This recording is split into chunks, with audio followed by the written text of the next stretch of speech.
Okay, good morning, everyone. I will call this April 25th, 2023 meeting of the Board of Supervisors to order. And before we start this morning, our community suffered an really unimaginable loss last week. And I wanted to pass it off to Supervisor Gorell to make some quick comments. Thank you, Mr. Chairman. As the chairman stated, last Tuesday, our community, Ventura County, was struck with unthinkable tragedy. It started when a young man went on a crime spree that began with the stabbing of an innocent person in Simi Valley, who thankfully survived, and culminated in the suspect driving his vehicle up on a sidewalk in what appeared to be an intentional targeting of a group of students waiting at a bus stop outside and nearby Westlake High School. 4 students were struck, and Wesley Welling, a 15-year-old ninth grader, senselessly and tragically lost his life in this truly horrific event. The other young victims, aged 14, 15, 16, thankfully survived. 2 of them have been released from the hospital, and 1 remains in stable condition. As of last Thursday morning, the perpetrator has been rightfully charged with murder in this case. Wesley, as pictured there, was a wonderful young man, full of life and hope and energy. He was clearly well-liked, and here are just a few things that have been said about him by his friends since his passing. Wesley was very kind, a very smart person. He always looked out for others, putting people before him. He never caused anyone any harm. He was always just calm and playful. He was a loving son, brother, and friend to many who touched the lives of those around him. He is survived by his mother, Kelly, Father Craig, Sister Hannah, and brother Cody. My boys and I said a prayer for Wesley's family this past weekend and continue to think of the entire Westlake High and Thousand Oaks community, all grieving for this unexplainable loss. It's with a heavy heart that I ask the board to adjourn this morning in memory of Wesley's memory.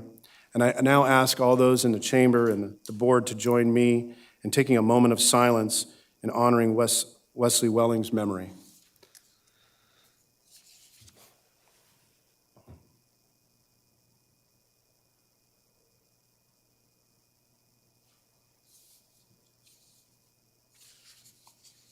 Thank you. Mr. Chair, back to you. Thank you, Supervisor Gorell. Well said. Madam Clerk, do you mind calling the roll? Supervisor Gorell. Here. Supervisor Long. Here. Supervisor Parvin. Here. Supervisor Lopez. Here. Chair Levere. Here. If we can all stand and please do the Pledge of Allegiance.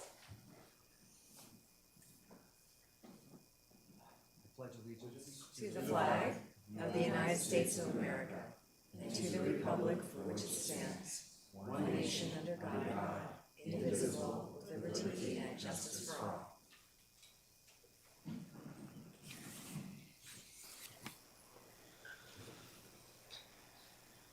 All right, item 4 is the approval of our minutes from the Ventura County's Board of Supervisors meeting of April 11th. Are there any questions, comments, or a motion to approve? I'll motion to approve. I'll second. You second. Supervisor Gorell. Yes. Supervisor Long. Yes. Supervisor Parvin. Yes. Supervisor Lopez. Yes. Chair Levere. Yes. And now agenda review. Dr. Johnson. Thank you, Mr. Chair. Good morning, supervisors and all in attendance today. The agenda review for today is as follows. Healthcare Agency, item 24. Authorization for the Healthcare Agency to sign an amendment to the agreement for recuperative care services. Please disregard the submitted Exhibit 3A. The correct map is included in Exhibit 3, the lease agreement. Item 63, County Executive Office. Receive and file fiscal year 2023-24 department budget presentations. As a note, Resource Management Agency is not presenting today. However, a PowerPoint for General Services Agency, County Clerk Recorder, Register of Voters, Probation Agency, and Department of Child Support Services has been submitted. Item 67, Resource Management Agency, Planning. Consider financial impacts from modifying the Planning Division fee schedule to require only one appeal fee for multiple zoning clearance appeals. A PowerPoint presentation from staff and a comment letter from CFROG has been submitted. Item 69, Healthcare Agency. Receive and file a presentation announcing Golden Football Challenge winners. A PowerPoint presentation has been submitted. And finally, item 70, Harbor Department. Authorization for the Harbor Department Director to execute an exclusive right to negotiate agreement with Robert Dahl. A PowerPoint presentation and 37 comment letters have been submitted. This concludes agenda review. Thank you, Mr. Chair. All right, thank you, Dr. Johnson. Is there a motion to approve the agenda as revised? I'll move approval. I'll second. Supervisor Gorell? Yes. Supervisor Long? Yes. Supervisor Parvin? Yes. Supervisor Lopez? Yes. Chair Lavere? Yes. Thank you. All right, this morning for our moment of inspiration, this past weekend, I know many of us celebrated Earth Day. There's so many events going on across the county, a lot of nonprofits in different cities and special districts. We're putting on programs to recognize Earth Day. And so I thought it'd be important to introduce Alejandro Teles this morning from the leader of our county sustainability team to do a quick moment of inspiration in honor of Earth Day. So good morning. For the opportunity. I'm just lucky enough to work with a great team. So I just wanted to introduce really quickly. We have Kelly, we have Victor, we have Heather, Nancy, Erica, Ian, Itzel, Javier. But today we have Mirelle, and I wanted to give her the opportunity to kind of tell you a little bit about our sustainability division and what we do. So this is Mirelle Vargas. Thank you. Thank you. Good morning, Board of Supervisors and CEO Dr. Johnson. As mentioned, my name is Morel Vargas, and I work for the County Executive Office Sustainability Division. Thank you so much for the invitation for presenting today's Moment of Inspiration. For today's Moment of Inspiration, I'll be talking about our division, what events we have done in celebration of Earth Day, or how we call it Earth Month, and what other events we have coming up, and regional collaborations that we do. So a little bit about our team. Our mission is to establish Ventura County, its communities, and neighboring regions as leaders in developing and implementing sustainable initiatives that support sensible growth, healthy environment and economy, enhanced quality of life, inclusion and equity, and greater self-reliance for the region. Our vision is to build sustainability in Ventura County through dynamic and collaborative initiatives that rely on strategic goals, leveraging public and private partnerships, and capitalizing on areas of opportunities.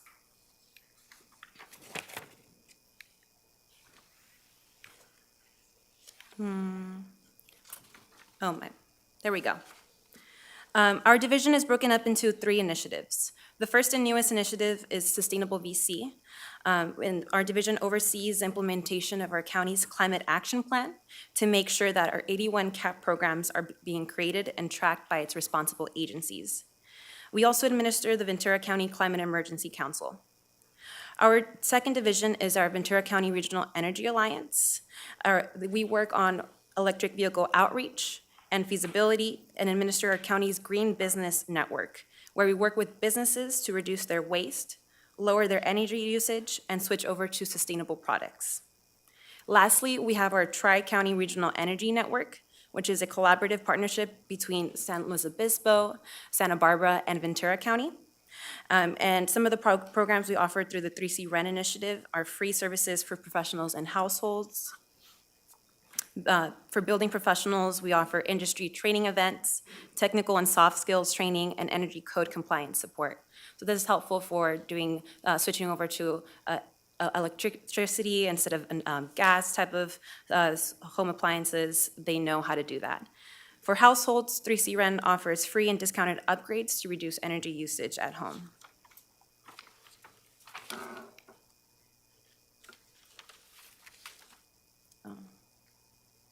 Let's see. There we go. I wanted to share some highlights of our team we had last year. So as you see on this slide, this is just a snapshot of 2022. As you can see, our programs and our outreach reach a lot of people and organizations. For example, our VCREA initiative reached out to 1,800 community members, students, and teachers through educational events where we taught them about electrical vehicles. An aspect I highly enjoy about working on our team is that we're engaging with all different age ranges, from especially kids that I particularly enjoy, who I think is very important message to show them about taking care of the earth and how they can be our leaders of the future. And our programs have expanded to include more activities for kids, like teaching about electrical vehicles through coloring pages, and also having like these motor kits for them. We've also created content at our libraries for learning how to work with electrical currents through Play-Doh and what we call squishy kits. And our 3C Ren program too is working now with teenagers to, if they're interested in going into the workforce right after high school, what type of programs they can do to be building professionals. As was mentioned, we had Earth Day this past Friday, and which is very fitting that we are presenting at today's board meeting with that had recently have happened. For us in our sustainability division, we like to say that every day is Earth Day. As mentioned in the first slide, our mission is to create a healthy, livable, and resilient environment. We know our division can't accomplish that by ourselves, and so it's necessary to reach out to our residents and have regional partnerships. So how do we do that? Well, one way we do that is by outreach programming. So with Earth Day, we had a lot of events that we went to. This month, we had been at the City of Thousand Oaks Arbor Earth Day. Very great event. Highly encourage you all to go next year if you haven't. It's huge. And we were also at the City of Oxnard's Earth Day Farmers Market.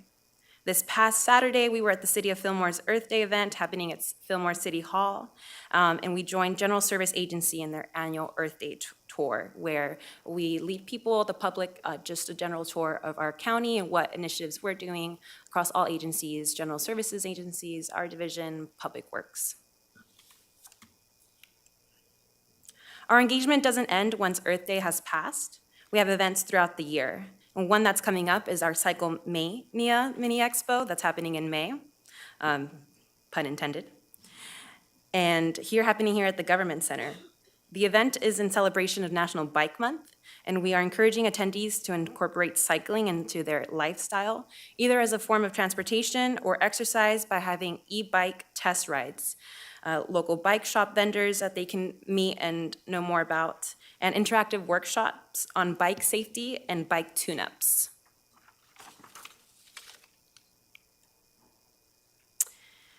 So as I mentioned, regional collaboration is very important. It's something that's very ingrained in our everyday work.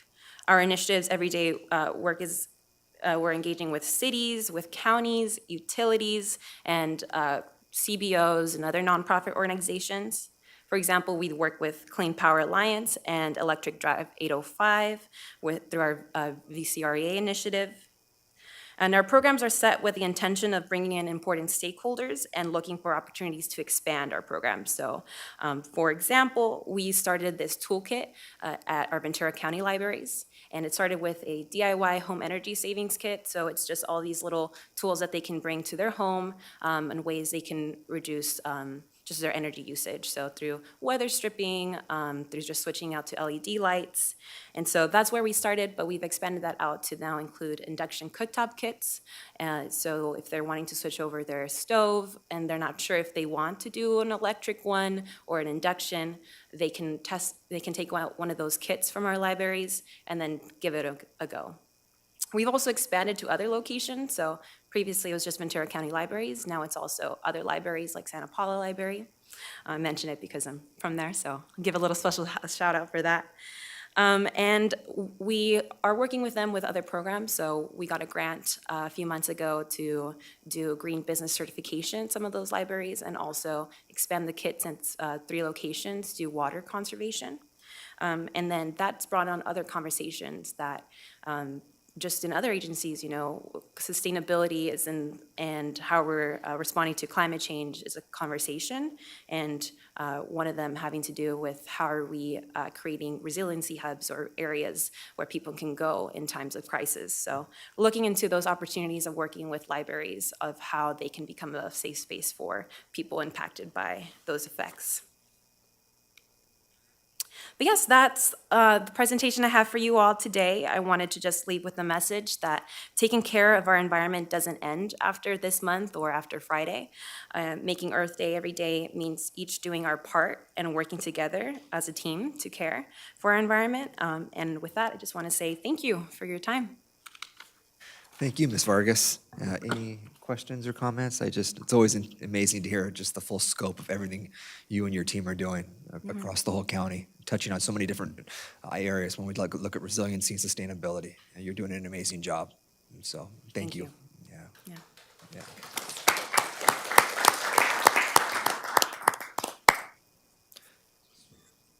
Okay, next item on our agenda is 7, which is the consent calendar, items 11 through 46. Any of my colleagues like to pull an item, ask a question, or make a motion? Supervisor Lopez? Chair, yes, I have a comment. I'm happy to make a motion to approve the consent agenda item if there are no other questions or comments. I want to just call attention to item 17, which is the adoption of a notice resolution for the purchase of the property located at 55 South A Street in Oxnard. And the significance of this property is thanks to the incredible work of our district attorney's office in partnership with our CEO's office, the city of Oxnard, and so many other community members who have been advocating to support and open a family justice center in the city of Oxnard. And I just want to acknowledge the work of all the staff and some who I see here in the room. So thank you, Mr. Jump, for all the work to make this possible and bring this forward, and looking forward to this center opening up and serving are most in need in the city of Oxnard. So just wanted to make that comment. Thank you. Thank you. That was a motion. Oh, Supervisor Long? Thank you. Also, if anyone recalls all the storms, 42, the governor has lifted the water restrictions. And that's a huge, huge thing for our county to make sure that we do have the water needed. So appreciated that, lifting it. And then also for our county libraries, as summer, I can't believe the time's coming, but summer is upon us. And congratulations to the library for getting a much larger and much-needed grant for the youth summer lunch programs. I think that's really crucial for us, so I just wanted to make a comment to that, and I'll second the motion too. Thank you. Yeah, that's a very good point. People, I don't think, understand how many kids in our community rely on schools for meals during the year, and this is going to really meet that need in the gap months. So it's a very, very, very good point. All right, we have a motion and a second.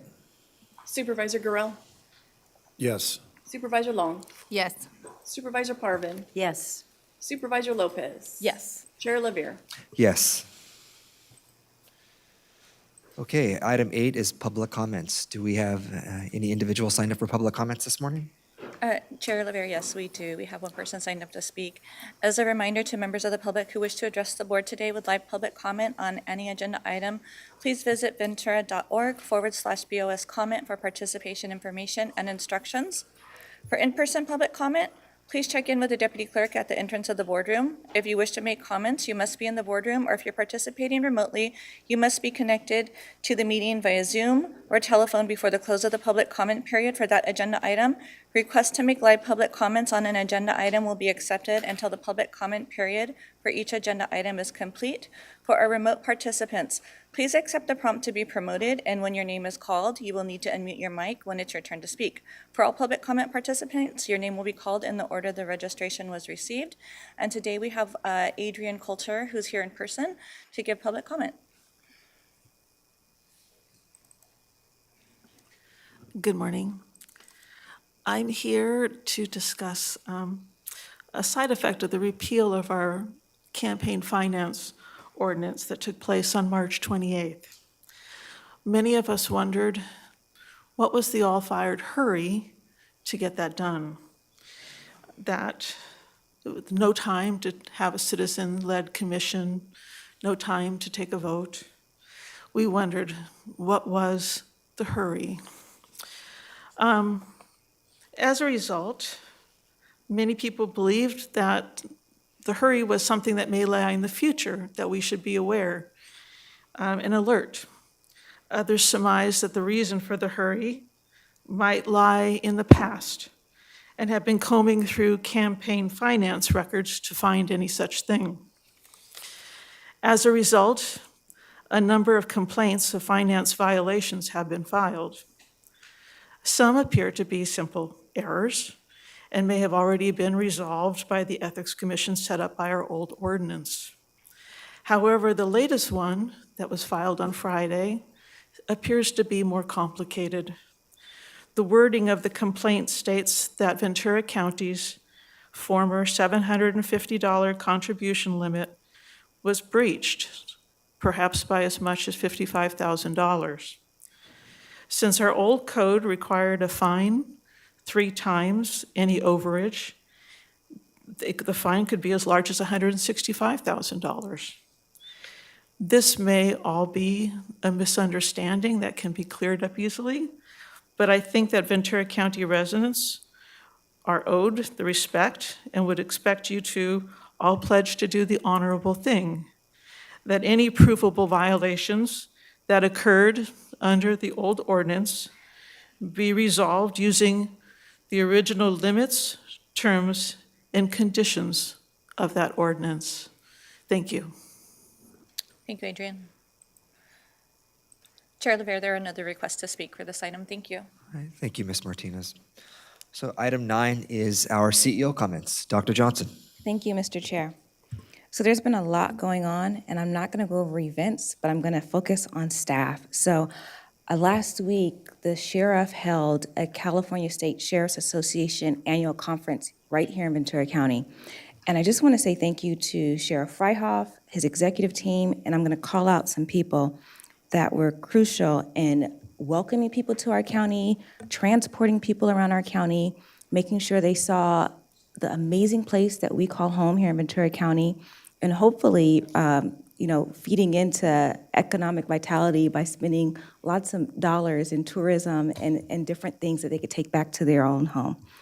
So I want to thank, in addition to the sheriff and his executive team, I want to thank Natalie Hernandez, our public information officer, who was critical both in the planning and in the execution of the event, Yesenia Mesa Ceja, Captain Cameron Henderson, Sergeant Jason Carroll, Patrick Maynard and his team, Jamie Araki, and Renee Roberts. So again, thank you so much. When people come to our county and they are shown such hospitality and so many amazing things, from dinners and lunches and shops and our beaches, it really just says wonderful things about Ventura County, and thank you for all who made that happen.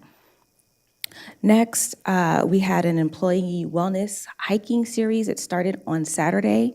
It was in Newbury Park, so I want to say thank you to everyone who came out. I did not go, but I heard it was amazing from people who were there, and thank you to Rob Davenport for coordinating.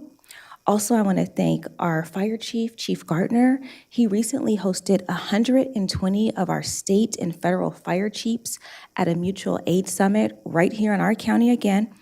And that's just ensuring that they can meet the needs and challenges of fire rescue response to disasters, and ensuring that those strong partnerships continue. We are a huge supporter and user of mutual aid, so this is very important for us here.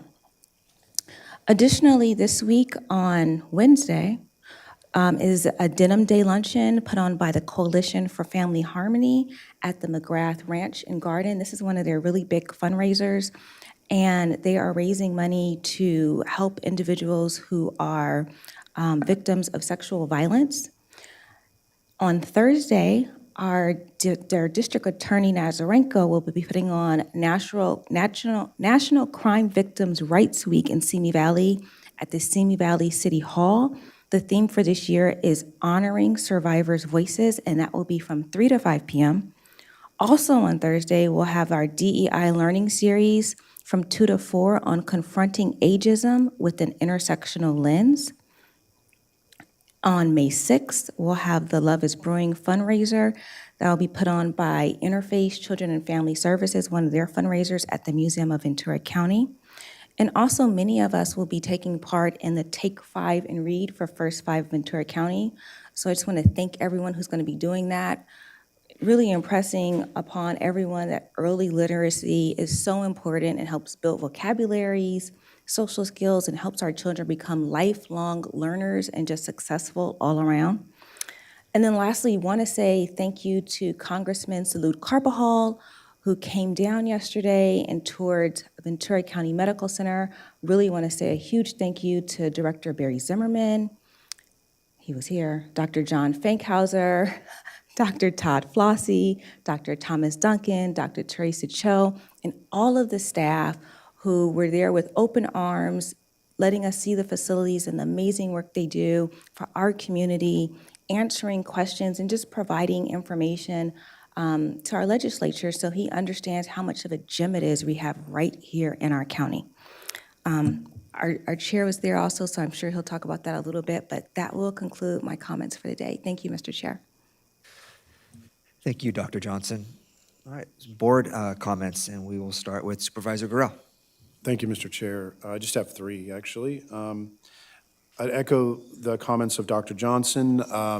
It was nice to welcome sheriffs from throughout the state of California. I had an opportunity to attend the opening ceremony for the annual State Sheriffs Association Conference hosted by Sheriff Fryhoff and his executive team.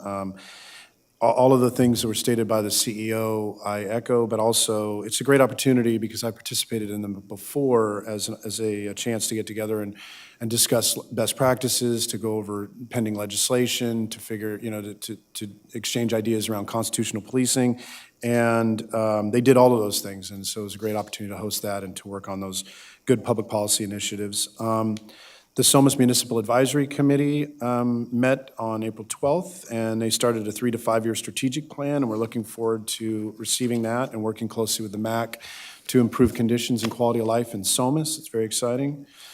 I've got a new district office, and we just physically moved in last week. It still looks like we're in the move-in process, but we were open for constituents yesterday and began to meet with folks yesterday and open case files and help constituents right there in the Thousand Oaks Civic Art Plaza. So it's pretty exciting. We are going to have a ribbon cutting in early May. We'll get that word out. So everyone's welcome to come and join us for our public ribbon cutting. It's at, obviously, the Civic Arts Plaza in Thousand Oaks at 2100 Thousand Oaks Boulevard. But this doesn't happen easily, and this doesn't happen overnight. So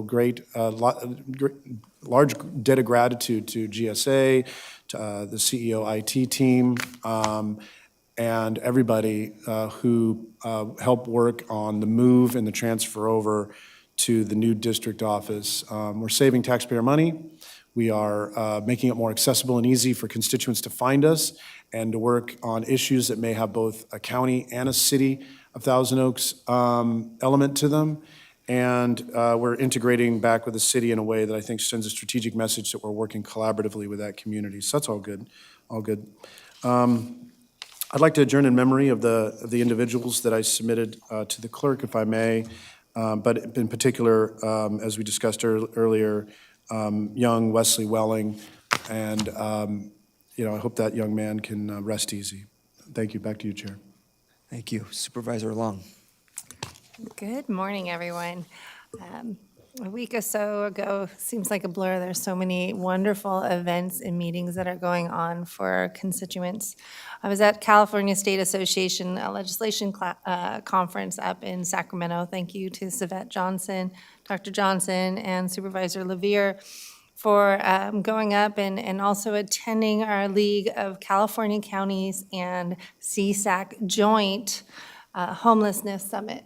And we've had so many discussions here in regards to homelessness and the partnership, how important it is to have our partnership with our cities, our counties, our nonprofits, and really just talking about the similar issues, but bringing them all in one room.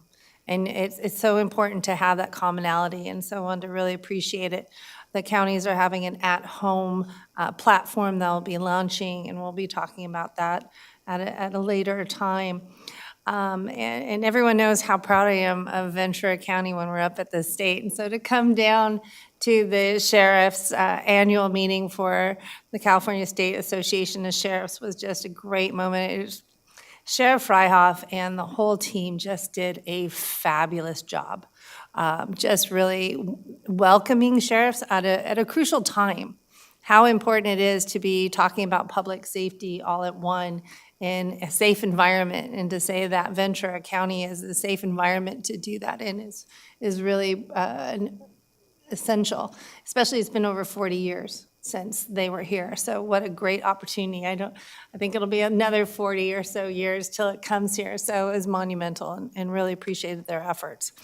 We also had a meeting with RDP 21, which is Regional Defense Partnership for 21st Century, created to sustain and build Navy-based Ventura County to the best we possibly can. We had some great meetings in DC just a month or so ago, and to have the local Sacramento office of Local Defense Community Cooperation come to our offices. Thank you, Supervisor Vianney Lopez, for attending as well, to talk about how do we get housing, how do we get childcare, utilities to the Navy base to make sure it's sustained. We talked about sustainability and sea level rise and sand. I mean, great things happening, and it really is getting the right people in the room. So I wanted to say thank you to everyone who was there for that. Again, we have one amazing woman. Well, there's many amazing women in this room, but one was recognized at the top 50 women in business. So thank you, Dr. Johnson. I just have to say that one more time. You did a fabulous job speaking as well, representing Ventura County, yourself, your family, friends. I really appreciate it. It was great to see you there. Then also, we have our performance, our leadership program here with the CSAC Institute, and really appreciate the managers going through that. I understand the time over all the work you're already doing to do this. I just finished the National Association of Counties High Performance Leadership Academy. It was a 3-4 month process, but I appreciate the county investing in me to do that program. I thought I got a lot out of it. I'm excited to read for the kids for first 5, so that's coming. Thank you. The reading, we're going to be at various libraries in May 5th, but again, you can read to your children, your nieces, your little ones anytime, so please do that. And then also, I noticed on the agenda, and if everyone's paying attention to it, is we had a new paragraph based on state legislation that was passed in regard, where was it? Disclosures of campaign contributions. And I just thought that since we have that, maybe at a different time, we can come back and just understand what some of the state laws, not even what we approve here on the dais, but what that means. Because I think it's really good for people that are coming to the community to speak or whatever. It should be clear. We can certainly do that, and I will also say the Fair Political Practices Commission is currently working on regulations to help implement that state law, and those are going through their rulemaking process too. Okay, that's great, because I try to put all the scenarios and it's very confusing, so really appreciate that. And then also, I'd like to adjourn on those that I've submitted to the clerk of the board for my adjourns, and thank you very much. Also, we had a crucial conversation or a decision for Visera. So all of our employees were sent an email. All those that were retired were sent an email in regards to what those decisions are moving forward. And I just want to urge everyone to look in your inbox on email or in your newspaper or in your mail on the Visera information, because I think that's crucial that we all, as we want to retire, I want to retire at some point, I want to know what my reliability of what my retirement is. And it kind of explains it, and you can call on the phone, and each person is so individual. I can't give you a blanket, this is what happened. So if you could check that out too. Thank you. All right, thank you. Supervisor Parvin. Thank you. I want to send my condolences and support to the families that were impacted at near Westlake High School last week. But I also want to remind families that if you need mental mental health is available to you, and just reach out and we will connect you to the right person. These things are very emotional, and it's okay to seek help. On April 12th, my district staff and I participated in the Public Works Agency's GIS County Map Training. And yes, they were surprised to see a supervisor actually attending that, but we get so many calls for services, and you really need to identify the exact area, and we did. We went through all the different layering. There's so many layers to get to the bottom, but you can really find amazing information on the mapping system. And it's going to, enable us to reach out to our constituents and respond to their questions and inquiries. Then on April 13th, I met with Chris Acebo, board president of the Ventura County Professional Peace Officers Association, to learn more about their organization and their representation within the county at the county's airport operation officers, correction services officers, harbor patrol officers, park rangers, and deputy probation officers. I'm still on that learning curve. I'm going to keep going. On April 14th, I attended the Ventura County Taxpayers Foundation Economic Outlook Conference. I believe, Matt, you were there, weren't you, I think? Yeah. Also, on the 15th, I participated in Ventura County Fire Department's Girls Fire Camp at the Regional Training Center in Camarillo, along with Mr. Levere and Savette. Talk about motivational speeches. It was really amazing. There was 30 girls that participated. It was definitely a recruitment ceremony. They may not know it because they're young, but they were learning how to use all the fire equipment. It was pretty great. I think our fire chief's out there. Really enjoyed it. I really did, and not only that, I got to tour the facility and learn about some of the new life-saving equipment that the fire department has. Very impressive. Also on April 15th, I attended the Boys and Girls Club of Moore Park Simi Valley's annual dinner and auction, and the theme was a night at the Derby, and people really decked out. I mean, it's been a while since we were able to really gather as a large group, so it was wonderful, and we honored John Newton as our champion of youth. Many of you probably know him. He gets around here at the county. I also attended the 129th Annual State Sheriff's Association Conference.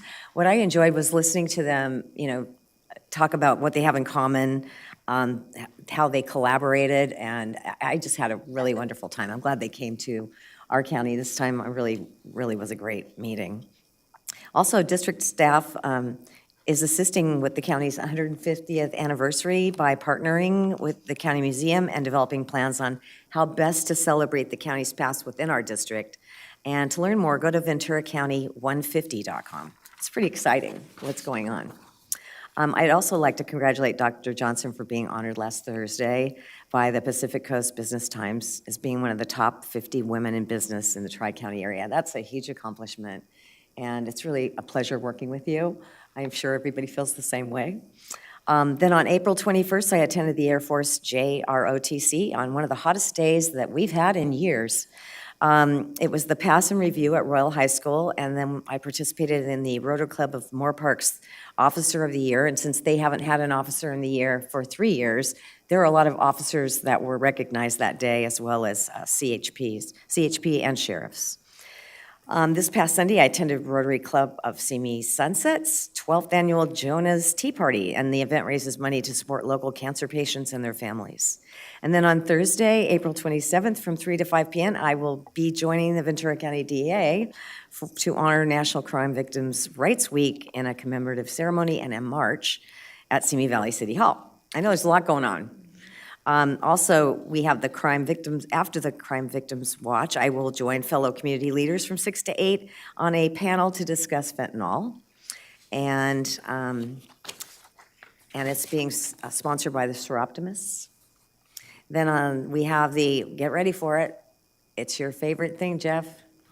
It's the 8th Annual Ron Helis Ride, and I hope you're going to be there. You rode last year? Yeah? I'm going to ride too. Yeah. My husband's very nervous, but I'm going for it. We're nervous too now. Yeah, we won't ride near each other, right? And it could be dangerous. But, Ron was a neighbor of mine. I've mentioned this before. He lived 2 blocks up from me, so every day I would watch him run down the hill. I was the lower part of the hill, he was on the upper part of the hill. But he's a really special person, and his wife, Karen, in her honor, I'm also going to be riding this year. Last year, just a sponsor. This year, I'm really going to live on the edge. Also, Simi Valley Street Fair is May 6th from 9 a.m. to 4 p.m. at the Simi Valley Town Center. And this event draws like 10,000 people, and it has amazing, amazing vendors. So I would encourage everyone to come. And lastly, I'd like to adjourn this meeting in memory of the people on the list that I provided to the clerk of the board. Thank you. All right, thank you. Supervisor Lopez. Thank you, Chair Levier. Good morning, everyone. So I've last week attended a transportation panel that was hosted by Green Generation, an organization club at Cal State Channel Islands. Had a great panel with Councilmember Tony Tremblay from Camarillo and the Ventura County Transportation Commission Executive Director, who spoke about transportation. It was just really great for our college students to be engaged in these transit discussions. I also attended the Real Guppy Education Center Open House, which is located at the Channel Islands Harbor. They're just doing some really great work with our local students, getting them out there, bringing them out to the ocean, exposing them to fishing, and just a really great place for them to just exercise and get out in partnership with a lot of our school districts. So I just want to thank Kevin for hosting that open house. And also congratulations, Dr. Johnson, as the keynote speaker at the Top Women in Business Awards. Your words were, I think, really touched a lot of us who were there. So just want to thank you for your leadership in our county and for being a great role model to so many others here. Last night, I attended a town hall. This was for the Ormond Beach, who is a collaboration with the Nature Conservancy, the Coastal Conservancy, and the City of Oxnard, looking to establish a wildlife refuge of Ormond Beach. And so this is just going to be a really great way to establish a management of the land and make improvements and just really make that beach and that community the gem that it truly is. So looking forward to that process. And it will be approximately about a 3-year-long process, but I think it's really important for our community to stay engaged and what this means to South Oxnard and the city of Port Hueneme. There's 2 upcoming events that I wanted to share, which is the City of Oxnard Council Districts 5 and 6 are hosting a town hall this Thursday, the 27th at 6 p.m. at the South Oxnard Center. And on May 7th, In La Cache Cultural Arts Center is celebrating their 50th anniversary. And you all may know In La Cache as the young group of children, I mean literally children, who just play incredibly as part of the mariachi that Mr. Javier Gomez has worked for so long to expose our children to this wonderful music. And so I just want to mention that a happy early anniversary and looking forward to celebrating on May 7th. It will be from 9 a.m. to 1 p.m. at Casa Lopez Restaurant in Oxnard. And then I wanted to get ahead of a resolution for Pride Month on June 6th, but I wanted to bring it up because as part of it, I would like to make the request through our county staff for the pride flag to be raised at county buildings. And so I just want to bring that up as a request so that we can prepare ahead for that. And then lastly, since our next meeting won't be until May 16th, I want to get ahead and say happy Mother's Day to all the mothers out here, those here on the dais with me and those out in the community. And just want to thank you all for just being really great women. So happy Mother's Day. Thank you. Thank you, Supervisor Lopez. It's so much going on in the past few weeks, and I know when we have breaks between meetings, these things back up, and we want to make sure the community knows everything that's going on. It was mentioned by several of my colleagues, but the girls' fire camp that Chief Gardner and the Ventura County Fire Department put on was just amazing, and our CEO, Dr. Johnson, gave a really inspirational talk to those young women. I love hearing your life story of people telling you you couldn't do things and then you proving them wrong. And it was really inspiring to hear that. And great comments from Chief Gardner. And we had 30 young women from across the county who came and learned about what it's like to be a firefighter, hopefully to inspire them into a future career. And what was really cool about that was we have instructors, female firefighters and first responders from across the western United States who fly out to this camp and to teach the camp to young women, showing them what's possible if they just put their heart towards it and their mind towards it. And so really appreciate all of those firefighters and first responders who took time out of their own personal lives to come out and teach young women in Ventura County about what it's like to be a firefighter. And I hope you got some good recruits there, Chief. And I invite any young woman in the county, 13 to 18 years old, we'll have another camp next year, I assume, and I really encourage you to fill out an application and join the camp. It looked just amazing.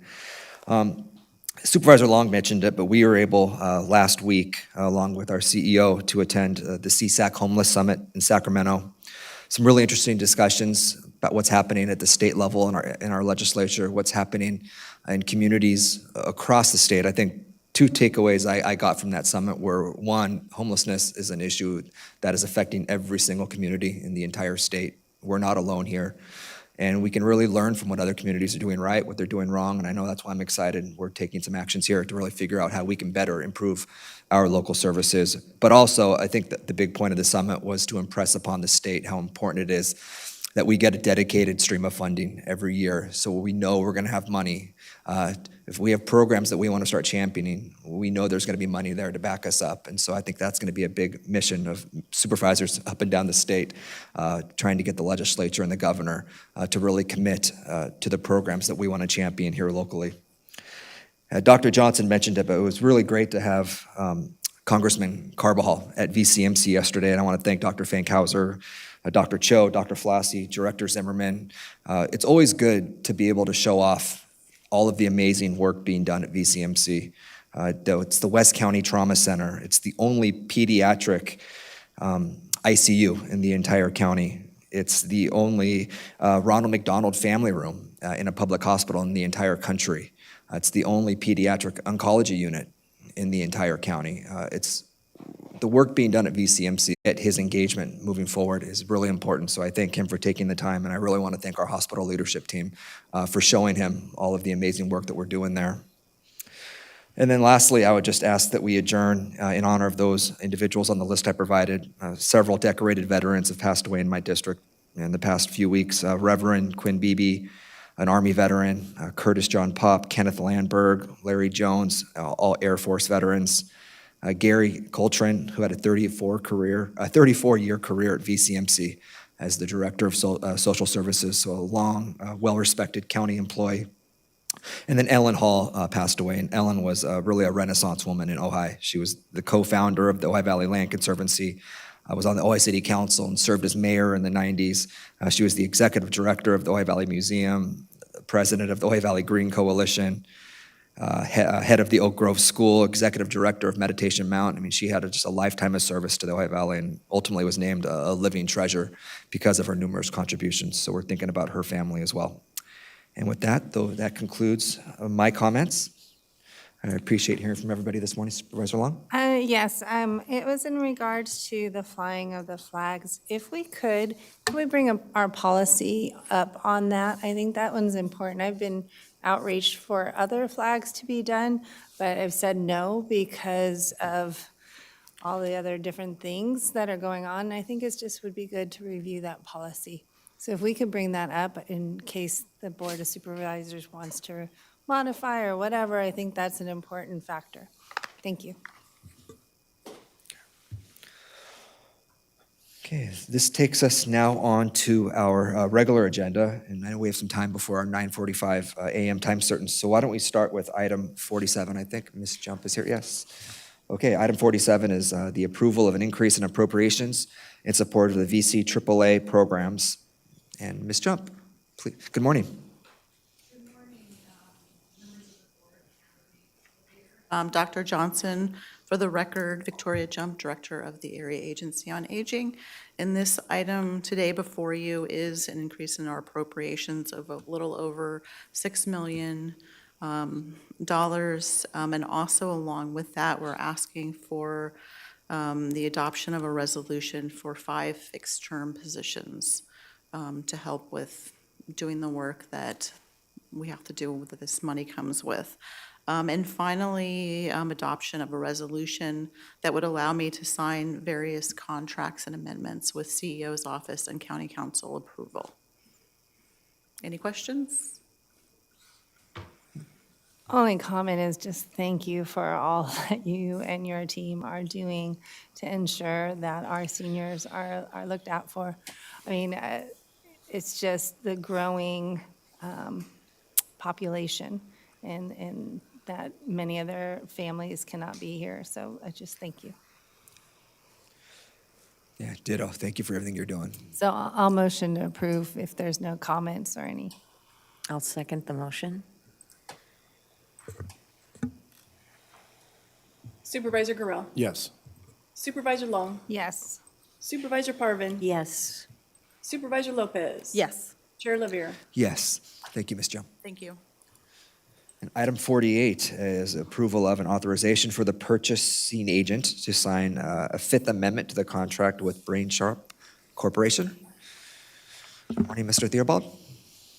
Good morning, Chair Lavere, members of the board, CEO Dr. Johnson, Terry Theobald, or Terrence if you prefer, the CIO for the IT Services Department. So before I get into the request, I thought I should give a little bit of history here. If you've read the board letter, I'm sure you all have. It starts talking about 2016 when we signed our agreement with Brain Sharp, but actually this project started much earlier. In around 2009, we started doing requirements for this system, and these requirements were aimed at an off-the-shelf purchase of a system that we suspected would be available from a company called Manatron. In 2012, we issued a board letter for that off-the-shelf software. Since then, Manatron went through a couple of acquisitions. They were doing an implementation in Riverside, and that started back then, and it was only implemented about 3 years ago at a total cost of about $100 million and counting.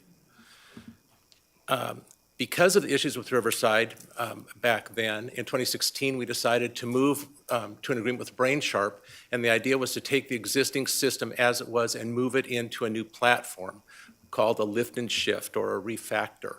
But then we ran into some difficulties with that technically, and so we made the decision after that to engage Brain Sharp to build us a custom solution from scratch.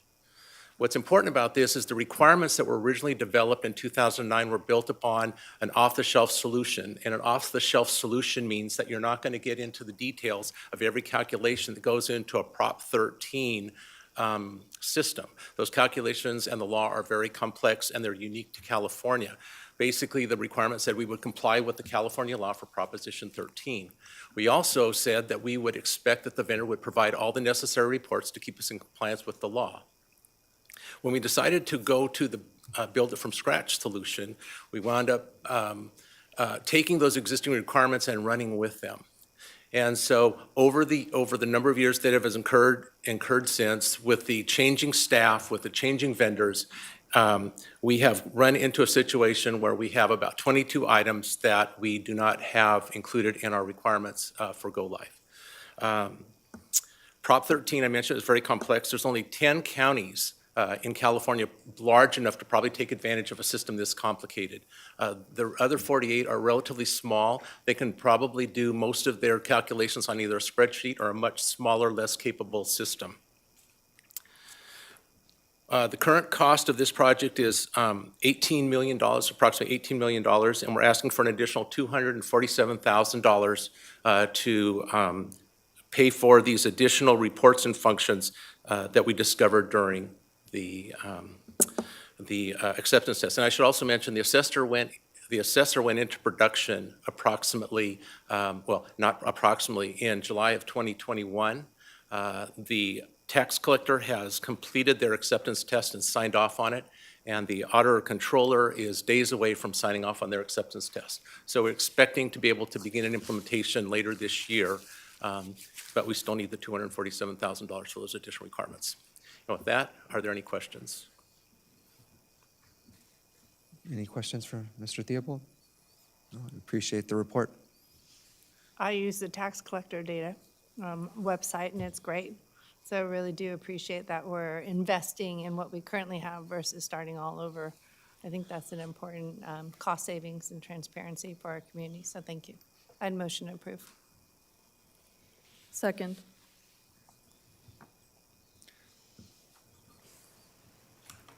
Mia, can you do the motion?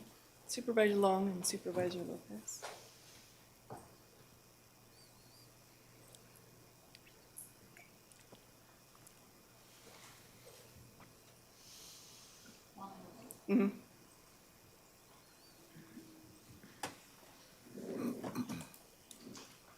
Supervisor Gorell? Yes. Supervisor Long? Yes. Supervisor Parvin? Yes. Supervisor Lopez? Yes. And Chair LeVere? Yes. Thank you. Thank you very much. And then item 48 is the ratification of submission by the Public Defender's Office for grant application and acceptance of a grant award of just a little over $1 million from the California Board of State and Community Corrections for the Public Defense Pilot Program. And we have our Assistant Public Defender, Paul Drevenstedt, here this morning. Good morning. Yeah. Chair LeVere, Supervisors, CEO Dr. Johnson. The item before you is our request for the board to accept $1,055,630 in grant funding, and this would be the second year of grant funding, for our post-conviction project. And with this amount of funding for this year, our request to hire 2 legal processing assistants to help the grant team with document requests. The post-conviction work that we're doing under this grant tends to be very document intensive, and these LPAs would assist us with the clerical duties required for the grant. I'm happy to answer any questions you may have. Can I ask a couple questions? Of course. Just for the education purpose. What are their parameters to be released? I know we're working with them to get released, but to get early access, is it good conduct? You know, I see it positive. Yes, I just didn't understand how is it that you can have your term shortened? of course. So the most common example is changes that the legislature has made to enhancements under the penal code. So a number of enhancements have been abolished, is the easiest word for it. Once an enhancement that somebody has that's been sentenced to state prison has been deleted or abolished or what have you, they're eligible for a complete resentencing. And so what our office does is that we gather documents in preparation for that resentencing. The majority of those documents tend to be records of their conduct at CDCR, at state prison, or what have you. And so we go through all of these records, and these records, when I say they're voluminous, for somebody who has served, let's say, 5 or perhaps 10 years in state prison, their central file record from CDCR could occupy a number of banker's boxes. It's quite a bit of documents. So essentially what happens is any one of our clients that can show that they have made efforts at rehabilitating themselves while they've been in custody and are deserving of release, we work with that client, we prepare for the resentencing, and we present that information to the judge and the district attorney's office. And the judge is able to use their discretion to decide whether the person should be resentenced and receive essentially a lesser sentence. Oh, So that's the process. okay, and then also I was reading about helping them get legal citizenship too? That's correct. So there are 4 different penal code sections that are covered under this grant. So I've described one of the penal code sections in these resentencings. Another penal code section is work under the Racial Justice Act. And part of the work under the Racial Justice Act is done by our immigration team. And essentially what this work does is we have members of the community that come to our office and they say, hey, I wasn't properly advised of the immigration consequences of my plea at the time. Now I say wasn't properly advised. At some point, it became a constitutional imperative for criminal defense attorneys to advise their clients of the immigration consequences of their criminal conviction. But that was about 2006. So essentially, there are some convictions predating this case, it's a Supreme Court case, that people wouldn't necessarily have been advised of the immigration consequences of their plea. Very well. So they can come to our office and say, hey, I wasn't properly advised of the immigration consequences of my plea. The Racial Justice Act allows us to file a petition with the court. We can show that the person wasn't properly advised of the immigration consequences, and the court can essentially unwind that plea, and so the person doesn't have the negative immigration consequences. What we see is we have people that have been members of this community for decades, and they have a conviction that's preventing them from normalizing their immigration status. This penal code section allows us to go back, unwind these pleas where people weren't properly advised, and then normalize their immigration status. We've had tremendous success in this area. I wanted it highlighted because I think it's good work for our community. I think when you get into trouble, you go to that fear tactic of human nature and maybe not understanding the full effect of what the longer term consequences are and how important to get that legal citizenship and helping them, I think, is really important. And the state laws are always changing, so to have this type of program is great. So I really do support it, and thank you very much. Thank you. And since Claudia Bautista's become the public defender, we've actually doubled our immigration attorney footprint. We started out with one, and we now have two because we have so much of this work left to do. Agreed. Thank you so much. Thank you. I really appreciate that clarity, and just so the public can hear all of the good work that your office is doing. It really is amazing, and I appreciate your service and your entire team. Thank you, and I'm glad I have this opportunity to talk a little bit about it. I'll motion to approve if there's no public comments. I'll second. Supervisor Gorell. Yes. Supervisor Long. Yes. Supervisor Parvin. Yes. Supervisor Lopez. Yes. Chair Lavere. Yes. Thank you, Mr. Drevenstadt. Thank you. All right, Supervisor Parvin, item 50, several recommendations. Yes, I would like to actually have some new appointments and some reappointments. For the Aviation Advisory Committee, John Curnow. He's the 4th District resident who's been a licensed pilot since 1989. He has an educational background in aeronautics, having earned a degree in aeronautical science with a minor in aviation safety. His experience and skills will make him an excellent addition to the Aviation Advisory Commission. Also, Dahlia Robkin for the Behavioral Health Advisory Board is a psychotherapist who specializes in postpartum depression and anxiety for adults and adolescents in her private practice. Mrs. Robkin wants to use her experience to successfully treat adults and adolescents to help make a difference once in the mental health services of the county. Also, on the Air Pollution Control District Advisory Committee, both Thomas Lucas and Stephen Frank have previously served on the Air Pollution Control District Advisory Committee, and I'm grateful that they both want to be reappointed once again. And so with that, I will say, first of all, thank you to all of them for volunteering for these positions.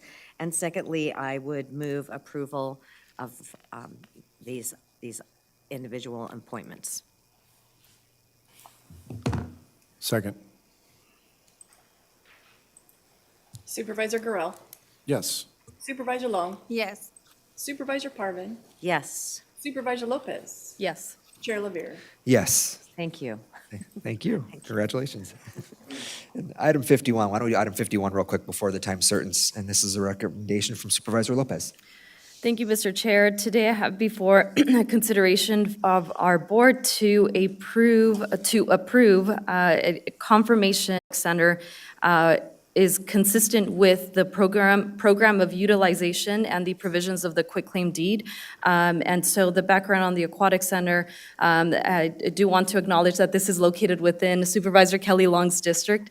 This is a project that I started working on as a council member along with my former colleague, Councilmember Gabriela Basua, and with the support of State Senator Monique Limon, who secured $5 million to begin the process of development of this property and the Aquatic Center that will not only serve the residents of South Oxnard, but the entire city and hopefully the entire county. So I want to respectfully ask for your support in approving the confirmation of this project. And we do have Coulter Chisholm and Coulter Chisholm from GSA available for any questions, as well as Adam Smith from the City of Oxnard, should there be any additional questions regarding the project in Oxnard. I just want to say thank you for bringing this forward. I would love to learn more about the project, especially now that it's in my district, but I liked it even before then because I think it's so crucial that we're teaching our residents how to swim. We know that drownings happen in just a very small amount of water, and how crucial that is, the exercise. And I just wanted to check in and appreciate the information that this is a pro forma and that it's not controversial. Because I was looking at the list and saying, well, it says pools, like I don't understand why it has to be here. But I understand now, so I really do appreciate it and look forward to hearing more about this. And I appreciate your work as the city council and bringing it forward to today. Thank you. Yeah, thank you for everything. This is such an important project for South Oxnard and its residents, and I really appreciate your leadership over the years making this a reality. So great work. I always ask, like, okay, so when do we brown grade? Like, when do we start digging? I know, hopefully sooner. There may be some delays on the project, but won't lose sight of it. So we will keep you all informed, and we'll be working with you, Supervisor Long. That'd be great. So with that, I will make the motion to approve the confirmation of this item. I'd second. Thank you. Supervisor Gorell, Yes. Supervisor Long, Yes. Supervisor Parvin. Yes. Supervisor Lopez. Yes. Chair Lavere. Yes. All right, thank you, Supervisor Lopez. May 5th as Take 5 and Read to Kids Day in Ventura County, and you heard several comments from my colleagues this morning who are all hopefully going to be celebrity readers on May 5th, and I'm pleased to introduce this morning Petra Pulls. I will say, I know all of us serve on various boards and commissions on top of being a supervisor, and one of the commissions which I am most excited about serving on is the Ventura County First Five Commission. And Petra Pulls is our executive director, and the First Five Commission is focused on early childhood development. So much brain development takes place from the prenatal years to 5 years old. And the purpose of this commission is to meet the needs of those young people in our community and to make sure that development is happening. So Ms. Pulls, please. Fantastic job. Thank you. My job is done. Good morning, Chair Lavere, members of the board, Dr. Johnson, staff, and members in the audience. My name is Petra Pulls. I'm the executive director at First Five. We are the local public agency that was established back in 1998 to administer a tax on tobacco products, and we invest those resources to improve outcomes for children, their families. Kick off the 7th annual Take 5 and Read to Kids event in Ventura County. It is an ongoing effort by First Five Ventura County to raise awareness about the importance of early childhood literacy.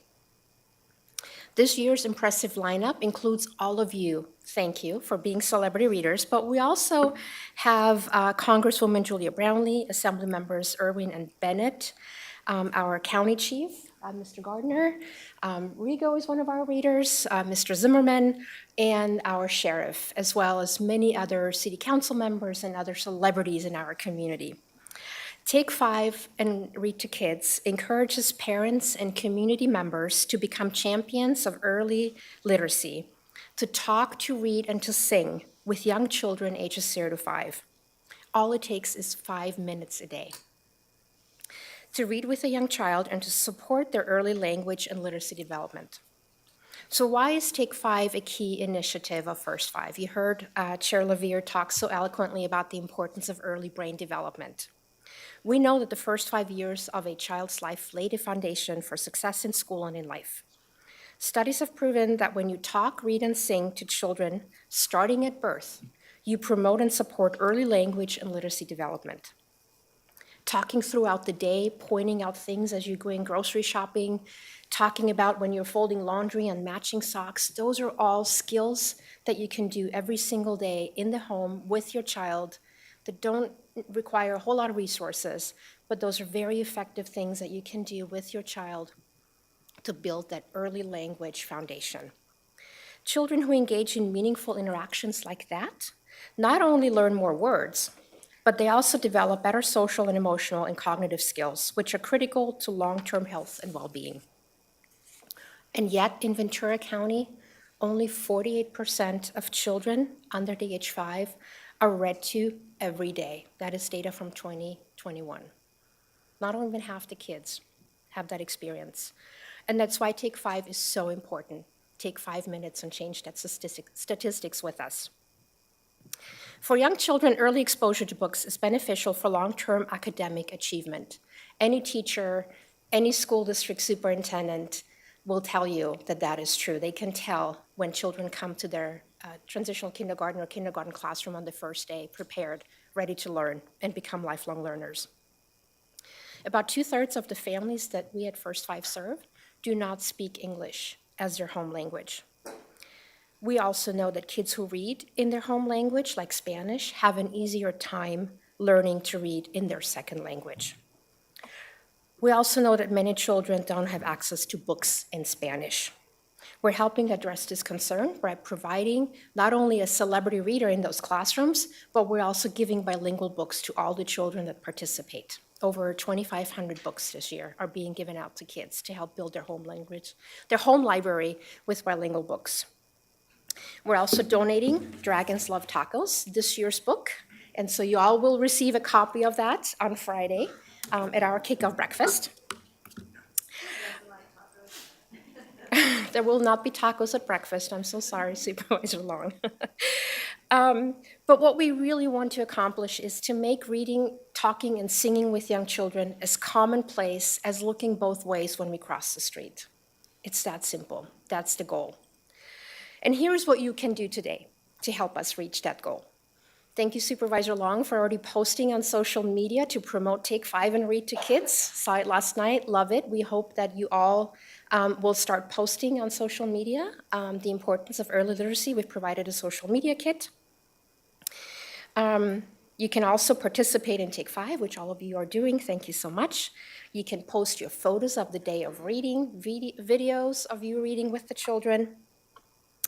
And then finally, continue to spread the message about the importance of early literacy. Share it with your neighbors. Talk to grandparents and encourage them to read with their young children. And just continue to be ambassadors. And then finally, save the date for next year. May 1st will be the day of Take 5 next year, 2024. But an invite will be coming. And in conclusion, I just wanted to thank our many partners who are here today, joining us as we celebrate the Take 5 and Read to Kids Day. Thank you. Great, thank you, and thank you for being here and sharing more about what this day means and why it's so important. And we'd love to come down and present this proclamation to you. Great.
What's next?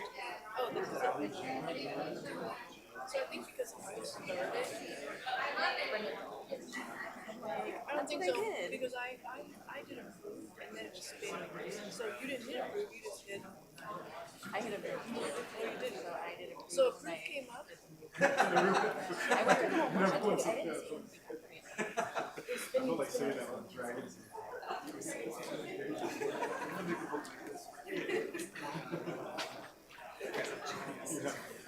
Yeah, you gotta have a lot of confidence to be able to lie.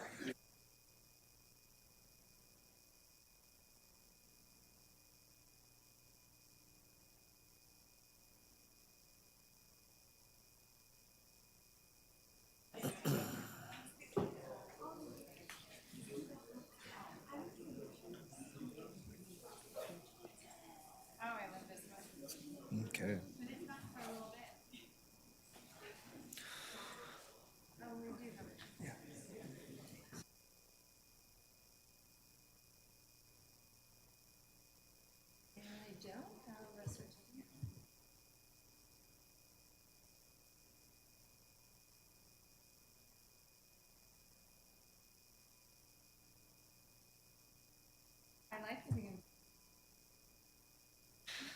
Okay, the next item on our 9:45 calendar is item 56, which is the authorization for the General Services Agency Director to accept the donation of 2 bronze statues at the Veterans Memorial located right here at the County of Ventura Government Center. And so with this, I would like to turn it over to Supervisor Long for some introductory comments. Thank you so much. I am very pleased to be bringing this item to our board. And first of all, I'd just like to say thank you for your service, and thank you to all the veterans that are here today, just taking that time. And I know that we've been working on this for a little over a year for the Vietnam Veterans of Ventura, with the Vietnam Veterans of Ventura County, and with this request today for them to install 2 bronze statues to our Veterans Plaza. And if anyone has been to our Veteran Day ceremonies out at the Veterans Memorial, it's spectacular, and it's very moving. And the 2 statues that we're talking about today are very fitting to be located in that area. These statues were done by a son of a longtime Ventura County Veterans Advocate, Dave Betty, to honor our Gold Star mothers and wives. And the second is to be remembering in the statue, a remembering statue to honor those returning veterans who have lost a comrade. And I'm going to stop there because I know we have our friends from ACE Charter School here who are partnering in this endeavor, who have a presentation. And we are also want to hear from our very own Vietnam veterans as well as our own GSA. And so I gave some hugs earlier, but I want to thank Ron Fitzgerald and Richard Camacho from the Vietnam Veterans of Ventura County for spearheading this. And so if I could, I'd like to have Ron come up. We also have those from the ACE, if we can come to the dais, and Dave Sasek, and we have a PowerPoint presentation. Anyone want? I know, supervisors usually talk a lot, and I'm ready for letting you guys talk. Because the project, it really is a combination. Yeah. Thank you, Supervisors. My name's Ron Fitzgerald. I'm the Public Affairs Officer for the Vietnam Veterans of Ventura County. And as Supervisor Long mentioned, I kind of spearheaded this, but this is not my project. This is a project for all the veterans organizations in Ventura County. And we're here today to ask for the Board of Supervisors' approval to the upgrading of the county's Veterans Memorial. The students from Architectural, Construction, and Engineering, ACE, Charter High, in Camarillo are here to present their proposed drawings for the upgrading of the Veterans Memorial here at the Government Center. As said before, this upgrade is going to consist of adding 2 life-size statues, one of which being a soldier remembering his fallen brothers and sisters. The other is of a Gold Star mom or wife clutching a folded American flag. This worthwhile project is hopefully going to involve all of the veterans and their organizations in the county. That includes the DAV, American Legion, VFW, OEF and OIF, the Marine Corps League, the Moose, the Elks, the Eagles, and the Lions groups, just to name a few, along with both private and public support. I, along with my brother and sister veterans, are here today, as you can see, to lend support for this worthwhile project. And I'm asking everyone that if you belong to other organizations, veteran or otherwise, please rally around this effort. In closing, I want to make this perfectly clear, and I've said it from the get-go. Not one single person or organization is going to take full credit for this. That's why this isn't my project. This isn't the Vietnam Vets of Ventura County, their project. It's all the veterans, organizations, and public of the county. In closing, I'll now turn the rest of this presentation over to Mr. John Middleton, principal of ACE, and to his students. Thank you. Thank you.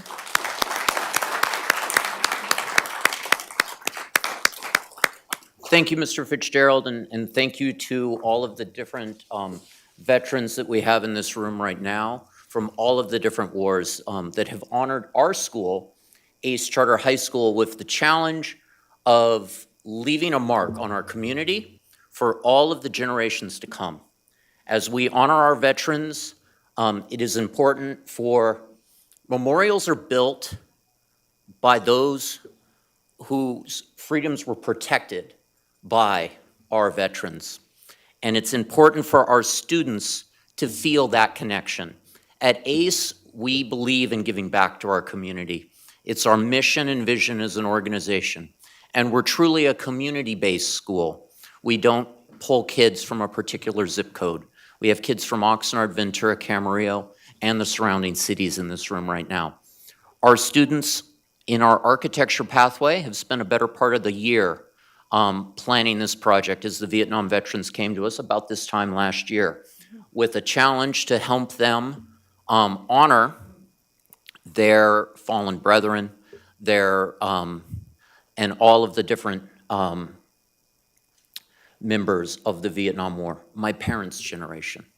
And as I know my parents are getting older, this is something that we need to do fairly soon for our veterans so that they can see it and remember it. So without further ado, this is not my project, I'm just the principal.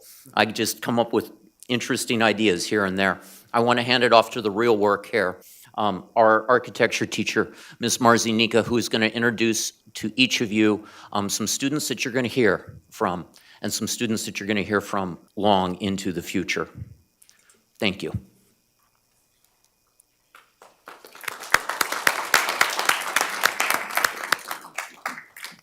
Good morning, everyone. I'm Marzinika. I'm the architecture teacher at ACE Charter High. I'm just going to introduce my student because this is not about me. This is about them, these lovely group of people. They came a couple months ago to the job site, took all the measurements, took pictures, and they've been working on drawings and renderings and the best ways to show the project that means the world to the Vietnam vets. And we've been just wanting to present their ideas to the best way we can. So I cannot wait for the day to see those statues every time I pass by our lovely city. And Haley Driscoll is going to present the presentation to you, and Corbin Alonso is going to make his remarks, and I'm just going to hand it off to them. Thank you so much for this opportunity. Hello, everyone. Oh, can everyone hear me, by the way? Yes. Okay, good. As Ms. Nika said, my name is Haley Driscoll, and I'm representing my peers, as well as myself and my school ACE, which have contributed to the plans of this presentation of the Veterans Memorial proposal. So for our renderings of these specific statues, we had specific photos that we had to like take pictures of from our site. We did go to the area to measure and plan everything, as you will see in the continuing slides. But we only had a few specific pictures that we could actually render to make it a realistic size.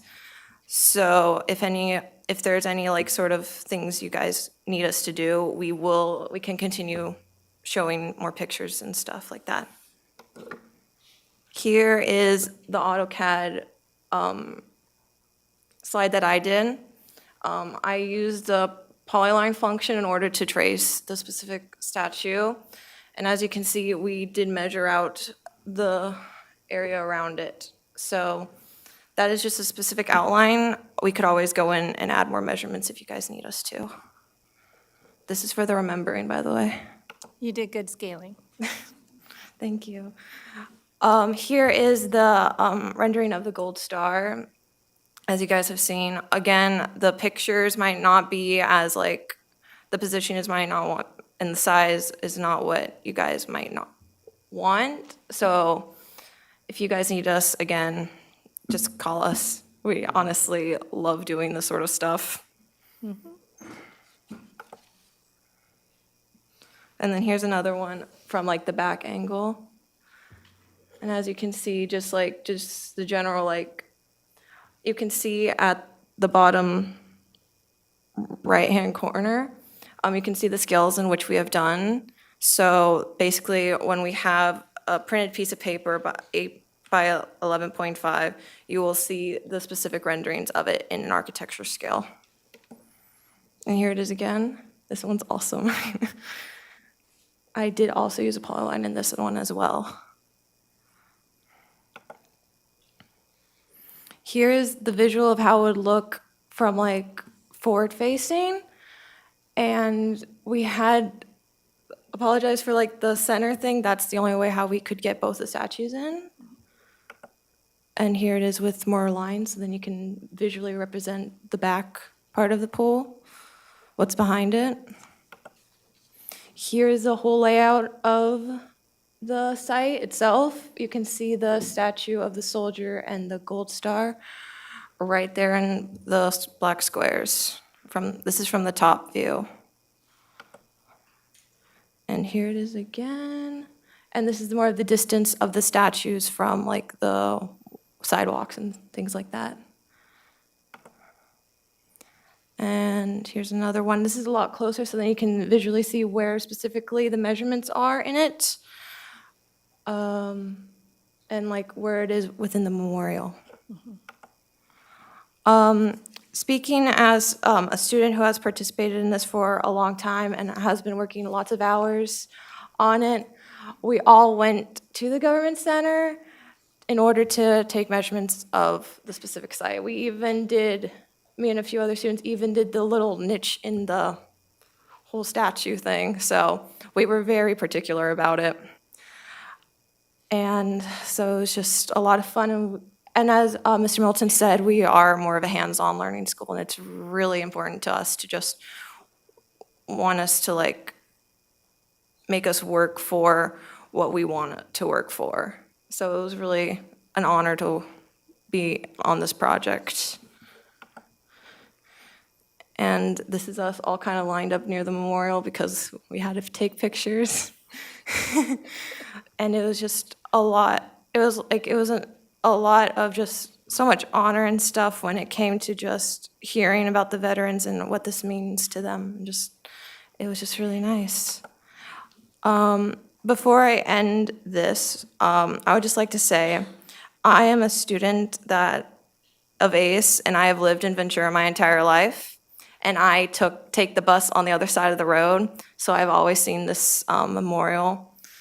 So showing these statues here, a lot of people, especially like most of the public, can really just visually see how much the veterans and the remembering of them really means to us. And it would just add just an amazing sort of representation of that honor. Thank you. Thank you.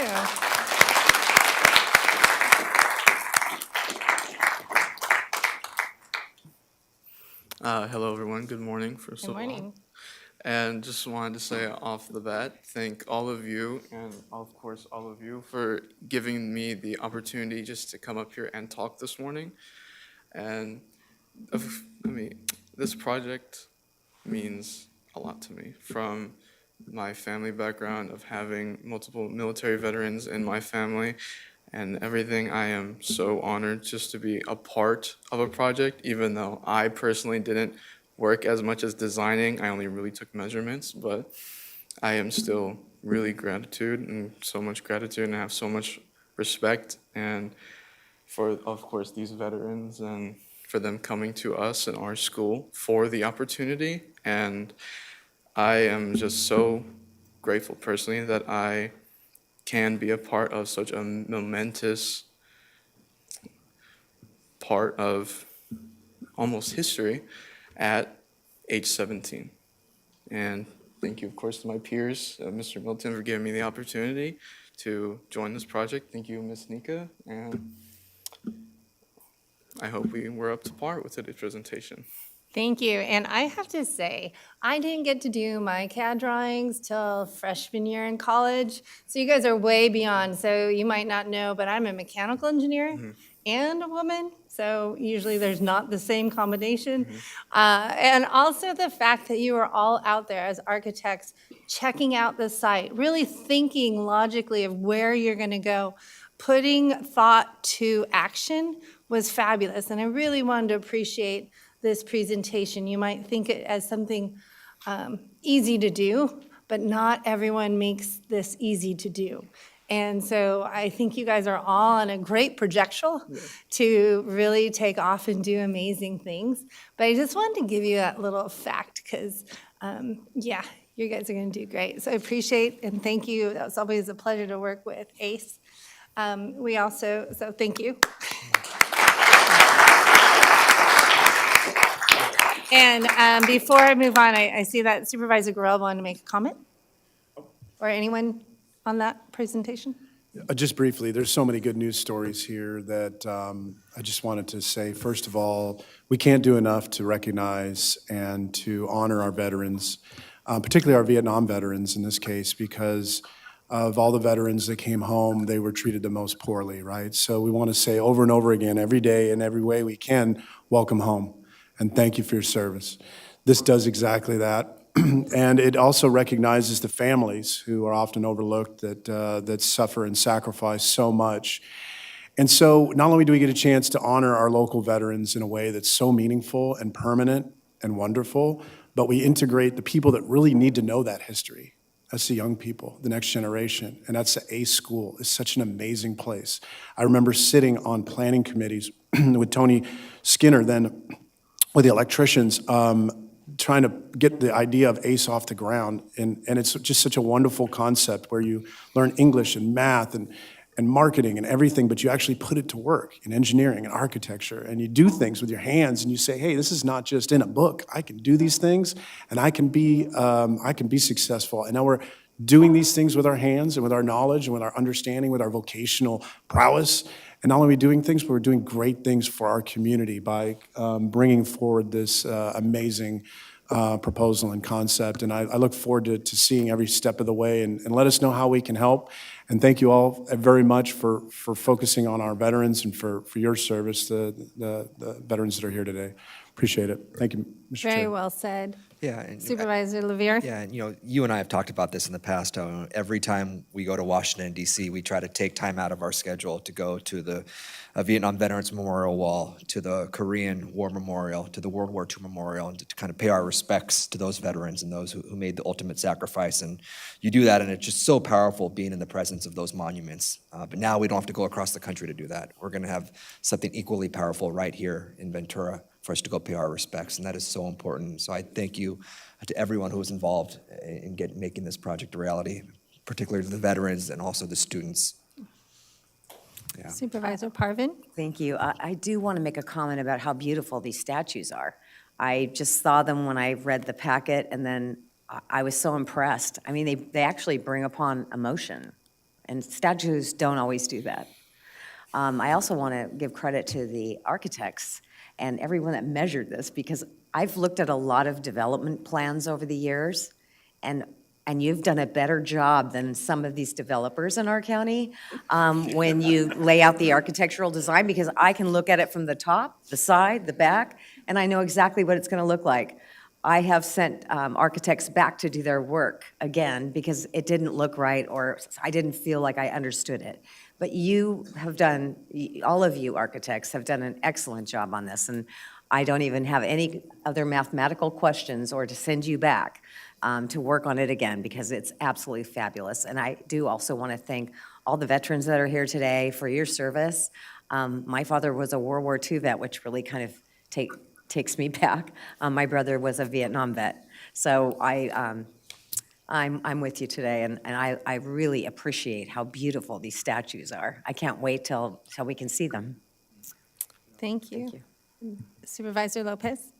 Thank you. Thank you both, Supervisor Long and Chair Levier, for bringing this item, and to all those involved, especially our veterans, to be passing on such great skills and history and life lessons through students, and to see these monuments be added to, as was mentioned, a place that is visible to so many. I mean, anyone who is coming to interact here with the county on so many levels, anyone who is traveling throughout the community, and especially when we have the annual Veterans Memorial Ceremony that takes place in that very location, we will see many more people who will get to enjoy and learn and celebrate the contributions of our veterans throughout our history here in our country. So thank you to the students for your involvement and commitment, and I hope that you take this for a greater future that you have ahead. And thank you all for making this possible. Thank you, Mr. Sasek. Thank you, Supervisor Lopez. And we have another of our veterans, Dave Sasek, in our GSA. If you could. Yeah, good morning, Chair LeVere, board members, Dr. Johnson. For the record, I'm Dave Sasek. I'm the director of the General Services Agency, and I'd like to echo all the comments from the board. These students did a fantastic job. The vets that are involved with this, they came to us a long, long time ago to talk about this, and we've been working with them. And I'm really excited to see this come to fruition. I mean, we're not there yet. There's still coordination to be done. But I think this is going to be, as everyone has mentioned, just a wonderful addition to the memorial out there. It's just going to really kind of polish it off and recognize our families, our vets. And so, again, GSA is all in on this. I think it's just going to be beautiful when it's done. I look forward to working with the team going forward as we work on the final placement, the final design, and all the approvals necessary to that. And I really appreciate hearing from your board, your support for our vets. And I'm just curious, everyone who's a vet, stand up. Thank you. Woo.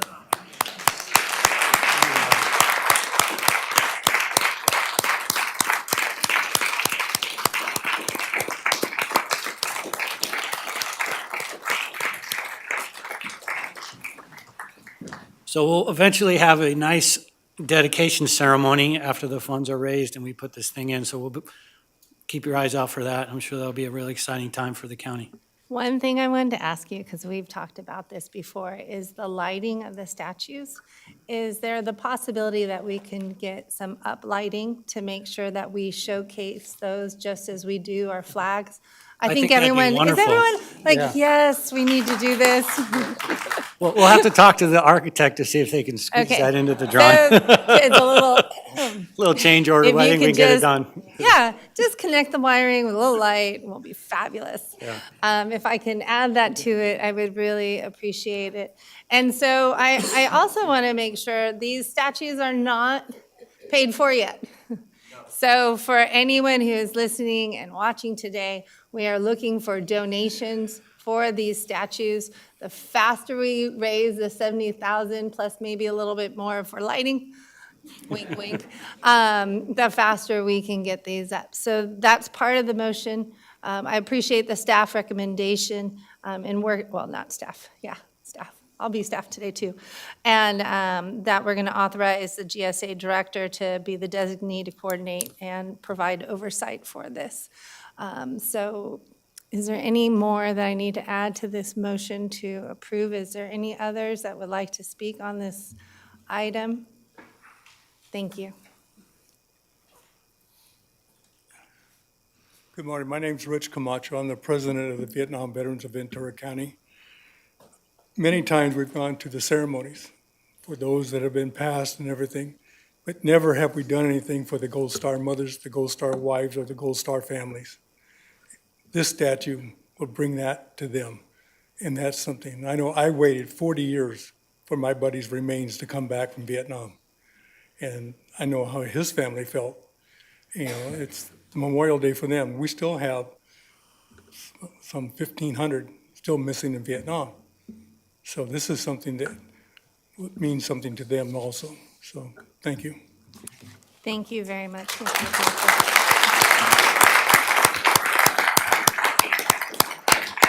And I also really appreciate Supervisor Levier joining me in on this. I think it's important as our chair and vice chair for the board. We have so many wonderful employees, so many veterans in Ventura County, and what a proud moment to support them and their families with these two statues. So thank you for coming to my office. Thank you, Brian Miller, for facilitating most of you here, as it's such an important thing for our county. So with that, I would like to motion to approve this item and the authorization.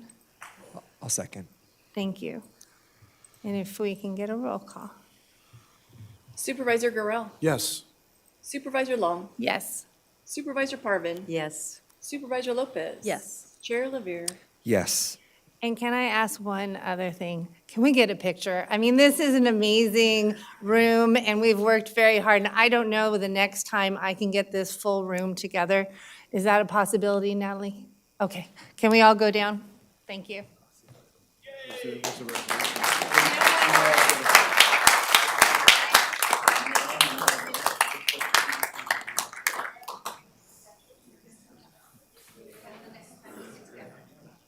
right, if we keep all the veterans and our students, and everyone's been a part of this project down. I just have to do this, because you never know when we'll be back together. So let's do it. This is beautiful. Thank you.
One, two, and three.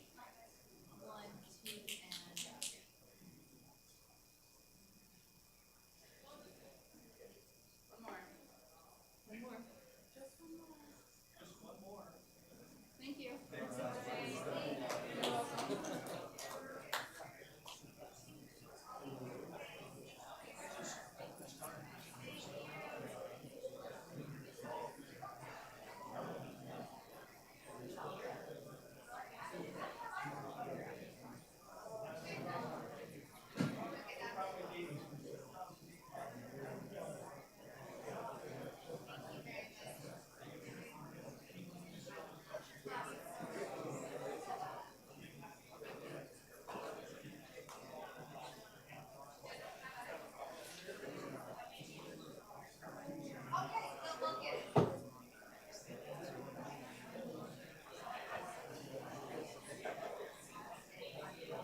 What a great item. We are now on our 10 a.m. time certain, so the first one is item 57, and I will turn this over to Supervisor Lopez.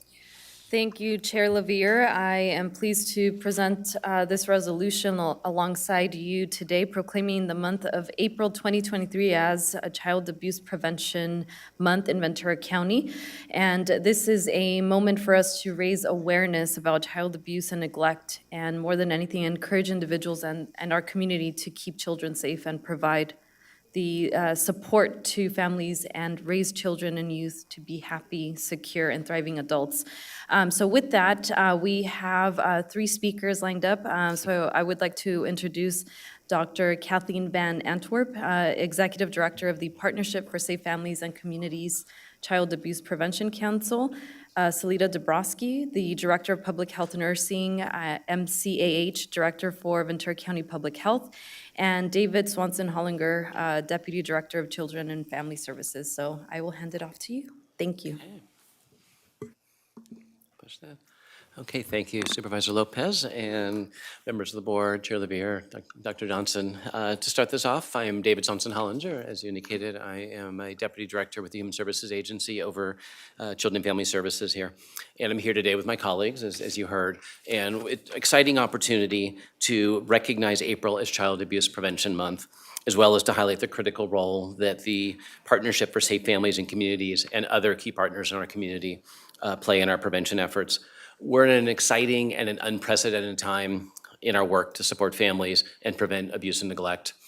Significant California and federal reform opportunities and investments in children and families are shifting the paradigm from intervening in children and intervening after something bad has happened to families and to children towards prevention. The goal is to help families before abuse or neglect occurs so children can remain safely with their families.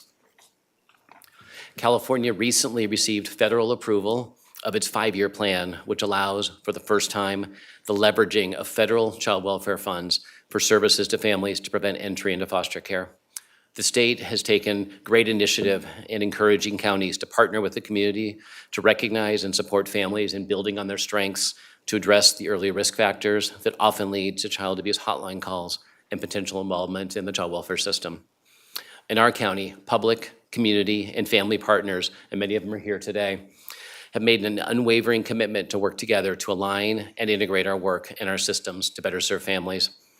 This begins at the neighborhood level to maximize wellness and quality of life so all Ventura County children, youth, and families are safe, healthy, educated, and well, with a sense of belonging, purpose, and opportunity to achieve their aspirations. We're bringing this to life by bringing together these government, community, and family stakeholders in the development of what's called a comprehensive prevention plan, which we'll be submitting to the state in a couple of months. This will allow us to move toward an integrated child, youth, and family wellness system. It's putting into action the vision that was presented to your board last May by leaders from the Human Services Agency, Behavioral Health, Probation, Public Health, Ambulatory Care, County Office of Education, and Tri-Counties Regional Center. Our county's designated Child Abuse Prevention Council, the Partnership for Safe Families and Community, is a leader in this work, working closely with my agency as well as other key partners, such as First Five and Child Development Resources, who are behind us, to transform our systems that serve families and providing leadership in the community and elevating the voice of those with lived expertise. With that, I'm going to pass this off to Salida, and she's going to talk more about the work of the partnership. Thank you, David. Good morning, Chair Lavier, members of the board, Dr. Johnson. As mentioned, I'm Salida Dabrowski, Director of Nursing for Public Health, and also the board president for our Child Abuse Prevention Council. I've had the pleasure of working alongside Kathleen since 2018, and excited to continue on in this work. As you know, public health's focus is on prevention and promotion of health and well-being in our community. This aligns perfectly with the mission of the CAPC and our collaborative work with HSA on the comprehensive prevention plan and the development of this wellness system. Our public health programs support members of our community, promoting family strengthening and facilitating equitable access to resources and services, reducing family violence, abuse, and neglect. It is an honor to be a partner in this work. Now I would like to turn it over to Kathleen. Thank you, David and Salida, and thank all of you, Board of Supervisors. If we can bring up our, thank you, okay. There you go. All right. I'm Kathleen Van Antwerp, the Executive Director of the Partnership for Safe Families and Communities, and it is an honor to accept this proclamation today on behalf of our agency and our Board of Directors, and of course, all of our community partners who stand united with us every day to do this work. As you can see, we just pulled up the website for a simple visual for you to see that our mission is to promote a community that's committed to safe, happy, and peaceful families. And that's what you're seeing here today, a community surrounding and standing beside one another to do what we need to do to strengthen our families. The Child Abuse Prevention Council, the Partnership for Safe Families and Communities, the acronym is CAPC. You'll hear that word, but I wanted you to know that's what we're speaking about. The CAPC works to strengthen families on a multitude of levels. So we work at a state level. We collaborate with the Office of Child Abuse Prevention up and down the state of California to inform and work collaboratively with our other child abuse prevention councils in every county throughout the state. At a regional level, we have a Coastal Tri-Counties Child Abuse Prevention Coalition. We work with Santa Barbara and San Luis Obispo, and we put together conferences, resources, because we recognize that our families move up and down along this coast. So it's important that our resources stay stable so that families can have the help that they need. And also, we want to say tomorrow, all of you are invited to join us for a virtual Raise the Flag in recognition of children who have lost their life to child maltreatment. We went to this during COVID, and we do this collaboratively with our Coastal Tri-Counties team, and it's been quite a success. So we've decided to keep it on a virtual platform. We invite all of you to join us. It's for 30 minutes. We talk about our statistics, we talk about the prevalence of child abuse, and we talk about how to strengthen families to prevent child abuse. And then we have a moment of silence where we raise a flag and we recognize the children that we've lost. That's happening tomorrow with our regional team. Locally, the Child Abuse Prevention Council here in Ventura County, I just want to highlight about 3 examples of the work that we do on a daily basis. We have what's called a monthly Strengthening Families Collaborative. We meet every month and we bring together this cross-sector representation of all the direct service agencies in Ventura County. Our government agencies, our community-based organizations, our private sector. We come together and our goal and objective is to lift, link, and leverage all of these agencies. We lift each other. We celebrate the strengths and the work that we're doing.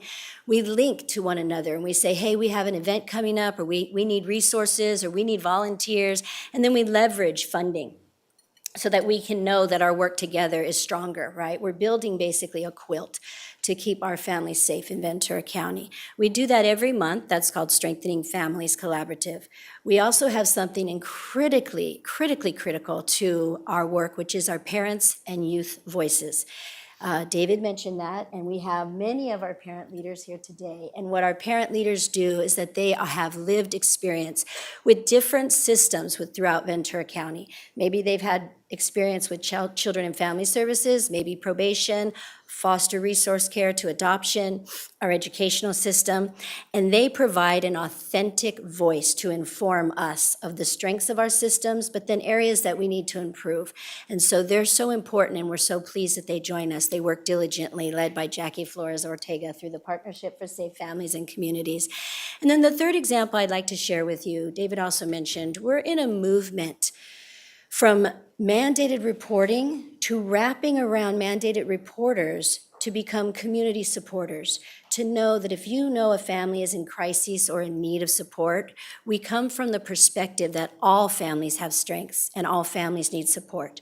So what we like to do is we like to teach our mandated reporters the law about keeping children and families safe, but at the same time, how can you support this family? What resources can you provide? What educational materials? How can you connect them directly to all of these services throughout our county? So those are just 3 of the examples that we do on a daily basis. Today, after this Board of Supervisors meeting, we have a pinwheel garden that will be placed out front. We invite all of our community members to come and to pick up a pinwheel and to put that pinwheel predominantly placed in your place of business or in your home.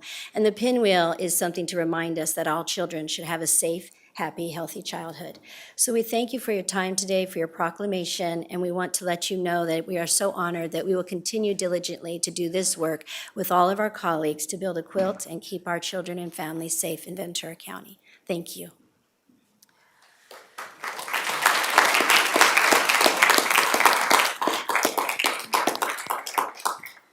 Thank you for being here. And before we come down to present the proclamation or the resolution and take a picture, we do have a public speaker. Yes, thank you, Supervisor Lopez. We have Michelle Murphy, who's here on Zoom today.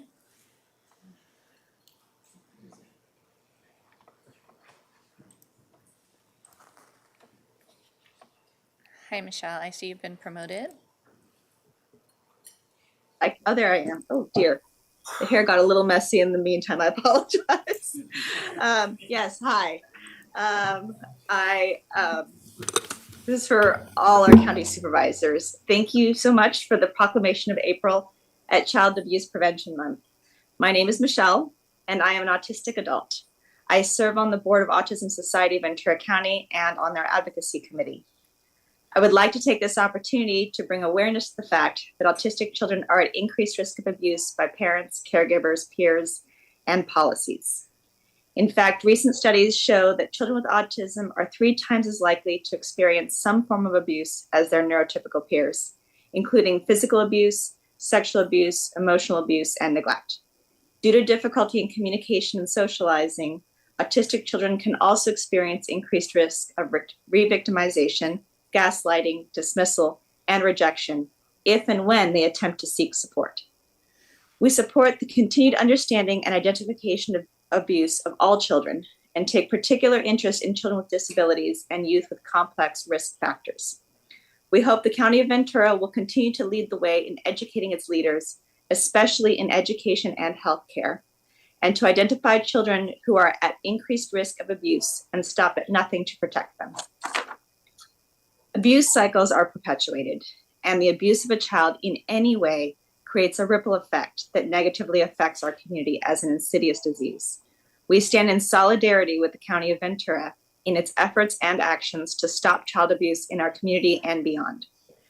For additional information or to get involved with Autism Society of Ventura County, I hope you'll visit us at autismventura.org. And thank you for your attention to this critical matter. Thank you, Michelle. Great, thank you. Also, at this time, also invite the partners who are here to join in this picture and the presentation. Thank you all.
Okay. Item 58 is a presentation proclaiming the week of April 9 through 15, 2023 as National Public Safety Telecommunications Week in Ventura County. And it's a chance for us to recognize the amazing and often life-saving work of our public safety dispatchers, both within our Sheriff's Department and our Ventura County Fire Department. And so I would like to invite up, I believe, Chief Gardner, and is it Captain Wright? Who, it was, Miss Brackus? Okay, perfect. Who's the Assistant Emergency Communications Manager. And, just for the public's knowledge, we talk about the work of our dispatchers, and I want to cite some statistics which are in these proclamations. Our Ventura County Sheriff's Office of Communication Center, they handle, in 2022, they handled 313,000 telephones. Is that right? I'm tired. 313,000. Yeah, it's not even noon yet, and I'm tired. Yeah. 313 telephone calls, including 100,000 911 calls. And then looking at our Ventura County Fire Department Communication Center, 200,000 calls, including almost 75,000 911 calls. So they are busy, and they do amazing, amazing work. And so I'd love to turn it over to the two of you to recognize the dispatchers of the year. Members of the board, chair of the board, thank you very much for having us here today. I feel like this is deja vu for some of you, as I have seen Supervisor Long multiple years in a row. However, every year that we are given the opportunity to come up here and speak about our dispatchers throughout the county, it's such a pleasure. Our dispatchers are really the unsung heroes of our agencies. And like you said, answer lots and lots and lots of 911 calls as well as business calls that they're fielding throughout the day. And they're keeping our deputies in the field safe constantly, 24/7, 365. The public can rely on us to answer our 911 calls in a very timely manner. We're not going to put people on hold. We are always there for them. And again, I just want to thank you very much for having us here today and every year. Good morning, Chair of the Board, board members, Dr. Johnson. It's my pleasure to be here along with Aaron and to recognize our dispatchers. And Sheriff Freihoff and I had an opportunity to do I guess it was a podcast or it was some sort of interview yesterday. And we were able to talk about first responders and mental health awareness and the impacts that it has on us. And we got to talking about our dispatchers. And we have one of our 4 shifts here today sitting back here with us. And one of our dispatchers of the year in particular, Marnie Hansen, back here, and we were talking about what they did, and you said 77,000 calls for service a year out of our fire dispatch center. Well, there's 25 of them, right? So that's almost 3,000 touches a year that our dispatchers have, and they're on the phone from the time somebody calls 911. I mean, it can be, think of a partner of 50 years finding their loved one not breathing on the floor, and they're administering CPR instructions, or a mother and a baby trapped in an apartment above a fire, and they're going through instructions with the mother to put a wet towel under her door, close the door, wait for the fire trucks to get there. The shooting and the car accident we talked about this morning, there's dispatchers on the other end of the line directing officers, directing responders, talking to panicked people and they're all doing that until we get there. And it's an amazing thing that they do between giving CPR instructions, between just the care and compassion that they take. Each of them 3,000 touches a year with one of our citizens. That's amazing from somebody that prides and cares on public support, public compassion. They each do that thousands of times a year. They're an amazing bunch that is rarely recognized, and they're always in back of the phone, right? They're not out. They don't get to see the closure. So to have this opportunity to stand up here with Aaron and recognize them and say thank you, and in particular say thank you to Marnie, who I remember being a new captain. I remember being panicked going to those first calls. And I could always hear Marnie on the other end of the phone, just calm down, Cap, you got this. It's okay. Calm, easy, just a rock star at what she does. And all of our dispatchers are. And it's a pleasure that we get to recognize them and we get to say thank you, and that you guys take the time to do this as their board. Thank you. It means a lot to us. She's going to come up. She's had a speech, but we said just a picture. Can I just add to that? I mean, in thinking about, since I've been on this board, since Thomas Fire, and the amount of days, not even one day a year, but the amount of days that we have been, your whole group has been there for our community in such a calm way. When you get that call from your kid or your mom, and you're like, what? No. You guys are cool, calm, collect. You don't know what you're going to face when you pick up that phone. And how many years I've been around that you guys have just handled it with such class and such just calmness. I really appreciate it.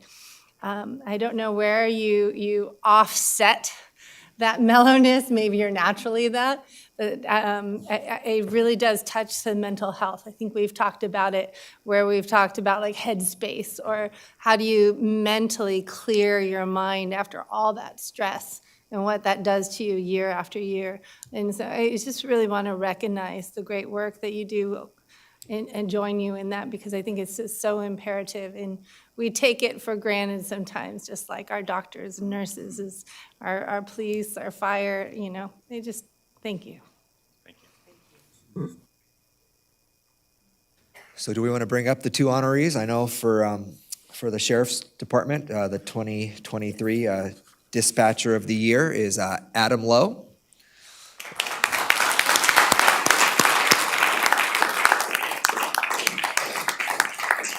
And then for the Ventura County Fire Department, the 2023 Dispatcher of the Year is Marnie Henson.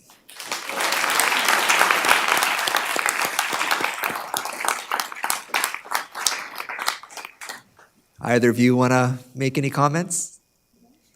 You talk all day, so. I'll just very quickly say that I consider myself very lucky to have the job that I do and to be a part of a great team, and it's an honor to be recognized today. So thank you all very much.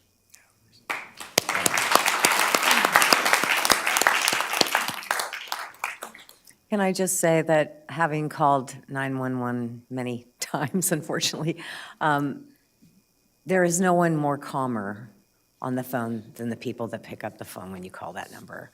And because they're so calm, they can take a very tense situation and make it so much better.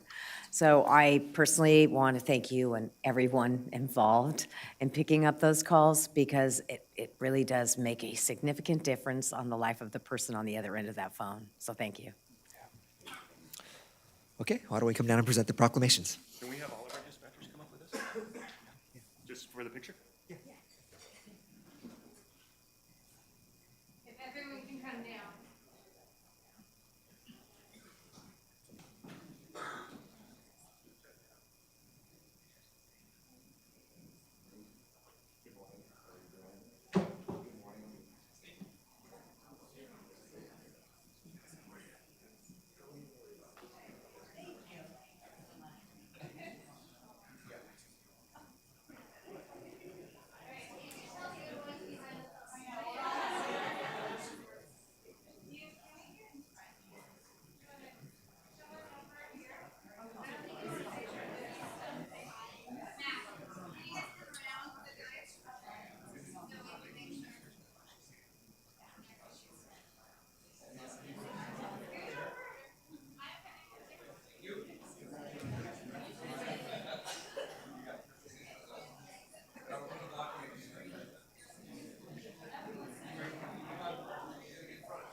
Okay, item 60 is a presentation of a proclamation by Supervisor Parvin. I'm sorry? 59, thank you. 59, yeah.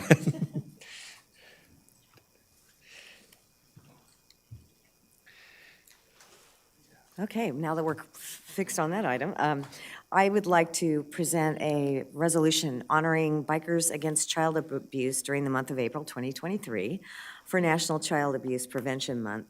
And I would like to invite BACA chapter, and BACA is Bikers Against Child Abuse, the President Bama, along with Shredder, Clutch, Rose, Metal Man, I mean, could be Mental Man, Wolfette, Swan, Tiny, Wanderer, and Scout up to the podium.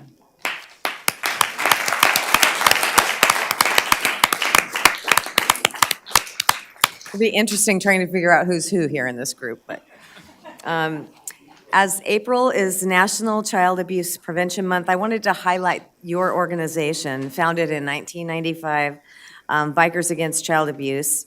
The Ventura chapter of BACA was chartered in 2015, as you know, as a nonprofit organization of bikers with the intent to create a safer environment for abused children. They stand ready to lend support of their wounded young friends by involving them with an established, united organization. Would you want them to be facing you if you were abusing your child? The BACA members go through an extensive background check and receive special training from mental health professionals that aids them in handling delicate situations. BACA members help wherever needed, including court appearances to support these children and lend their emotional support and physical presence. And their physical presence is great.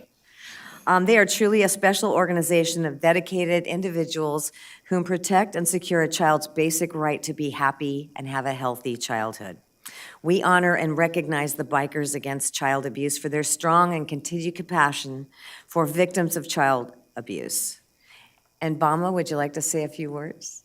Well, first off, I apologize, it's Bama, Roll Tide. Oh, I'm sorry, Bama. Roll Tide, Alabama, but that's all right. Alabama. Bama.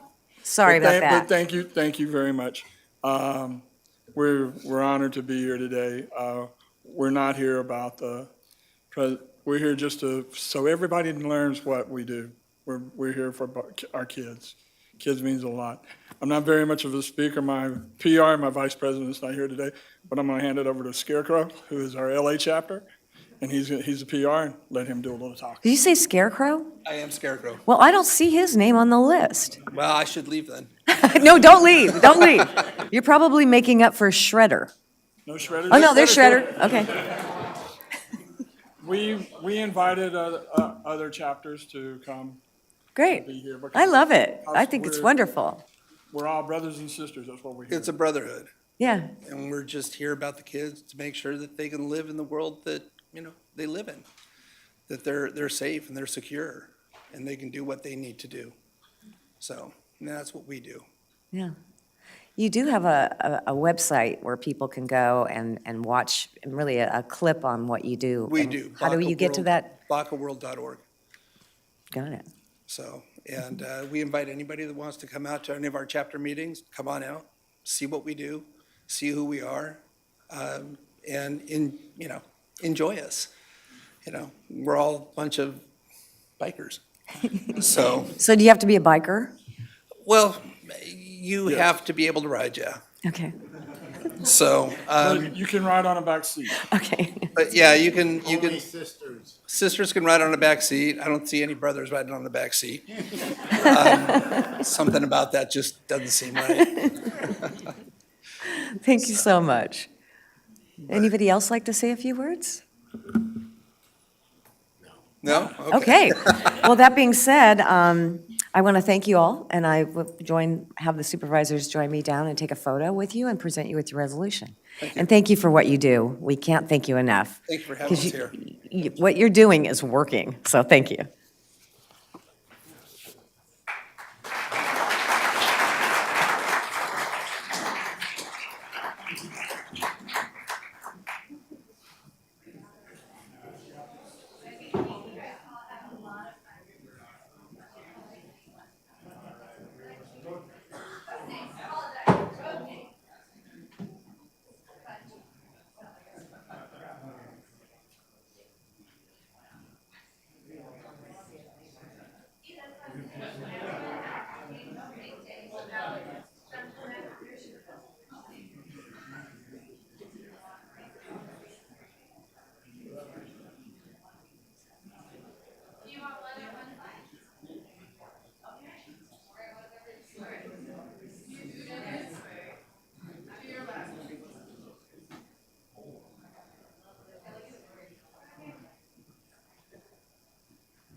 I have a nickname too, Savage. That's your nickname?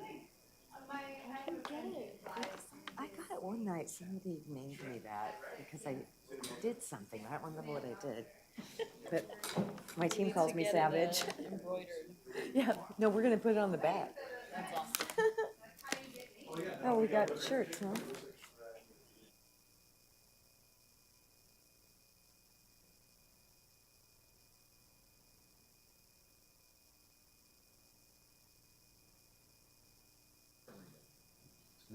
You 60. All right, so the next one is 60.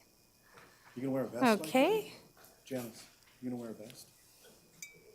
Where did, You need some leathers.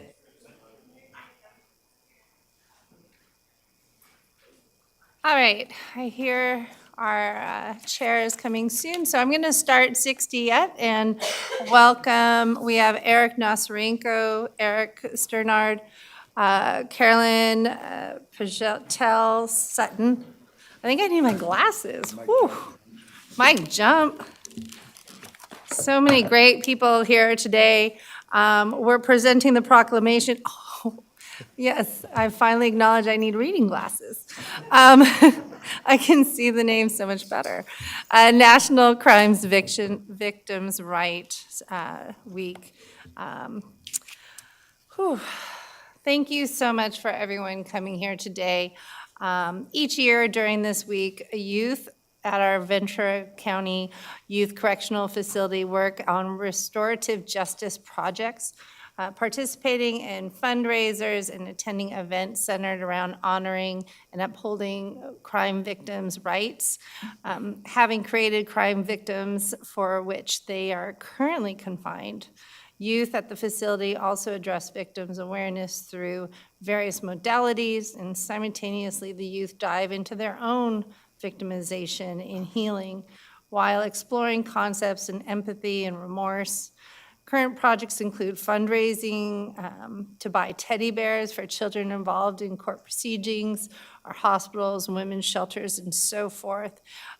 This year's 2023 theme is the Survivor Voices, which is elevate, engage, and affect change. Calls upon communities to amplify the voices of survivors and commitment to creating an environment where survivors have the confidence that they have been heard, believed, and supported. And so it's a strong alley of people that we have here today in our board. And Supervisor Long, thank you as we do this together. Really do appreciate the opportunity. And so I'd like to open it up to Eric Nosarenko, our district attorney, to start us off.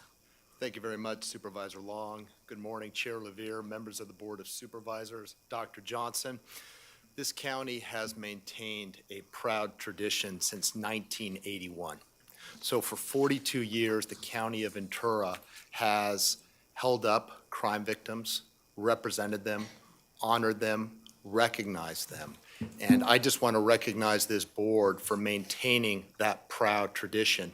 Behind me are the men and women of community-based nonprofits like Coalition for Family Harmony and Interface Children and Family Services, our victim advocates, our prosecutors, our investigators, all of whom assist day in and day out victims of crime, obtaining restraining orders, providing them networks to counseling and therapy, making sure when a cell phone is lost, a replacement is available, and letting them know the rights they have in court, when they can speak before the court, what's an arraignment, what's a sentencing report, and what are their rights to speak to the judge, the prosecutor, and what is it like to testify.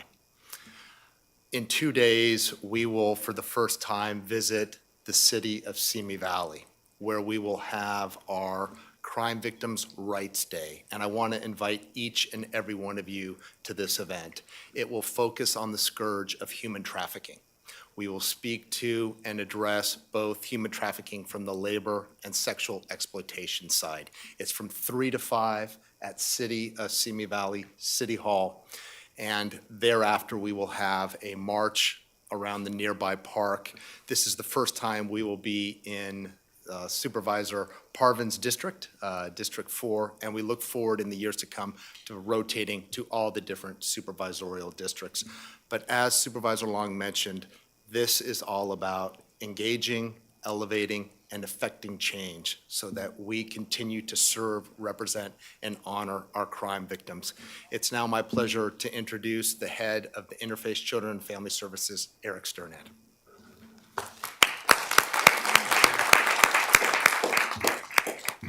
Chair Levere, Board, Dr. Johnson, what an honor it is to be amongst our colleagues here.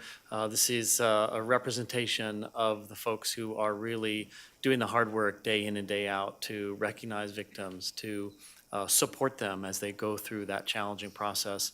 As you know, for 50 years, Interface has been working with victims of crime in various ways, our child abuse prevention work, our mental health work, our domestic violence, and more recently, human trafficking work. And I think the partnerships are exemplified.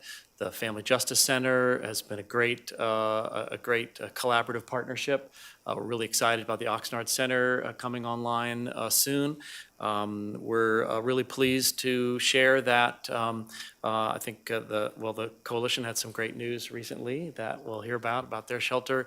We also have a men's shelter coming online for human trafficking victims, both sex trafficking and labor trafficking victims. So we think that's going to be a great addition to the shelters in our community.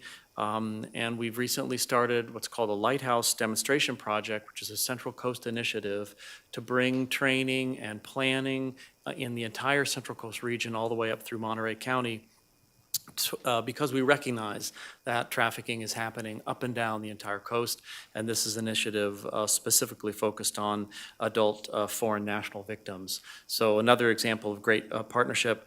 The Ventura County Human Trafficking Task Force is doing some amazing things. A landlord engagement program is working with local Ventura County cities to add stricter regulations as it relates to massage establishments so that we can stop that sort of whack-a-mole kind of process that keeps happening, and we can really gain some traction there.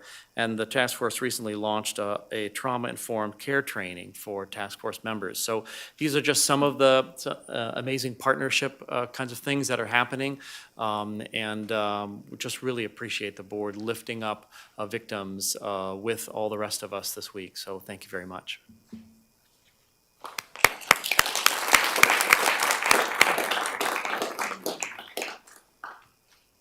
Good morning to the Board of Supervisors, Chair, and Dr. Johnson. Thank you so much for having all of us this morning. I want to thank our District Attorney's Office, our Family Justice Center, and all of the hardworking advocates there and also at Interface for really collaborating and coming together as a partnership.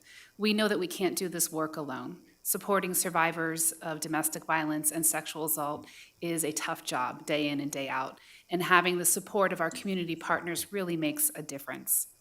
We also know that domestic violence and sexual assault are no longer private issues. We see it on social media, we see it in the news, we see it in the public, we've seen it here in the county.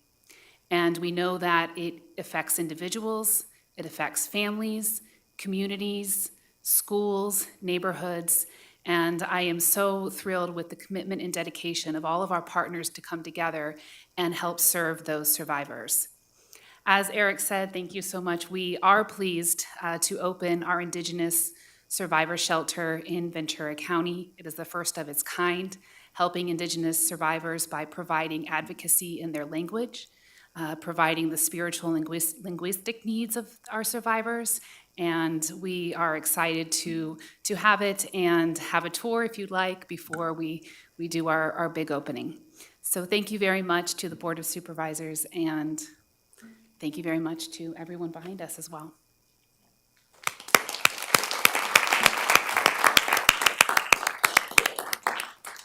Just one final thought. As evidence of this county's commitment to serving victims, I think about what you did just 1 hour ago, which is approve the notice of intention to purchase the Carmen Ramirez Family Justice Center, which will continue to give voice, serve, and provide assistance to crime victims. So on behalf of all of us, we want to thank you.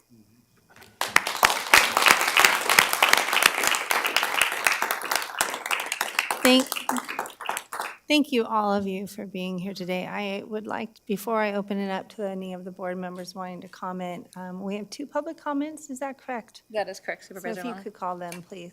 Okay. We have 2 speakers here in person. When I call your name, you'll have to please make your way to the podium. We have Aaliyah Deweese, followed by Marissa Martinez. We have Aaliyah Deweese, followed by Marissa Martinez. Okay, Supervisor Long, not seeing him. Oh, she's here. Was it for a different item, or did you want to speak on this item? Perfect, please come on down.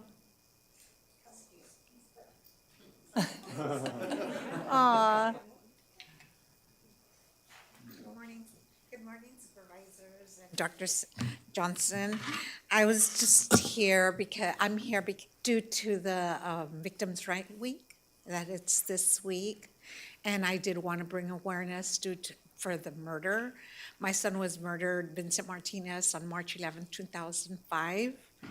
And I have noticed that this really trickles down to everyone, from the community to our families. I've personally been affected where my son was directly killed in front of our home. And I have a son now that has mental illness due to the fact that it happened it was only at 6 p.m. And we have not been the same. I have PTSD, and I would like to make a proposal, but maybe I jumped a little bit too quick. I would like to make a memorial on behalf of all of the people that have lost their son or daughter due to gun violence or murder. And maybe someone can direct me and help me. I used to be the chapter leader for Parents of Murdered Children, which I'm no longer, but I'm very adamant in all this with the county really taking this into action, because it's happening in our schools, with our children. It's happening everywhere. It's not just about my son. It's about everybody in the county of Ventura, which I had the honor to work for 28 years here, and you guys are amazing. I really thank you, and I thank for working for the county of Ventura. It was a great pleasure working here, and I just hope you really take this into consideration, because when you lose a son or a daughter or anybody in such a violent matter, it's very devastating. And there's no words to comfort anyone during that difficult time. Is my time up? I have 1 more minute. Wow. I didn't think I could. I'm probably speaking on really fast, but I want to hopefully bring this where we can come together as a community and since we do the Victims' Right Week, some sort of statue here at like they want to do for the veterans for Vietnam. I think it would be a nice gesture, since there's always, every year, March. Okay? If anybody can guide me to the right place, or somebody that can help me? Yes, we will, and we have Mr. Jump right behind you. We can have staff that contacts you, definitely. And thank you for being here today and sharing your story, your experience, your life with us. Really do appreciate it, and I'm so sorry for your loss, but thank you. Thank you so much for hearing me out.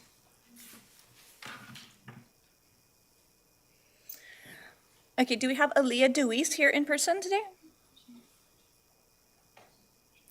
Aaliyah Deweese? She's not here. Okay. Thank you.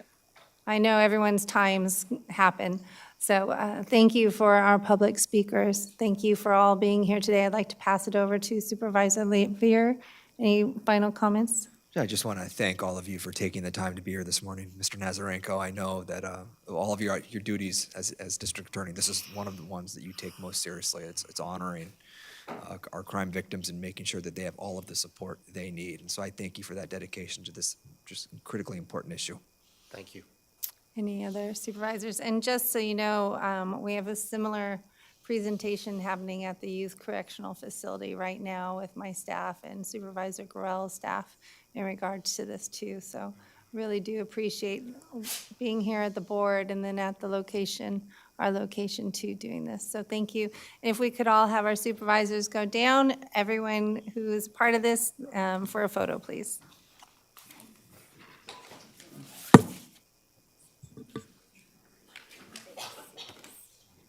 All right.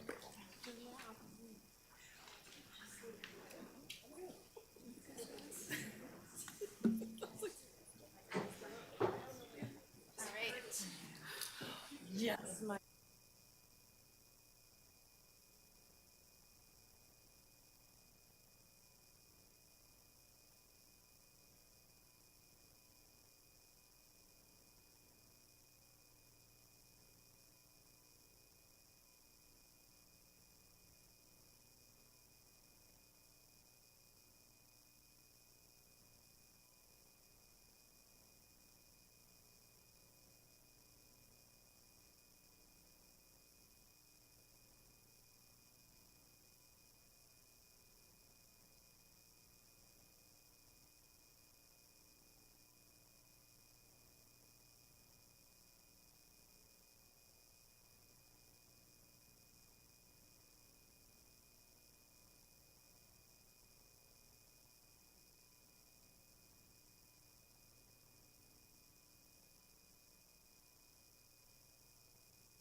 We will keep going. We are now on item 61, which is a presentation of a proclamation honoring the week of April 23 through 29, 2023 as National Library Week in Ventura County, an item brought by Supervisor Long and Supervisor Parvin. And so Supervisor Long. Need a microphone. Thank you very much. It's an honor to be presenting this with Supervisor Parvin. The week of April 23rd through 28th has been designated the National Library Week, and I am pleased to be here today to talk about how special our libraries are and to provide the opportunity for everyone to pursue their passions and engaging in a lifelong learning. Our libraries are there to help us. And I'm proud to have 3 of our county libraries and 2 city libraries located in my district. And I wanted to say thank you to our library administrator, Nancy Schramm, for maintaining our library programs and collections that are as diverse as the population we serve. Our libraries play a critical role in our economic vitality of our communities by providing internet. It's got technology, access, literacy skills, and support for job seekers, small businesses, and entrepreneurs. And in many ways, our libraries are the cornerstone of democracy. It promotes the free exchange of information and ideas for all. And our very own library system celebrated its centennial anniversary in 2016 and currently serves over 306,000 people, registered users. And I will finish by acknowledging our librarian and library workers and our library supporters who work hard to keep our local libraries a welcome place for all. And let me read this last stanza into our proclamation. Now thereby it be resolved, our Ventura County Board of Supervisors would like to proclaim the week of April 23rd through 29th, the National Library Week, and encourages all residents to visit their library to explore the wealth of resources and availability. And I also remind you that you can do it online from your iPad or your computer on the couch. It's a great location to get some resources. So thank you so much. I just had to, brag a little bit about how many libraries are in my district. But then also I'd like to give the opportunity for Nancy Schramm, our director, Mary Reese, and Abby Ringer to say a few words, and also Supervisor Parvin, if you'd like to add anything. Well, I'll let them go ahead. Come on up. I know everybody's always doing this in a library.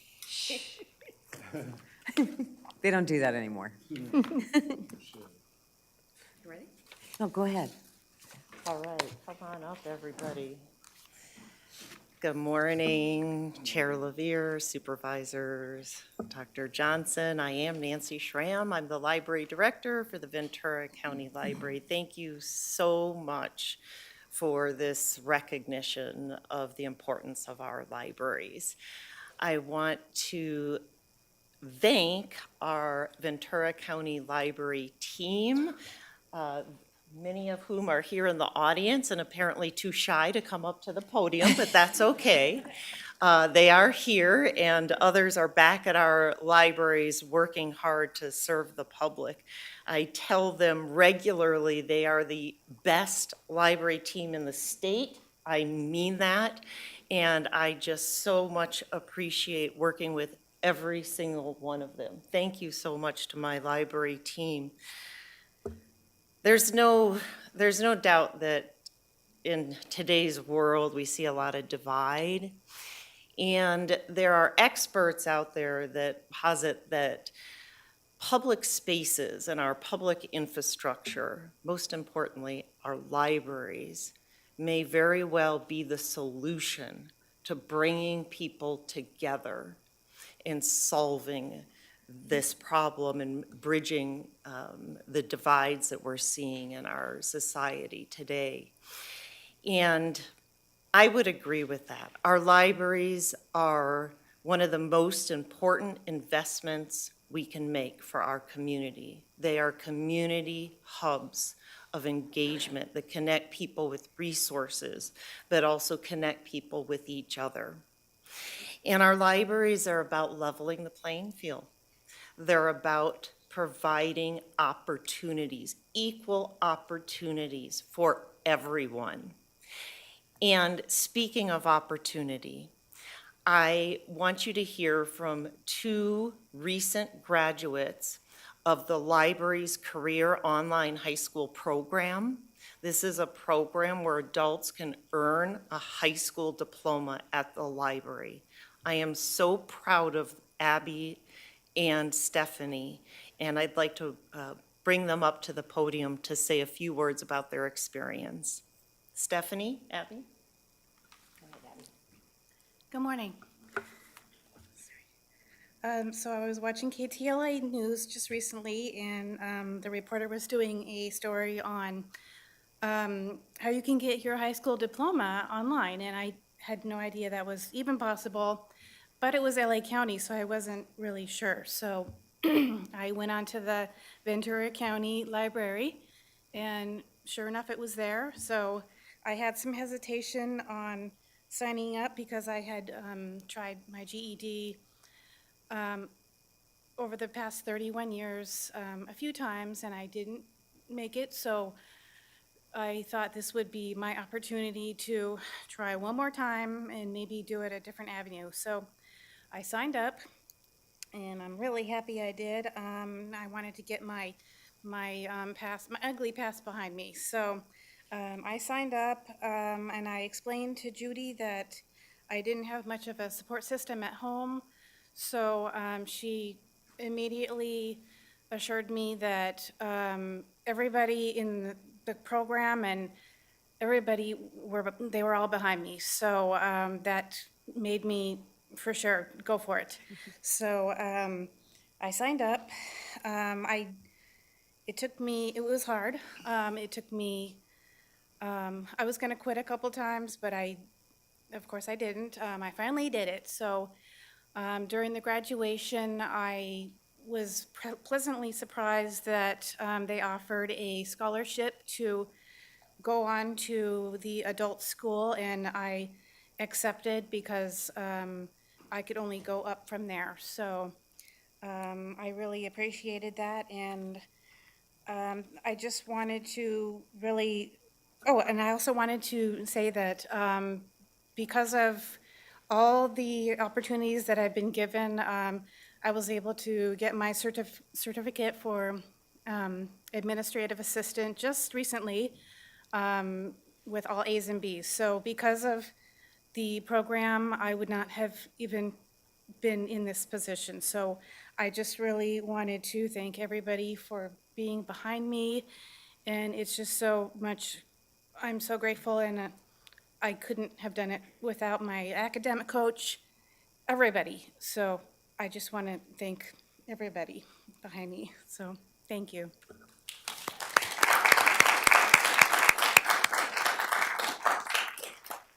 I take this one because I'm short.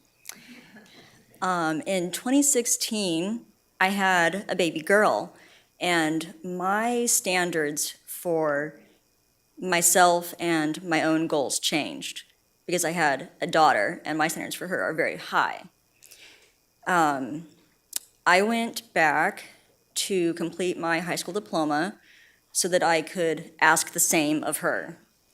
After completing, I enrolled right into Ventura College. I'm still enrolled right now. I'm working on 2 degrees, an AA in biological sciences, and an AS, in biological sciences, and an AA in psychology, with the intent to go on to medical school eventually.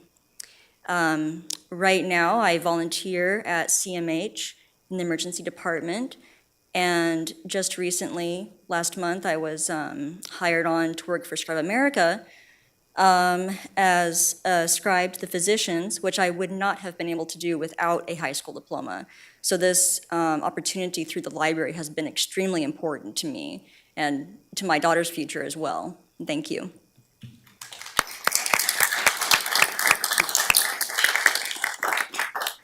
Well, thank you, Abby and Stephanie, for sharing your story on that. My name is Mary Reese. I'm the vice chair for the Ventura County Library Foundation. And my past, I was the interim vice president at Moore Park College for academic affairs, on the school board, Oak Park, and commission for the homeless in Ventura County. So I've had the opportunity to support the county in a couple of different ways. The program that was just discussed is just one of the many things that are happening in the county libraries, both the counties and the city libraries that do such phenomenal work.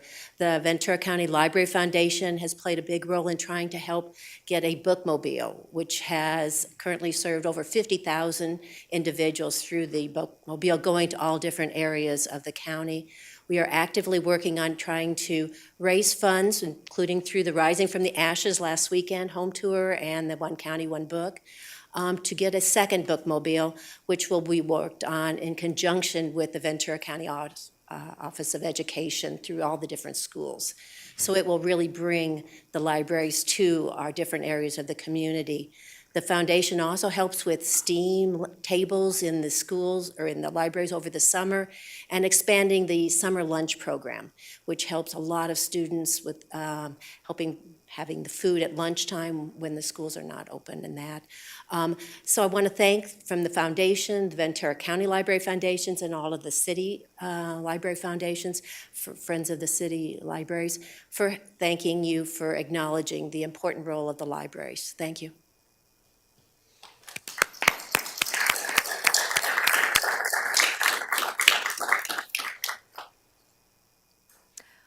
Well, I just want to say that I actually grew up in a library.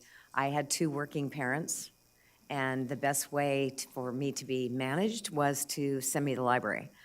So I ended up being, I love to read. One of my sisters ended up becoming a librarian, so I understand the work that you do is very, very important. And I really appreciate it because libraries continue to evolve, and when you mentioned that they actually could help solve world problems, I couldn't agree with you more. And I really appreciate your work, and I know all of us do here at the board level.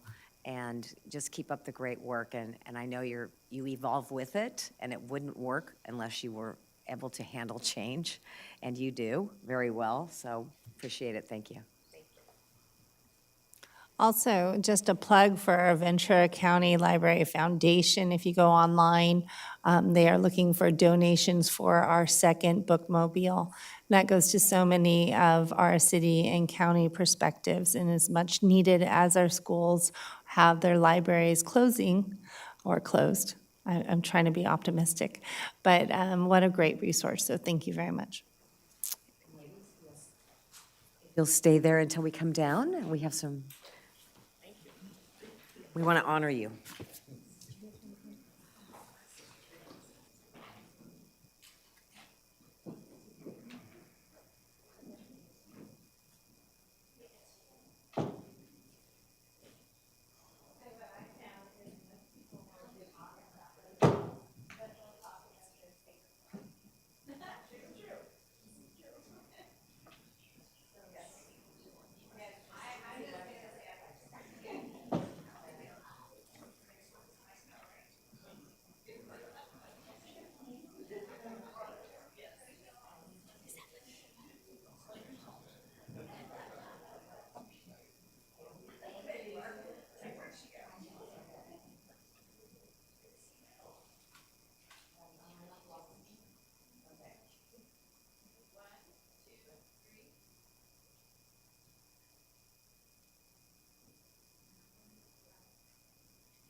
know Supervisor Long will be right back, but I think we can begin the public hearing for item 62, which is a public hearing to consider approval of the county's entitlement area fiscal year 2023-2024 annual action plan. So I know we have several speakers this morning. I believe we're going to start with Ms. Chelsea Russell. Good morning. And I'll open the public hearing. I'm sorry, Chelsea. Yes, thank you. Good morning, Chair Levier, members of the board, Dr. Johnson. My name is Chelsea Russell with the County Executive Office, and I'm joined today with my colleagues with the Community Development Team. There's a lot of information in your board letter and associated attachments, so I'm going to try to keep the presentation short and succinct. First, we're here to hold a public hearing for our annual action plan. This plan is required by the Department of Housing and Urban Development in order to receive our entitlement community development block grant and home investment partnership grant funds.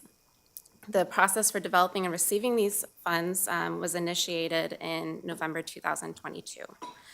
So in addition to our traditional HUD funding, we have several other funding sources accompanying these recommendations with the intended purpose to develop affordable housing. These include the annual permanent local housing allocation from the from the state of California, and the remaining Home American Rescue Act plan funding, which is a one-time source funding from the county, or to the county from HUD. These funding sources are eligible to fund similar projects to our home program, so they were included in our solicitations for applications in this cycle. By doing this, it allowed us to review all the different projects holistically and determine what funding sources they were eligible for, and to assure we're receiving the highest and best use of each funding source. So we have a number of funding recommendations with these different funding sources, and details about these allocations and these allocations are summarized in Exhibits 2 and 3. But to briefly summarize what we have about $1.3 million in community development block grant funds, $1.4 million in home funding, $1.3 million in PLHA funding, and $401,000 in home ARP funding. In total, these recommendations will support 14 nonprofits and community-based organizations, operations, programs, or projects. And these funding recommendations will also support the creation of 211 new units of affordable housing in the county as well. In addition to the public hearing, there is a resolution for PLHA funds that needs approval, so we may memorialize our allocation of PLHA funding to the project in your board letter. In closing, I'd like to thank my colleagues in the community development team, in particular, Tracy McCauley, Marianne Goriento, Jen Harkey, and Christy Madden. And I'd also like to thank our affordable housing interns, Alex Avalos and Naomi Chung, as they provided support reviewing our applications and compiling our materials for the annual action plan, which is quite a beast. We also want to thank our community-based and nonprofit partners that we work with and that are doing critical work serving our most vulnerable populations in our community. So that concludes my presentation. I'm happy to answer any questions you may have. Right. Is there any public speakers on this? Chair Levier, there are no requests to speak for this item. Thank you. Okay. Any questions for Ms. Russell? More just a comment. From the state level, our Ventura County team is highly thought of in just the process and education and knowledge of all these different grants. And I wanted to say thank you also because I know that picking the projects is not easy and that we would love to fund everything if we could. And some projects are not as in line, ready to go, or different things that have to go on. So I appreciate that very much for bringing this presentation. It's very thoughtful. And to be able to do it every year on a consistent basis is really great. So I just want to say thank you. Any other questions? I'll just add, affordable housing is just such an important issue, and I wish we could solve it with the snap of a finger. But 211 units is real progress. And so I'm really proud of the team for the work you do. We're having projects that are really touching numerous communities in the county. And so we're helping individuals in numerous cities and parts, East, West County, who are going to have access to this housing. And so job well done, and I'm excited to support this. Yeah, totally agree. So is that your motion? Well, Go ahead. I'd move the I will close the public hearing, and then I'd love a motion. Okay, thanks, Mr. Chair. I'd move it, I'd move the item. I'll second. Supervisor Gurl, Yes. Supervisor Long, Yes. Supervisor Parvin, Yes. Supervisor Lopez. Yes. Chair Lavere. Yes. Great. Thank you, Ms. Russell. Okay, budget time. We are now on to our 11 a.m. time certains, and we are going to receive budget presentations from several county agencies and departments. And Dr. Johnson, you want to kick this off? Thank you, Mr. Chair. Yes, I am happy to kick this item off. This is item 63. We are continuing with our department presentations. Today, we will have the probation agency starting, followed by General Services Agency, then the Department of Child Support Services, our county clerk recorder, and lastly, the Area Agency on Aging. So we thank you for your participation and ensuring that our board is aware of the operations of your different agencies. And without further ado, I'll pass off to probation.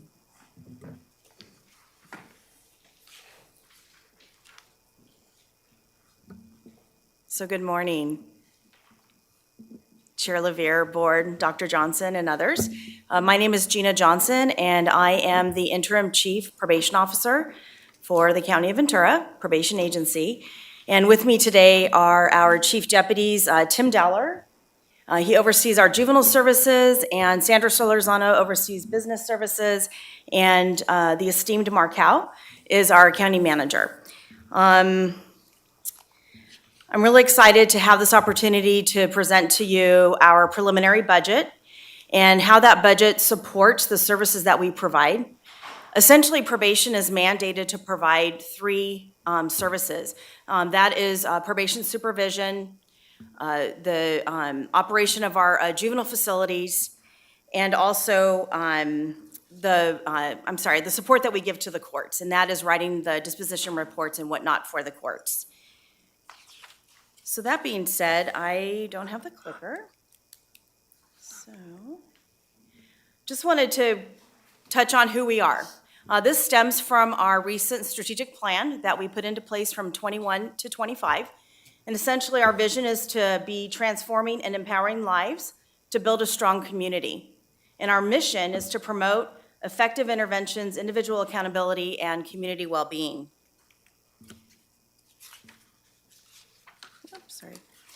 Essentially, our organization is split into 4 bureaus. As I mentioned before, our Juvenile Services Bureau, our Adult Services Bureau, our Administrative Services Bureau, and also our Business Services Bureau.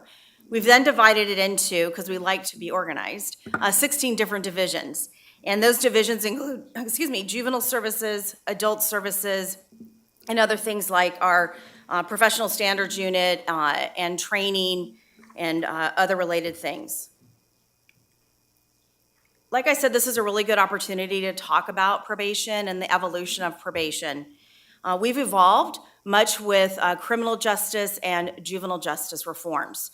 That being said, too, we also have progressed in line with the science behind criminal thinking. And we've developed a model that we like to call the multifaceted integrated safety model. And that essentially is holding clients accountable. That's our #1 priority. Second, and no in particular order really, is preventing crime by changing criminal thinking. And that we do with a lot of the programs and services that we offer to our clients.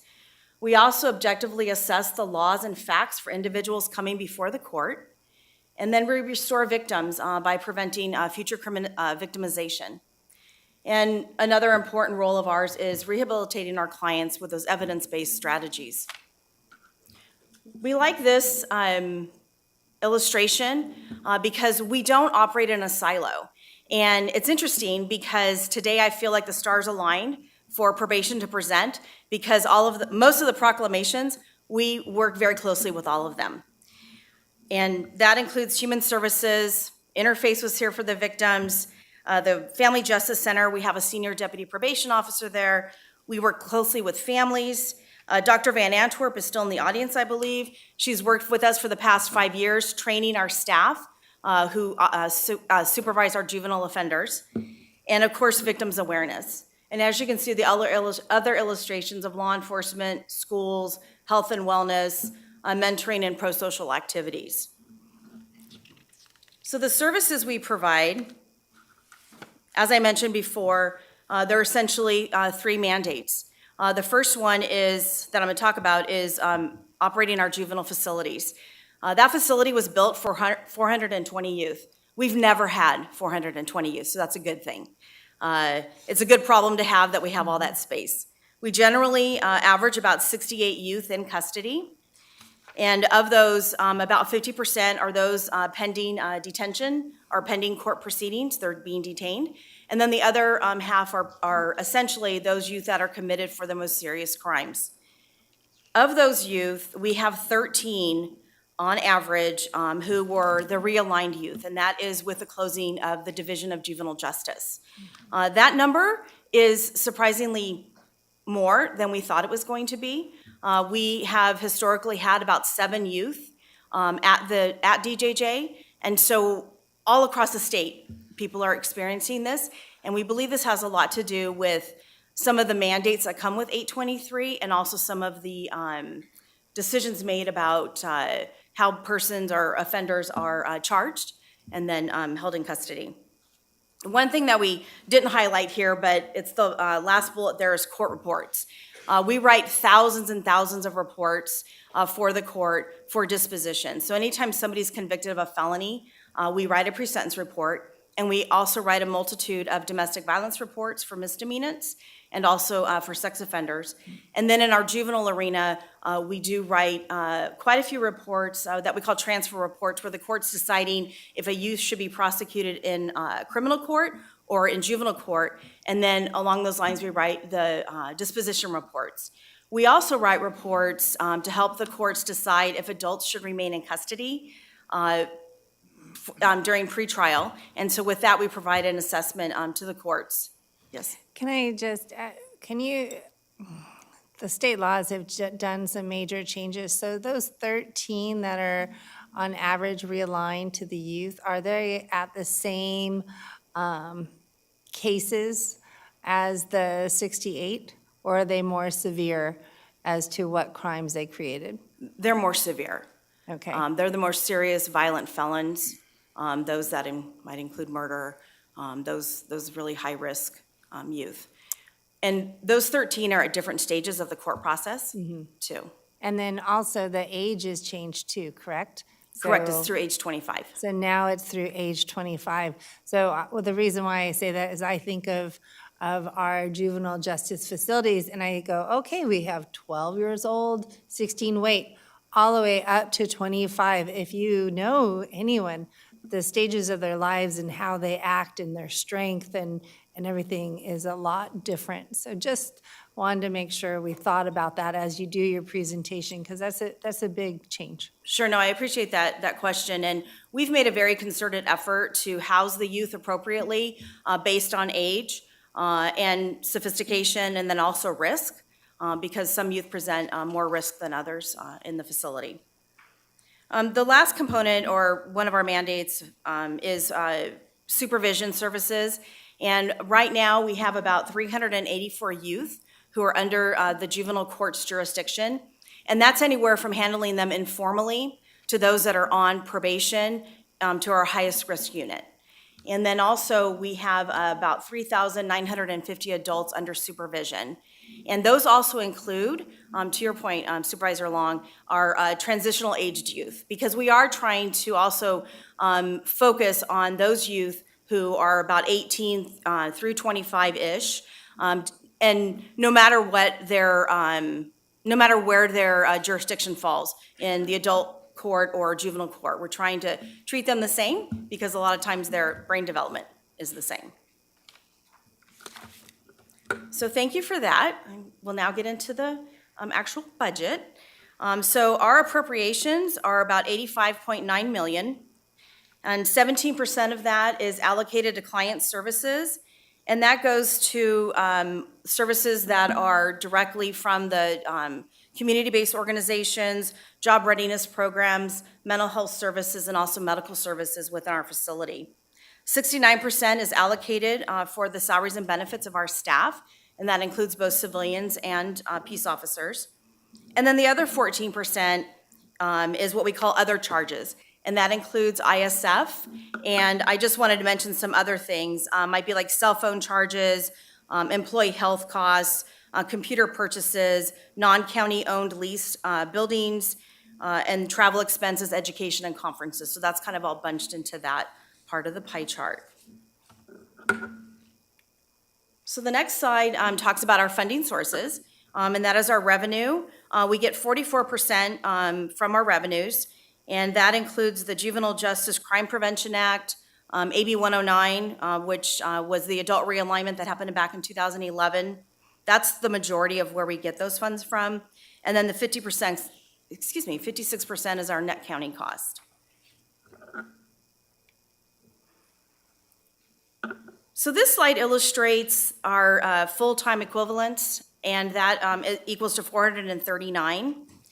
That includes about 110 civilians, and the rest, 329. It's kind of hard to see now on this slide. 329 sworn. Just a comment that I want to make about our sworn staff is, as is being experienced in a lot of law enforcement agencies, we are having a difficult time recruiting and retaining specifically our corrections services officers. In fact, we're calculating that we run at about a 30% vacancy rate, and that impacts some of the work that we do. Well, it has a significant impact on the work that we do, so much that we are in a current period of time where we're having to mandate all of our peace officer staff to work 8 hours a pay period in the facility to make sure that we meet both regulatory needs and then our operational needs within the facility. And with that said, we anticipate that our workforce will grow with the population, the 823 population, the youth that are being realigned because of the DJJ realignment. So just some comments about our revenue sources and related programs. I'm just going to really speak to the most significant.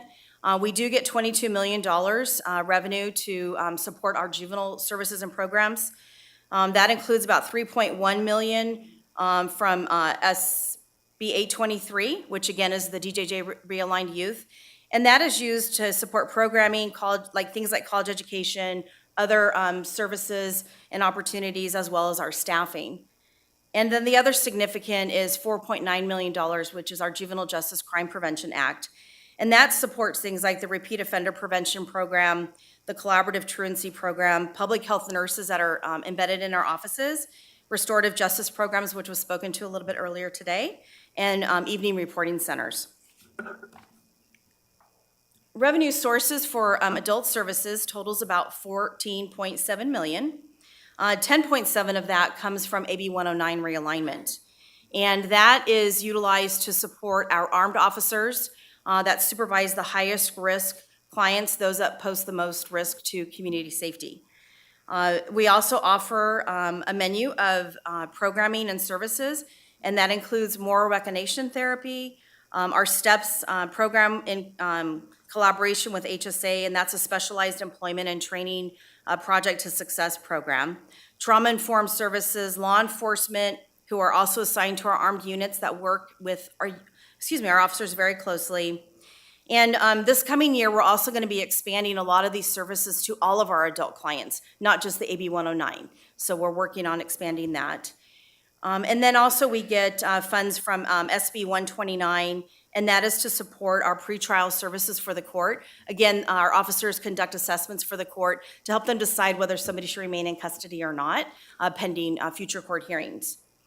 And then an amount that isn't a whole lot, but worth noting here is SB 678. We get about $1 million from that fund.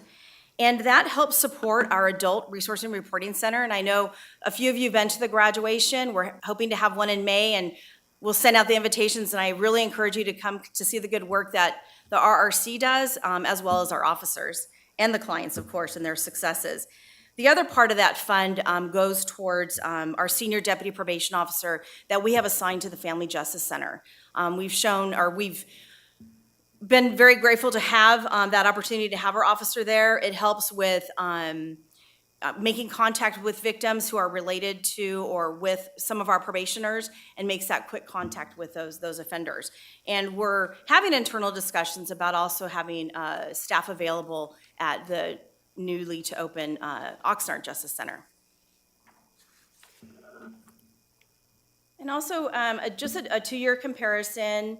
The adopted budget for last year for 23 was $83.2 million. This year's is going to be, our ask is for 2.7 more, 2.7 million more. It's a lot, but not really, because it has to do with an increase, an expansion of services to clients that I mentioned with AB 109.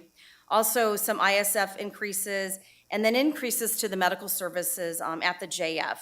And some of this is due to the increasing TABE population due to the DJJ realignment. And TABE means the transitional aged youth, again, going up to age 25.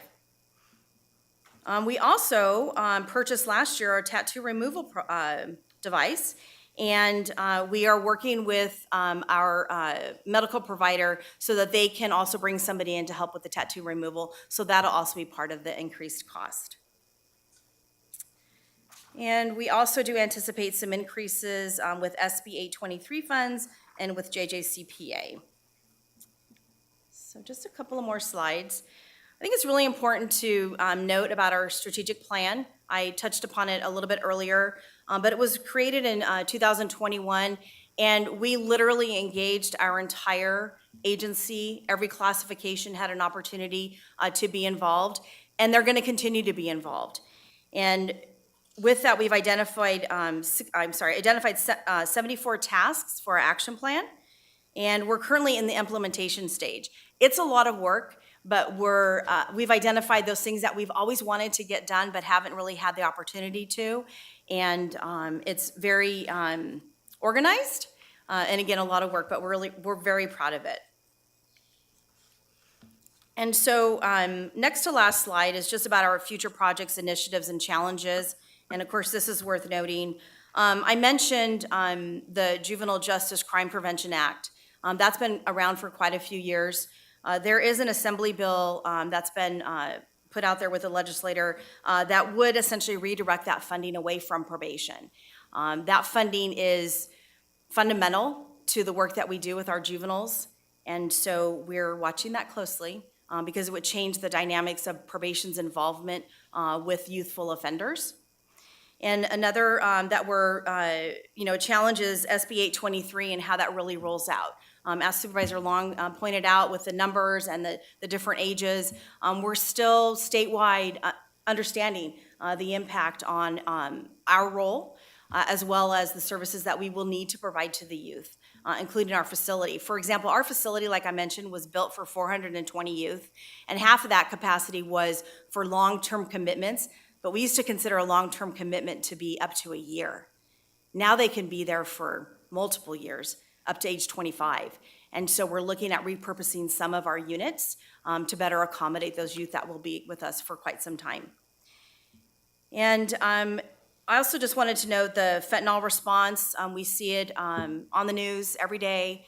Ventura County Sheriff's Office has put together what they call VC Focus. And that stands for, I think they're going to come before the board at the end of May, but it stands for Ventura County Fentanyl and Overdoses Crime Unit. And they've invited all of law enforcement, including probation. And so we are very glad to be involved in this. And I also wanted to mention, since we're speaking of fentanyl, that one of our division managers put together a program to be able to give Narcan kits to families of youth that we serve. And he named it NOPE, and it stands for Narcan Overdose Prevention and Education Pilot. And we've just started, but our hope is to expand that to all of our units so that all families have an opportunity to have that if needed. And then a couple other things are our building modifications. We currently occupy a building in Pacific, and it is fraught with issues, and we're kind of bursting at the seams. So we're going to be looking at a different location for those staff. as well as across the way, County Square Drive. We're looking to put our staff on the second floor, and that is our business services staff and our training units. And so those are some things that will be coming up too. And then lastly, we're hoping to expand our research and reporting centers, both for juveniles and hopefully adults, to South Oxnard, because there's transportation needs there and also a need for the community. So that being said, that's the last slide, and if there's any other questions, I'll be happy to answer or filter. All right, thank you, Chief Johnson. Any questions? Just appreciate the conversation of staffing also as state legislation has changed. And the association of 30% need to be filled. I know that's a concern of the board as well, and really appreciate staff hanging in there as we get more hires in. I know that is the goal. Right, it's a challenge, but definitely. Right, in the private sector, sometimes having less staff is supposed to be good and it's strategic, but not in this case. situation, as we know, and I just wanted to make sure that we did mention that. I know Chris Acebo and Francisco Burnett have good about just coming to our offices and talking to us about strategies and things like that. Yes. And I love that they're talking with you, and it's both ways, so appreciate it. Thank you. And just to that point, we are definitely having internal conversations about how to rectify that situation and working very closely with human resources and labor relations. Not going to get in the way of that. Thank All you. right. Supervisor Lopez? Thank you, Ms. Johnson. I'm not sure if I caught your comment regarding the capacity of the juvenile facility. So I understand you mentioned there's 68 an average that are residents, but with the capacity of 420, what happens with the rest of the space? If you can elaborate a little bit more on that. Sure, I'd be glad to. It is a lot of space, but we've gotten creative, very creative in how we utilize it. And some of it has become our programming. And so when we have specific programming for youth, like for example, Paxton Patterson, which is a trade program, we'll bring the youth over to that particular building. We have the Boys and Girls Club that is occupying one of the pods. Those are just some examples. And we've also utilized one of our other housing units as for education purposes, like with the schools. But we're constantly, changing and moving stuff around. We would very much like to open up one of the buildings to house the youth that are realigned because of DJJ. There's a bunch of acronyms, I'm trying not to use them.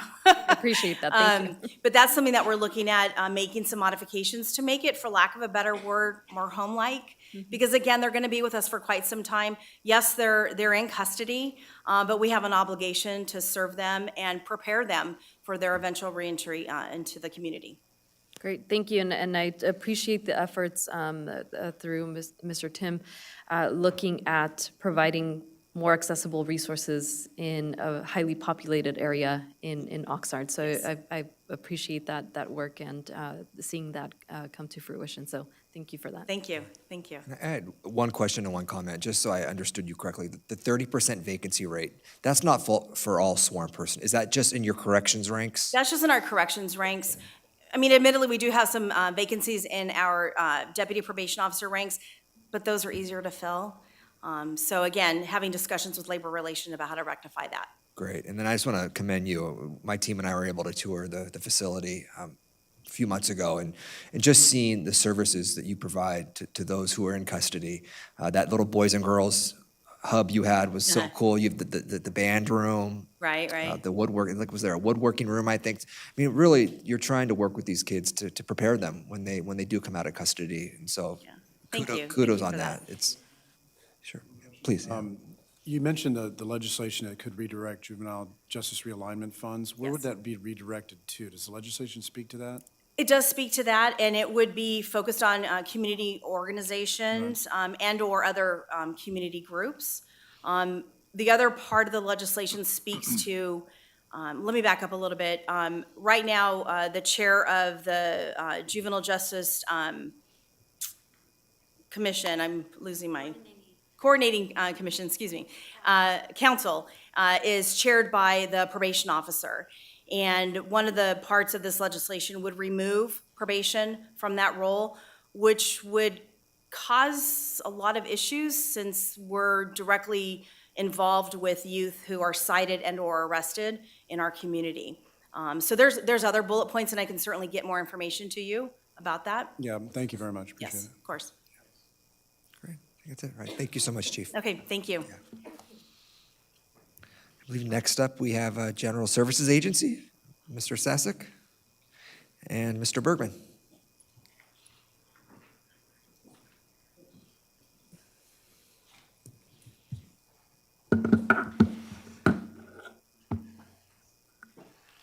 All right, good morning, Chair Levere, board members, Dr. Johnson.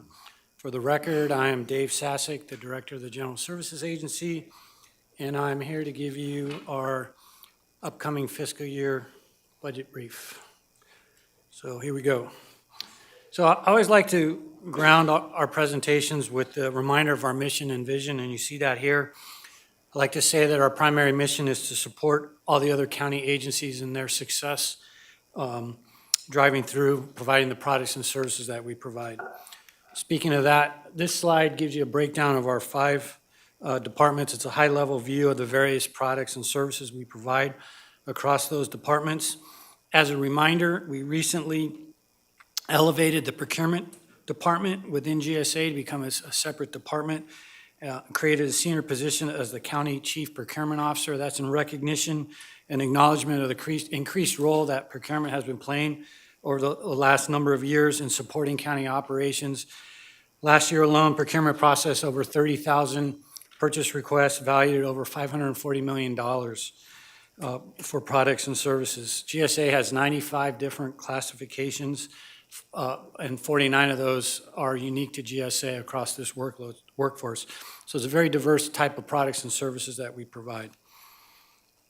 This is a top-line summary of our budget and a breakdown by major category. You see, this year our top-line budget is $195 million. Last year was $190.3 million. We have $36 million of fixed assets. Last year was $33. Those fixed assets are things like vehicle replacements, there's some money in there for parks and other larger projects like that fit in there. Our staff has increased slightly. That's in it. We added a few staff to support some additional workload that we brought in. We added some park rangers, additional security staff. We also added courier staff to support bringing in some courier services that I'll talk about later down the road. I want to just point out that you'll note that facilities and materials is our largest department. Nearly half of our staff and well over half of our budget resides in that department, and I'll talk about that later. We operate 14 internal service funds, 1 general fund budget item, which is capital renewal, and we also have enterprise fund budget units within our agency. So this is just a recap of our rate increases year over year. For reference, we briefed these to you in detail earlier in the year, back in February. Just as a note, we continue to struggle with inflationary impacts, which is everyone is seeing that, and we move forward. That'll be a challenge that we face as an agency. Next, I want to step through the various departments within GSA just to give you some high-level view of some of the highlights, some things we're working on, and also lay out some goals for the coming year. So again, first of all, our largest department, which is facilities and materials. Again, you can see the broad range of products and services that we provide. One of the big challenges we have is succession planning and available staff. You heard that from the previous brief. Our challenge is there's not a lot of people that want to go work in the trade. So we do everything we can to partner with other outside entities. We partner with Oaknard College and Fleet and others to try to bring people in to show them what we do. Another challenge is aging infrastructure. We have a portfolio of facilities that's getting into the 30s and 40s. This building we're standing in was built in 1978, so it's an old facility, and it just takes money to keep those running. And as a lot of people are seeing, supply chain issues and things of that nature are really affecting our business. Some other things listed there, which you can read. I won't go into the detail. Our largest department is maintenance. It's about 68 staff. We maintain 3.1 million square feet of facilities across 114 buildings. And just as a reminder, that's not every building that the county owns. There's a number of agencies that maintain their own buildings, either enterprise funds or things of that nature, but we do a big chunk of them. Some of the achievements one I really want to highlight is the institution of Main Star 15, which is a new CMMS system, which is a maintenance system that we use to manage the facilities, work orders, and all those things. Big improvement there was now our maintenance staff, they have iPads, so they can be connected anywhere. It helps them with productivity, helps them customer responsiveness and things of that nature. And you see a couple other bullets here on this page that are highlighted that reflect some of the emergency, non-routine type of things that we've done for our customers. Day in and day out, this staff completes 24,000 work orders a year. So it's a busy staff. And again, these buildings range from in every city in the county, so they have a lot of windshield time. Capital renewal is a general fund program that provides resources and capital renewal for building systems required to maintain the existing facilities and infrastructure into the future. This includes painting, roofing, carpet replacement, equipment renewal, and security improvements. This budget unit also provides funding for unanticipated maintenance, emergency type things, repair costs as it relates to disasters and things of that nature. As mentioned above, GSA maintains 114 buildings. The total plant replacement value for these buildings is approximately $1.7 billion. In FY23, you see 7 major big projects that are listed there, and they were all very important. And those projects represent about $7.5 million of the $9.5 million we had last year, which is 79% of the program. So you can see that some of these maintenance projects can actually add up really fast. Looking forward to FY24, you see 4 projects listed there. These equate to about $5 million, which is about half of the $10.5 million that we've been budgeted. We have a lot of other projects planned, but again, just to give you an idea that things we're doing are really important for the facilities. Things like fire alarm replacement, upgrades, life safety things, chiller replacements. You like the nice air we have here? So I think that project alone is what, $1.5 million, $2 million? I forget what the total is. It's a big job. So again, that's just giving you a look at the capital renewal program. This program is primarily executed through our facilities projects group, which is a small team of about a half a dozen staff. And you can see some of the highlights. I'd like to highlight, one project we just completed is phase 1 of the HOJ courtyard replacement. So you'll see we have paver stones out there now, and phase 2 is coming soon. We have to share the cost of that with the state, so they just gave us the funding. So in the next fiscal year, we're going to marry up our funds and their funds and do phase 2, which is the front part of the HOA. And then a big job at Todd Road Jail in the kitchen. We started working on replacing the flooring when we found out that none of the pipes were there. Literally, they were gone. We had to replace them, so that turned into a $1 million project that they managed. A lot of other things that they do. Again, there's dozens of projects worth about $20 million a year. Dave, you mean that the pipes were broken, not that they No, weren't there? they were disintegrated. There were places where the pipes were just absolutely disintegrated. Okay. Underneath Thank the you. kitchen. It was under the kitchen, so what kind of stuff flows through there. We also had a project in the housing units where we found the pipes were in really, really bad condition, and it started out as about a $500,000 project, and I think it ended up about 2.5 or 2, because we ended up replacing everything. So sometimes what happens when you go into old buildings, you think you have one thing and you open something up and it's much worse than what you anticipated. All right, so energies and utilities, this is a big, powerful team of one. Mike Duncan, our energy manager for the county, really busy. You're familiar with a lot of things that we're doing. This chart shows that about 1/3 of the energy consumed by the county is generated by solar power. And we're continuing to build on that. We pay all the utility bills and we take advantage of any kind of grant funding, creative financing. You're familiar with the Forefront Solar project we got coming down the road, which is not going to cost the county a penny. It's going to generate 5.8 megawatts of solar power right here and save us about $200,000 a year going forward. And just a lot of other things that we have going on, water saving projects. We're always looking for ways to be efficient users of the resources. We have a security and special services department, 24/7 security monitoring, government center, and many other buildings.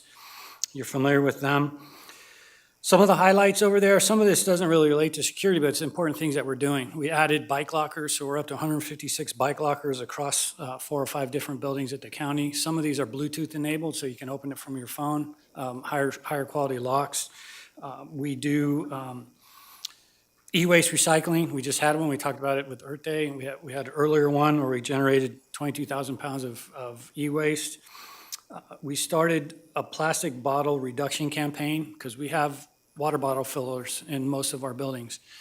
A lot of people don't know that, so we put up signage to try to encourage people to use those instead of buying plastic water bottles. Security, big effort. We had to switch security contractors, and we did it seamlessly. Most people didn't even notice, so I'm really proud of the team for pulling that off.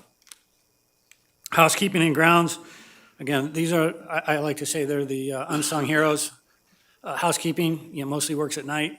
They get paid very close to minimum wage. And that creates a challenge to us. I think we have about a 25% vacancy rate down there, which makes them really work really hard. 3 million square feet of facilities that they clean, in addition to the ground staff, which takes care of about 239 acres of property. A lot going on in there. We came in compliance with SB 1383, which is the organic waste law that the state put in place. That was a big deal. We're maintaining our tree inventory. We took delivery, and I think we started yesterday planting the first group of 50 trees that your board funded us earlier. So that's moving forward. We're also pollinator gardens and things of that nature going forward. And we're also testing battery-powered handheld landscaping equipment. Unfortunately, so far, the tests have not worked out very well.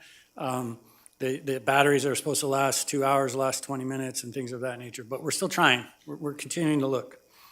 Fleet, you all are very familiar with Fleet. Chris Melton comes up and briefs you frequently for different reasons. Just to highlight, I don't think we mention it, we don't mention it very much, but county staff drives 11.2 million miles a year with about 1,800 vehicles. So just give you an idea, we do put a lot of vehicles on the road. Increased electrification, again, you're familiar with that. We're moving forward and mostly looking for grants and other people's money to try to make this happen.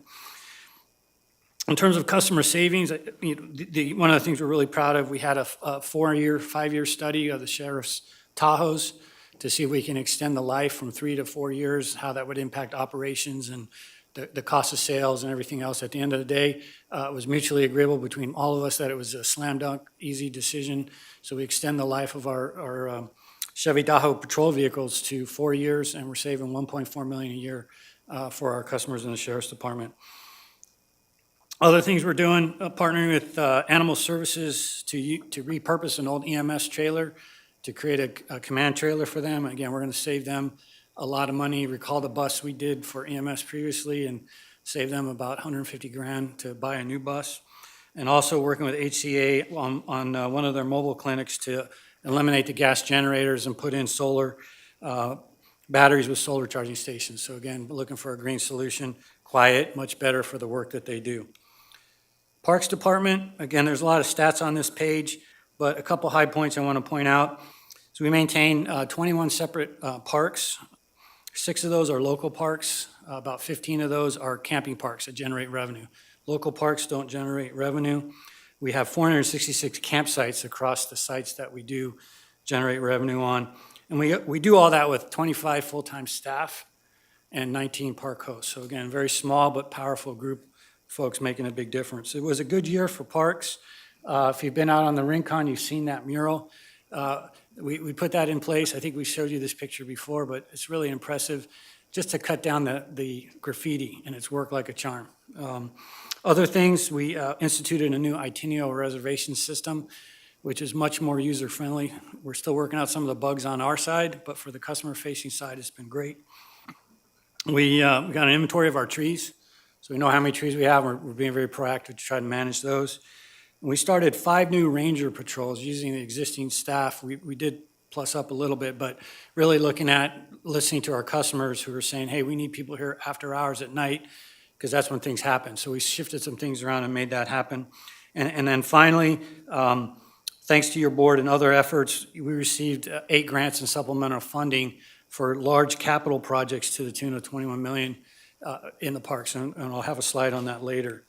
It's not all good news for parks. We got hit pretty bad at the golf course and in Foster Park, multi-million-dollar worth of damage. So you see the pictures here. We have been working, and we continue to work with the insurance company and also FEMA and internal staff to try to address that and take care of that. The golf course is back open. Foster Park is still under a lot of mud. Procurement services, again, this is our team that really touches every single county agency. very professional staff. I already talked about their workload, what they produce for the county is pretty impressive. A few achievements they did. I want to highlight shifting to baseline procurement methodology, which allows them to more quickly process the master agreements that we have in place for county agencies. It's nearly 2,000 master agreements, and that's a constant battle that we have to face. So this is actually helping us in that regard. Another piece of good news is the Human Services Agency came to us and we brought in-house the writing of RFPs for them. So I told you we added staff. That's one of the cases where we added staff when we brought in that workload to support the Human Services Agency. Business support. You all are pretty familiar with business support, I think, and for different reasons. They work with your staffs and they work with the CEO staff extensively. Again, small team, about 35 people that do a lot of different things. Everything from courier, mail service, warehousing, graphic design, scanning. If it needs to be done to run a business, these folks can do it. So I don't want to. I could spend my full 20 minutes talking about them, but we'll move quickly through this.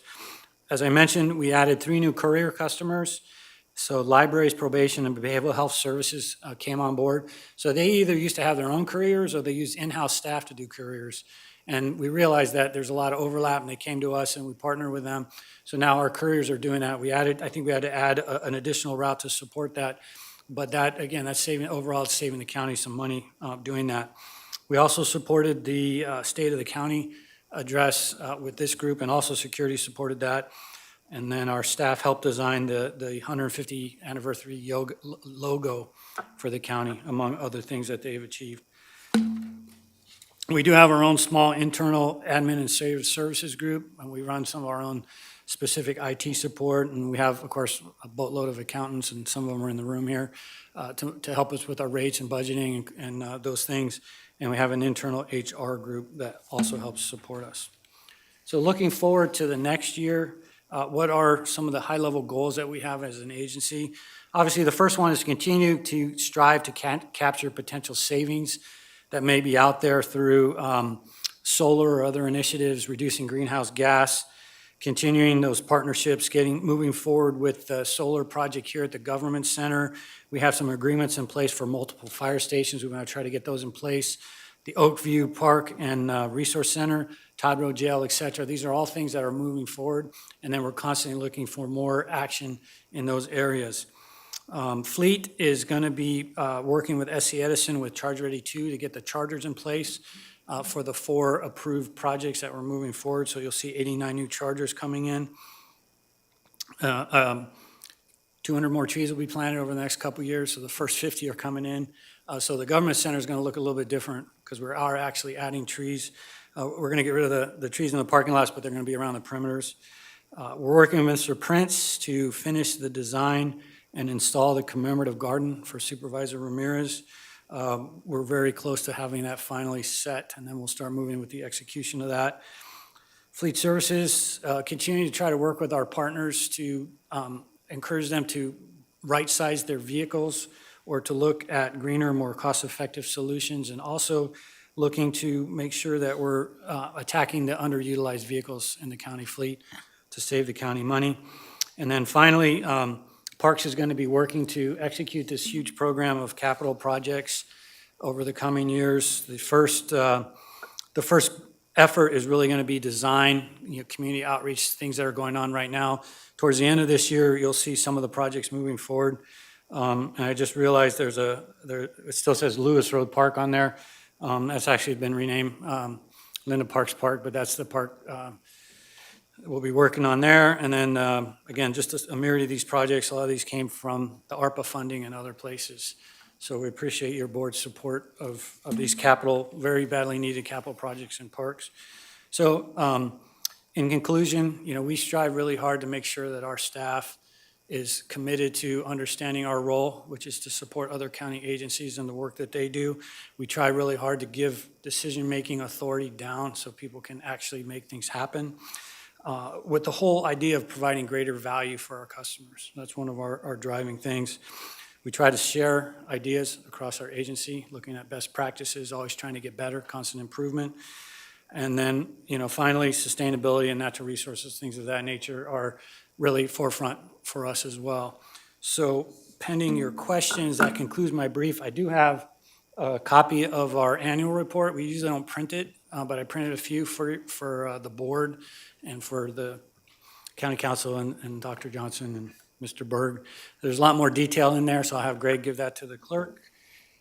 And with that, that concludes my brief, and I'm happy to answer any questions you may have. All right, thank you so much, Mr. Sasek. Supervisor Long? Thank you so much. You do quite a lot for our staff and our community. I really do appreciate it. In the last few years, I've been talking with your office, not only on solar issues, but park issues. And I see that there's a lot of grants, but I also heard you say that many of our parks are not, there's no funds obtained by them. And I know that the parks is an enterprise fund, but I was trying to find out how much is actual general fund in it. I see that there's grants and so forth.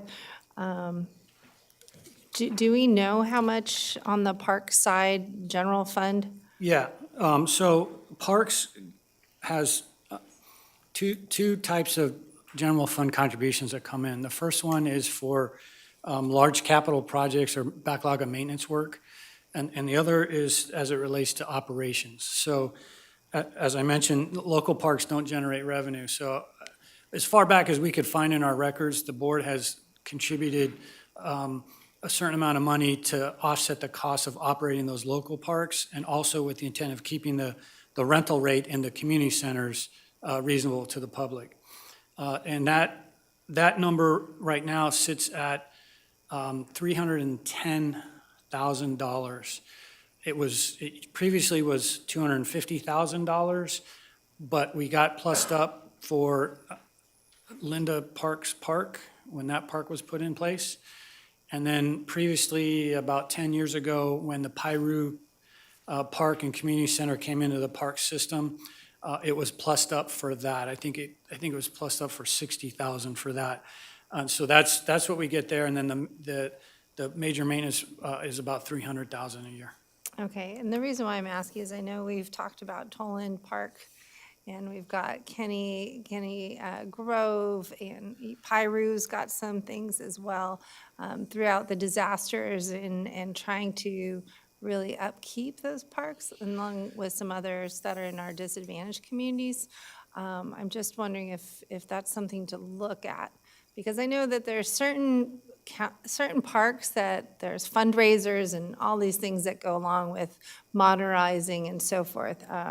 But there are some, I would just like to look into that and see if there's anything else we can do, because they're not revenue generators, but they create healthy communities. And I'm really targeted on that. Yeah, I mean, clearly the local parks don't generate revenue, and we've had a fixed contribution from your board over the last 20 years, which really helps, and I appreciate it. But again, we've been affected by inflation. I mean, if you're interested, I'm sure Coulter can provide a breakdown by park in terms of cost of operations and revenue. I don't have that on my fingertips. Yeah, but- or to follow up with my office. Sure. I'd greatly appreciate it. Because I know we've had some projects that were like, oh, yeah, but then the disasters and fixing, but at the same time, they're not, the community is asking for a little bit more. Well, So just the cost of running the parks, Yes. not just fixing them. Yeah. Yes, that too. And making sure they're open and, yeah. Thank you. Sure. Appreciate it. A lot of great work going on, and I just want to say, maybe next year you do one slide and you just list what you don't do. It'd be a lot easier for us, Mr. Sesek. So, Okay, are you taking that down? So next year I just come say what we don't do? No, it's true. I mean, not only do you have your own work, but you're one of the rare agencies that touches, almost every other agency. And so it is amazing, the scope and the breadth of everything that you and your team are doing. So thank you. And you're reliable. Show up timely every time, too. Awesome. Thank you. That's good to hear. Your team does. Yeah, all right, thank you very much. All right, thank you. All right, next we have Department of Child Support Services, Mr. Mitchell.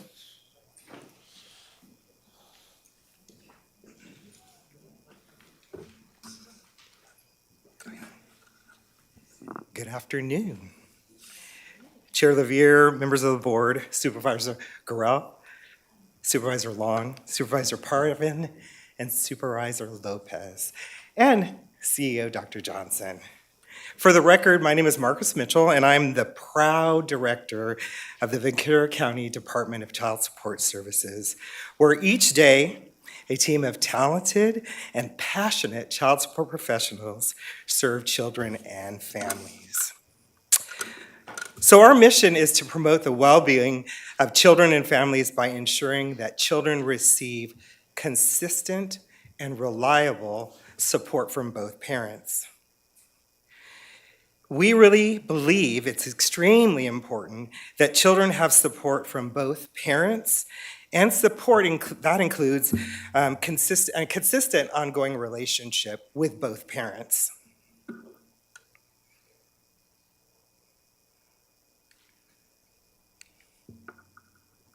Our core purpose is to really help families thrive. That's what we're really all about, making sure that families have what they need to thrive. And we believe that our vision does that. We believe that our vision is to transform lives through the true power of child support. Many people don't recognize how powerful child support really is.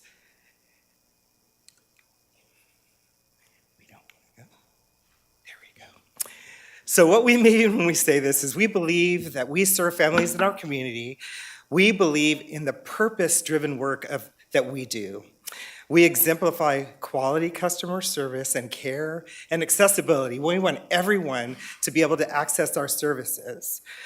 We educate and engage our community to build awareness about the services that we provide and that we're really a partner agency. We don't want to be a standalone agency all by ourselves.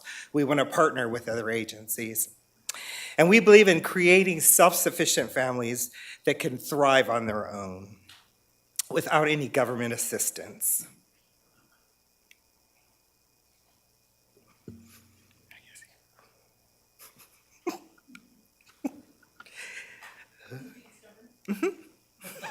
Of course it is.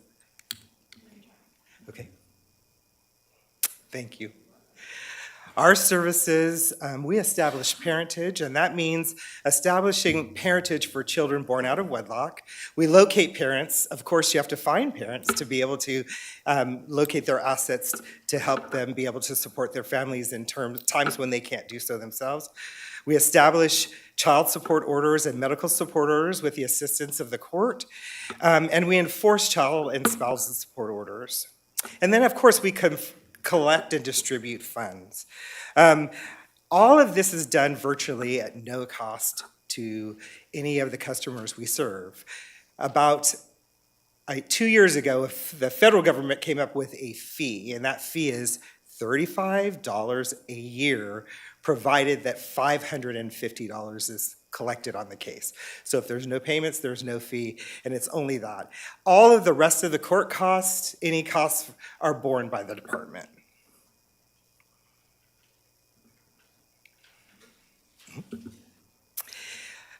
In federal fiscal year 21-22, we collected and distributed $52.7 million in child support for families, and 80% of that money went directly to families.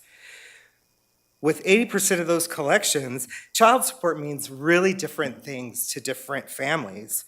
For some, child support means food on the table, rent and utility payments. For some, it means school activities, after-school sports, tutoring, and others, it finally means saving for college, private school tuition.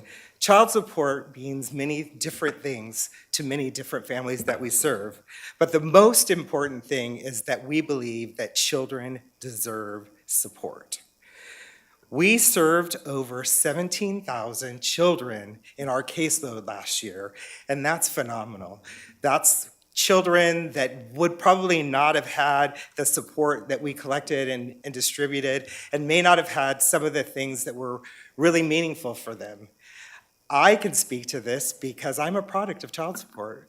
My parents divorced when I was 14, and my dad paid his child support $125 a month. So you know that was a really long time ago, but that every month, he never missed a payment ever.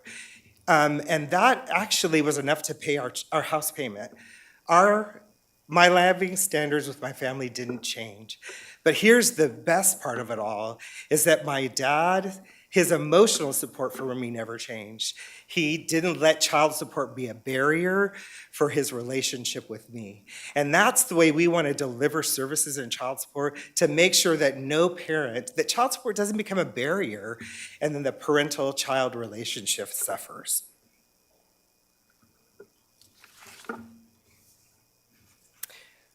Next slide. So we believe together we are better, and we always are looking for innovative ways to partner with community organizations. It was really interesting as I listened today to the libraries. We partner with the libraries. We deliver services in the Ojai Library and a lot of the libraries around town because sometimes, because of our prior reputation, sometimes people are uncomfortable coming in our office. So we want to meet the community right where they are. We want them to be comfortable, because it's amazing. It has been over 20 years that we've left the DA's office and become a standalone department, and we still have many customers that are afraid to interact with us. And so we're really trying to change our reputation by partnering with other trusted partners so that they can recommend us and people can see that we're really just trying to help people and children get the support that they deserve. Some of the partnerships I'd like to highlight and some of the innovative programs that we did. We had an inaugural event last year for the very first time, and I have to give credit to one of our managers, Yolanda Galvez. She came to me and said, I have this really great idea, and I want to do a trunk or treat for children. And she said, I think this can be really good. And so we talked about it, and the management team and the staff and everyone got together, and we hosted the first annual trunk or treat in our parking lot last year. We were afraid that we didn't get the word out and we might not see a lot of kids, and there were over 550 families that showed up that day.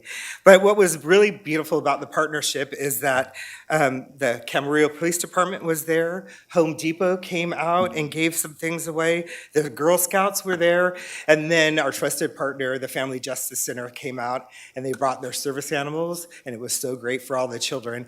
And to watch the kids be so excited and get lots and lots and lots of candy. So it was a really good event. I think it does a really good job to show that the department is really committed to kids and families. The Family Justice Center, we partner with them on a regular basis. We have staff that are in their office to deliver services to victims of crime when situations are tough. And that way they don't have to go to a different place and deal with different folks. And we also do tours in the office along with the rest of the Family Justice Center staff. We love this partnership, and it's been really good. And then we're always out in the community, but one of the other things I'd like to highlight is SWAT Meet Justice.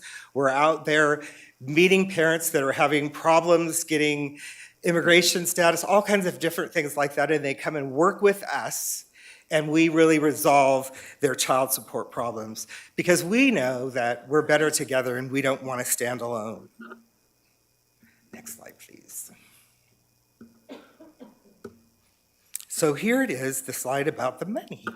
So the department is funded with very little general fund dollars. 66% of our budget is federal, and then the other 34% comes from the state. So we have a preliminary budget this year of $23,422,535.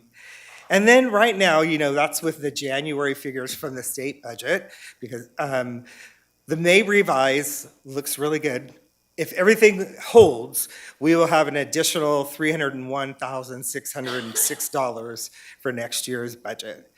So right now we have a total of 183 budgeted positions, but we aren't filling all 183 of those positions because we couldn't do it with the allocation that the state gives us. So next year we will be working with 157 positions, and we'll be doing all of the work really well for our children with that amount.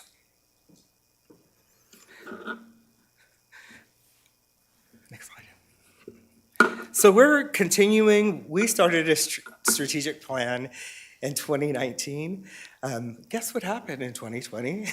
We had a pandemic. So we had Vision 23 is what we called it. Now it's Vision 2024. So we are working on that strategic plan. And that is really, the three pillars are investing in our people, that's our staff, our customers, building in our community as well. So those are the three pillars. We have doing everything with a DEI lens. We're examining our programs and practices to make sure that we're delivering services in a way that diversity, equity, and inclusion are included in that. And again, we're looking for more partnerships, so if you have any ideas. We're looking to build a partnership around fatherhood. So we are in the infancy stages of working to do that because we touch more fathers than any other program. All the other programs really don't have fathers, but we have both fathers. So we're really going to try to work about how to strengthen the father-child relationship and also how to make sure that fathers get services too. And then finally, there's one program that's been newly revised. It's the debt reduction program.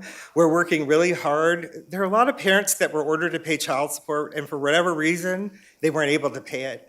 The debt's accrued, and there's lots and lots of interest on top of that, and it makes it really hard for parents to continue to live. And so we have a debt reduction program now that the state put in place, and we use it quite frequently that forgives arrears that are owed to public agencies. Now, anything that's owed to a family still stays on the books, but we're able to negotiate and forgive those arrears. So that's one of the promising programs that's really been innovative. It's really helped us because people that were afraid to deal with this, when they come in and we start talking about, hey, here's ways that we can help get your debt forgiven, they're really excited about that. They're engaged, and it's causing them to be more engaged with their families as well.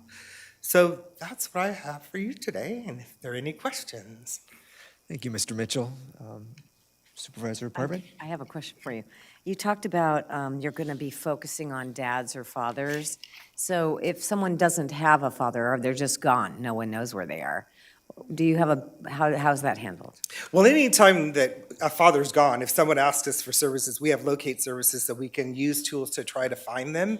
And then at that point, we would get a child support order for them. But this is going to be, so the federal government, it was never an allowable expense before to work with fathers.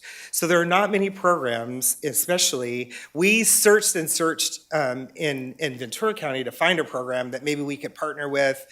And we didn't see that. First Five is starting to do some things around fatherhood, but we actually want to lead the way is what we're trying to do in child support. So it's an initiative that we're working on and we're looking to launch toward the end of the year. You'll hear more about it, but I wanted to really talk about it now to just set the framework for what we're trying to do in that area. So do you have any information about it, though? Rather than we waiting in bated breath, do you have like a paragraph or something that could describe it? We actually have a whole presentation that our community relations staff are putting together. So we'll make an appointment and come out to see you and definitely share it with you and anyone else that wants to have a visit from us so we can explain the process and what we're modeling it after something that was done in Alameda County. They developed father-friendly practices throughout their whole county. So we're trying to begin that process now. We're also looking at some things that were done in Merced County about how to fund it. So it's a big process, but we're going to take bite-sized steps. So we're going to launch some things that we can get funding for through our program right off the bat. Sounds interesting. I really do appreciate that. This is the big issue, Supervisor Parvin. I appreciate you highlighting it because many of the times on the federal side and state side, we find that if we're only focusing on the mothers, we're not focusing on the fathers. And there's two parents in every child's life, no matter what. And so providing them with programs and services also is good. And I see it also as a preventative, helping with child support as well, when they feel they're getting that support too. I think we have to really look at all of those that are involved in the situation, so I appreciate it and look forward to the presentation. I'd love to come and show it to you too. It'll be really, really, it's really, really powerful. I'm really, really excited about it. I'm just trying to keep it in wraps though for a little bit, just to make sure that we've done all our work first. Great. All right, thank you so much. All right, Appreciate you being here this morning. Thanks. Now, our county clerk recorder, and registrar of voters, Ms. Ascension.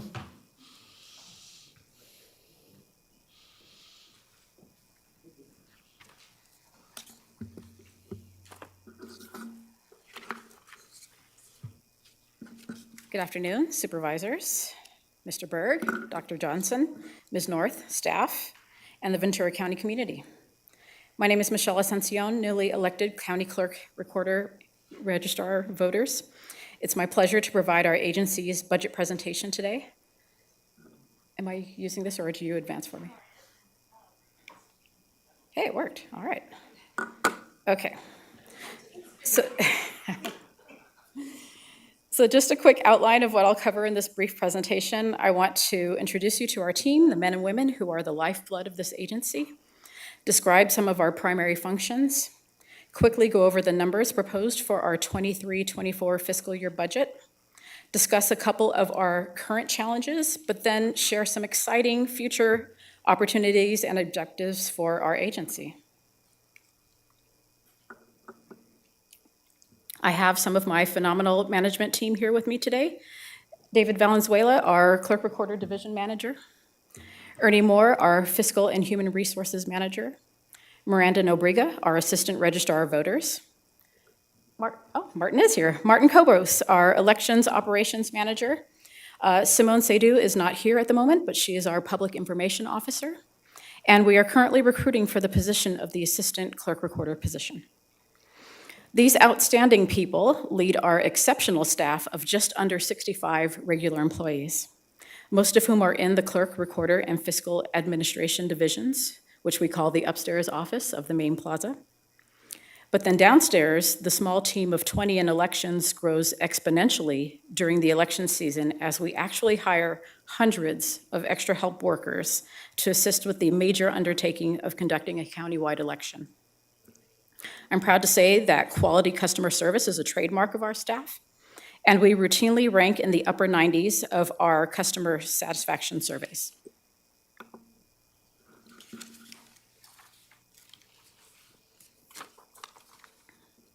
Our lean, mighty team does a lot to serve the community, but I'll mention just some of the most common of our primary functions. On the clerk and recorder side, we maintain every birth, death, and marriage certificate in the county. We perform document recordings of property documents for every parcel in the county, as well as other document types. We issue marriage licenses and perform wedding ceremonies. And we actually had a nice little write-up in the VC Star this past Valentine's Day, featuring our newly christened Mark A. Lunn wedding room. We receive the oaths of office and serve as the filing officer for statements of economic interests, which are commonly known as the Form 700, for the 87-200 filers. We receive fictitious business name statements, notary public filings, and other professional filings and registrations.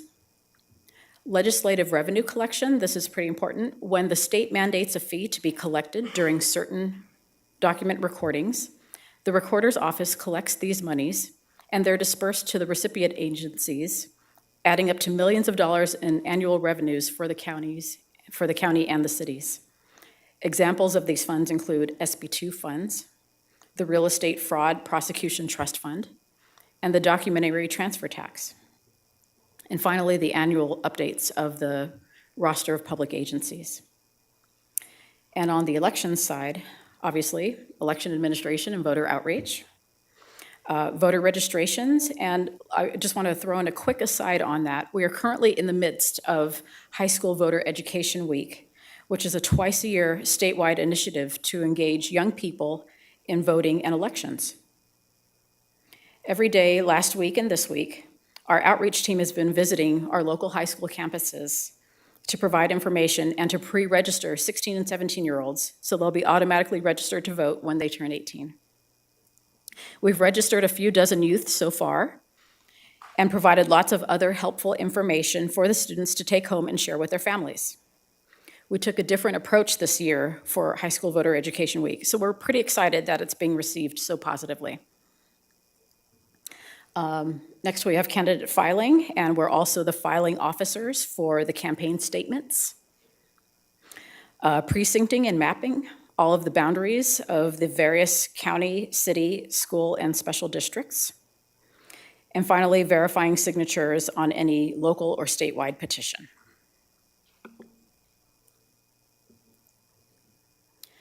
So you'll see here the appropriations and revenue proposed for the upcoming fiscal year. The bottom line really is our net county cost for the two divisions. For clerk recorder, it's just under $92,000 and about $8 million for elections. I want to give a quick note on that for that cost for elections. The appropriations and the net county cost for elections does look higher this year, but that's because in past years, appropriations had been set at a lower level, and then we've had to come to the board at mid-year to request set-aside funds from the Program Mitigation Fund to fund any remaining elections in the second half of the year. But thanks to our recent transition to the Voters' Choice Act model, election costs are now more stable and predictable, and therefore we're able to receive the funding on the front end rather than in two separate appropriations.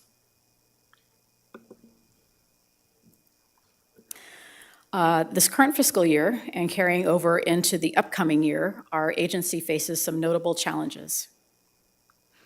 First, real estate market and recording uncertainties. The low interest rates that were intended to stimulate the economy during the pandemic gave us record levels of recording revenue during the 2020 and 2021 fiscal years. As interest rates began to creep up in 2022, document recordings of refinances and home purchases in turn began to slow down. We've felt the hardest impact this year, with recordings down approximately 46%, the lowest levels in almost 2 decades. And we're not alone. A recent informal survey among county recorders found recordings are slumped all across the state, including among our neighboring counties, 25% in Kern County, 37% in LA County, 43% in Santa Barbara County. And unfortunately, this trend is expected to continue or even worsen in our county and the entire state due to the anticipated increase in interest rates, limited affordable housing inventory, and high prices for new and existing homes. Then there's the upcoming presidential primary election cycle. It's no understatement to say that elections have become more challenging in recent years. The primary in particular is complicated due to the increasing number of no party preference registered voters. We intend to get in front of this as much as possible with increased education, communication, and outreach efforts. And in fact, I'm hoping to come back to the board to share some information about the upcoming primary and to help explain how it all works sometime this fall. Besides the mechanics of the primary, we also have to recruit a small army of election workers, as I mentioned earlier, the 650 extra help staff. A huge help in this effort is the County Volunteer Election Worker Program, which was revised and revitalized in the 2022 election cycle and gave our county family from other agencies the opportunity to serve our community through elections.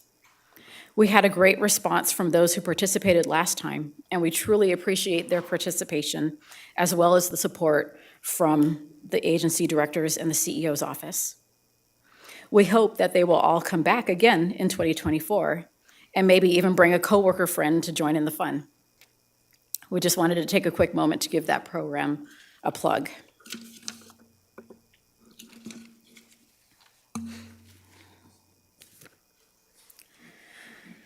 Finally, to briefly discuss some of our other exciting future endeavors on the horizon for our agency. On the clerk and recorder side, technology updates. You may recall in the November 2021, we went live with our new Eagle Tyler management system, which was the first overhaul of our records management system in 15 years. We will be implementing some significant upgrades this year to conform with recent state legislation, as well as to allow for automated intelligent indexing, which will further increase efficiency. E-recording, electronic document recording, saw a huge jump during the pandemic and currently accounts for 70% of all recordings. We're going to continue to promote e-recording and look to push that to 75%. Another overhaul, as well as ongoing effort, is the continued preservation of our historical records, particularly as our county turns 150 years old this year. The climate-controlled vault, where we keep the oldest official records of Ventura County, will receive upgraded equipment and maintenance, and we will continue our digitizing project that provides recovery backup in the event of future disasters. The Restrictive Covenant Modification Program, known as AB 1466, took effect in California last year and required counties to comb through all of their property documents to redact any unlawful restrictions, including those based on age, race, color, religion, sex, gender, gender identity, gender expression, sexual orientation, familial status, marital status, disability, veteran or military status, national origin, source of income, ancestry, or genetic information.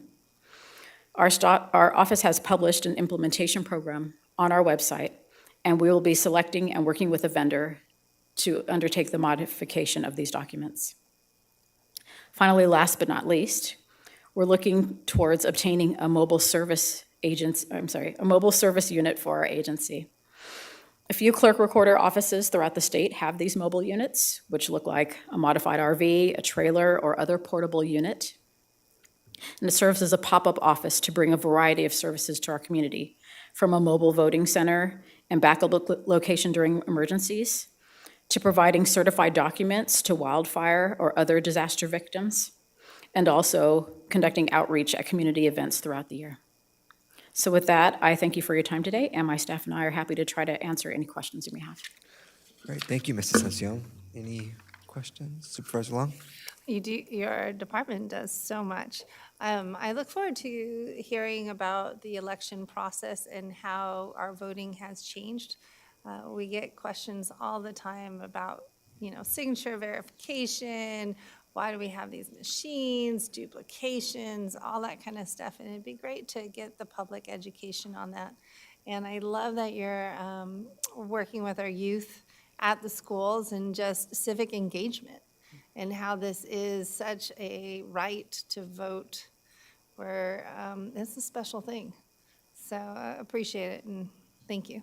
Thank you. Yeah, regarding the education part of it, it could be an hours-long presentation. I'll try to limit it as much as possible and allow time for questions. But yeah, there's a whole lot to educate people on with the voting process. Yes, and I appreciated meeting with you and talking about how do we validate that they didn't vote in 2 different counties, that the signatures for verification actually come from your DMV records and some other records, that it's not just a one signature, that the statewide has a database so that we're not doing multiple different things, that your office updates it every day. Like, these things sticked in my mind when you spoke. And I'm hoping that when you do a presentation, that it'll stick in other people's minds as well. Because I was at an event just the other day, and someone was like, yeah, voting's been great as soon as we get rid of those dang machines. And so change is always there, but it's how we educate and really bring people together on this so that we can trust our systems as best as possible, whatever way you lean, but we have to move forward in this process. So I appreciate it.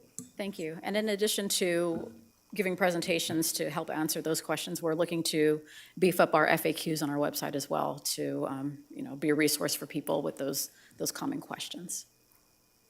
Thank you. Hi, Madam Clerk Recorder, good afternoon.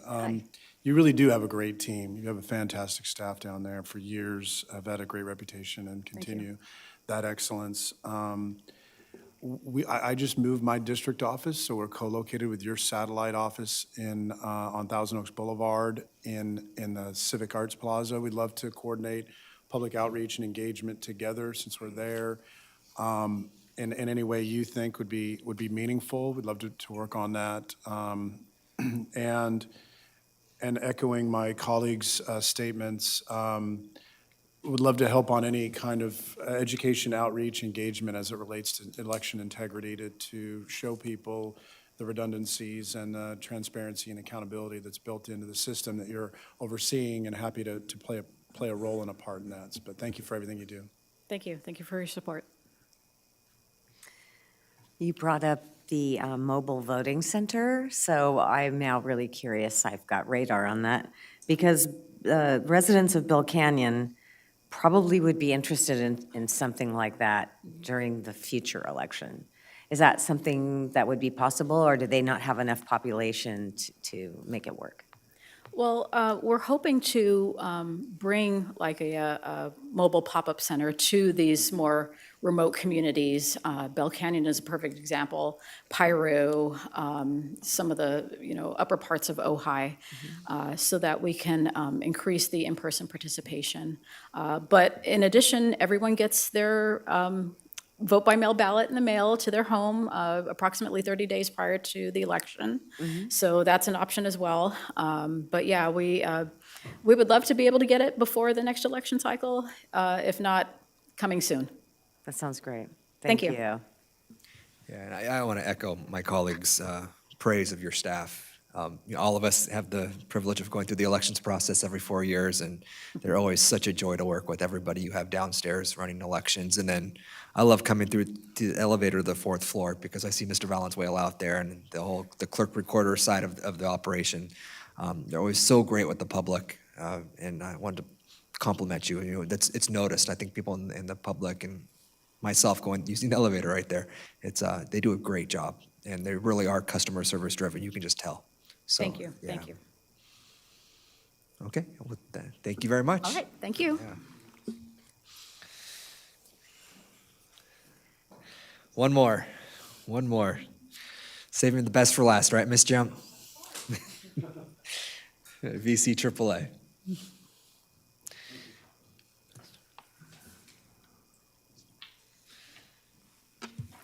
Good afternoon, members of the board, Chair Levere, Dr. Johnson. Again, for the record, Victoria Jump with the Area Agency on Aging. And with me, I have Deputy Director Monique Nolan, who many of you know, and who's the superwoman that gets everything done for the agency. So I know it's been a long day, so I will be very brief and quick, and hopefully I'll have no challenges with the control. Okay, it's working, good. So just briefly about who we are and what we do for the community. We are based in federal legislation. The Older Americans Act of 1965 created area agencies on aging, which really are to be the focal point in the community for older adults, which has been expanded over the years to include caregivers, family caregivers in particular, and then also individuals with disabilities. And our whole goal of what we do is to give people choice and dignity in how and where they age, and not make institutionalization the default because there's not a community service. People have to go into a nursing facility. We believe in nursing facilities, and they have a very important role in the community, but they should be a choice where people want to go and live and not the default. So our role, and what really we're tasked with doing, is to make sure that we're providing leadership in addressing issues that relate to older Californians, people with disabilities, and caregiver. Really look at developing that community-based systems of care that provide services to support that independence. Enhance and support community-based service, providers and systems of care, and promote citizen involvement in the planning and delivery of services for our older populations, people with disabilities, and caregivers. So we strongly believe that when we're designing these systems and what services are needed, that we are not doing it in a vacuum. So there's a lot of citizen involvement. We have an advisory council that you provide representation to. And then we also work with a lot of our community-based organizations to, to develop what we are, building. So organizationally, this is what we look like right now. So we have our advisory council. Monique is our deputy director. And then we also have other managers that support a series of programs that I'll go briefly over. So for our budget for 23-24, what we are looking at is a little over 12 million with a net county cost of 1.412465. Our funding includes federal and state funding, county general fund, and also Medi-Cal reimbursements. Our funding is fairly stable from year to year. A lot of it, probably like 40% of it is, federal funds that we receive, and the rest from those other sources. We currently have 56 full-time equivalent employees that work for the agency. You, at a previous item earlier today, on item number 47, you added funding today that covers multiple years, and then it will be rebudgeted for next year. So you'll see our budget increase because of that. That includes new funding for the Modernization of Older Californians Act programs funding that was a multiple year earmark in the governor's budget. We received it, well, the governor signed it last year. We are finally receiving it, and it was supposed to be over 3 years. And then rather than, many programs, they started cutting this year with the January budget. This one, they decided not to touch. We get the full amount of money, but instead of 3 years, it's now over 5 years. So, which is fine with us. This past year, we started our CalAIM expansion, serving enhanced care management for older adults, people at risk of institutionalization, but also individuals that are in nursing facilities that want to transition to the community. We started providing that in January, and your board approved some, additional, positions for that. Sometime in this coming fiscal year, we will be expanding that program. It's not costing, there's no net county cost, it's Medi-Cal reimbursement. And also federally, there's a push right now, and there has been the past couple of years, to double the amount of funding that's provided federally to area agencies on aging. So the need for our services continues to grow as the older adult population in the county grows. It should be no surprise to everyone that we are an aging county, which I think is fantastic. Yes. So in 2019, 2019-2020, we surpassed older adults, people that are defined as people 60 and over, now make up more residents than children, people under the age of 18. And so you have that happened in 2019 here, and you're seeing that across the state as the overall population, not only for California, but also the United States and the world, becomes increasingly older as people have less children. So this is what it looks for us. We're about 25% older adults right now, and you're going to see that number, increase to 29%, 30% by the year 2030. So what do we do as an agency? So So we provide services directly in-house, and we also contract things out to community-based service providers. So it's a laundry list of things that we provide to the community with really the goal of providing people the information and the resources so that they can age in the community.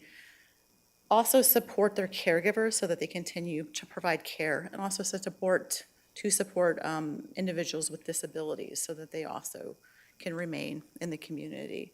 So we do have our information and assistance line, which we are an aging and disability resource center. So it's a no wrong door. You can call with any question that you may have about an aging related issue. We will connect you. If we provide the service directly, we will hook you up with that. If not, we will do the warm handoff with another partner agency. And the real goal is to provide a very person-centered experience. We're not just coldly saying, here's a number, and leaving it up to you to call, but just making sure that you get what you need. We regularly follow up with people. Did that referral work for you? And then if it doesn't, then we work with the person until they get what they want. So that means a lot of calls coming in. And I would say overall, I think last fiscal year, we served like over 30,000 unduplicated people. And when you're saying older adults, that's 60 and over? Or is it 65 and over? Or is it 55 and over? I'm just wondering. What would you like it to be? No. I'm so statistic driven, and I'm like, okay, so the 20% what's the age range? It's 60 Okay. years, and then that's a federal. Good question. I just wanted to know. Thank you. So we also provide health insurance counseling, so people can understand their Medicare options, how that works. We do a lot of work with retirees from the county. We help enroll people in public benefits. We do a lot of short-term and long-term case management. And if you look at if you've ever looked at the type of jobs that we have a lot of social workers. And that's because we provide a lot of short-term and long-term case management. We provide transportation, falls prevention. We have our housing program where we do home share. We do in-home modifications, in-home assistance such as personal care, homemaker service. We do counseling. Most people know us for our meals programs. But it's nice that we're not just all about meals anymore. So we do congregate and home delivered meals. We also have a farm. Nutrition counseling, we do a lot of evidence-based classes, the care transition, so people moving from the hospital to home or nursing facility back home. We do employment training, and we have a whole set of supports for caregivers, including we run a family caregiver center directly that's targeted the monolingual Spanish-speaking caregivers. We also contract out services. So we have strong community partners, including many of our cities and nonprofits who help with the congregate and home delivered meal programs, legal services for older adults, the long-term care ombudsman. We also have an emotional support line that older adults that are lonely can call, and they'll also do scheduled calls. And we set this up years ago because people were calling our information assistance line, not necessarily having, a problem. They just wanted somebody to talk to. And so we set this up because we are a fairly expensive option if you're just calling to talk to us. And so this seems to fit, a real need in the community. And then for family caregivers, we have 2 other family caregiver centers. One with Senior Concerns that serves the Conejo Valley. And then we also have one with the Camarillo Healthcare District. So they also provide case management, caregiver training, support groups, home adaptations, respite. And then we have a separate contract with the long-term care ombudsman for pre-placement counseling. And really that service is unique and you don't find it really in other counties. And that's where you talk to the ombudsman who is familiar with all of the long-term care facilities. And so sometimes families get to the point where the placement in the facility is what is the safe thing to do for that older adult. And they can have a discussion about the best facilities, who pays for what are my options? This is, my mom or dad's likes, and they want a facility where people will look like them in the facility. What's the best place? And they can provide that confidential, information to them. So our current and future initiatives, so we have an item on our board letter, on your board agenda later, related to our, our merging into the Human Service Agency and the creation of an Aging and Disability Department. So we'll talk about that later. We are also looking to transition to a centralized database for our customers and our programs. Right now, the state's given us multiple databases to use, and nothing talks, and they're clunky, and they're just outdated. And so we're looking for some revolutionary things where we can see everybody at once and provide more real-time data. As we're coming out of COVID, we are continuing to do a meal program equity review, which includes a gap analysis for unmet needs for underserved and underrepresented populations. Most of you know during COVID, the past 3 years, we've served over 8 million meals to people in our community. Our numbers of meals are still up. They're about 600,000, I think, this year, maybe a little more. But we want to make sure that with the limited dollars that we have, it's truly going to those most in need. And also the people that, for whatever reason, really need a meal, but they haven't had a chance to get one, that we're reaching out to them so that they're aware that this service is available. For people with families with a loved one with Alzheimer's or related dementia, we are going to formally launch our Project Lifesaver program, which provides the tracking bands and works in conjunction with the Sheriff's Office. So you'll be hearing more about that. Our dementia-friendly Ventura County continues to grow as our population of older adults that have dementia continues to grow. There's more and more, interest in this population and people wanting to support the population. We provide support for the LGBT plus Aging Coalition for Ventura County. So you'll see more work in the coming year coming out of that, of how we can support, the unique needs of that population.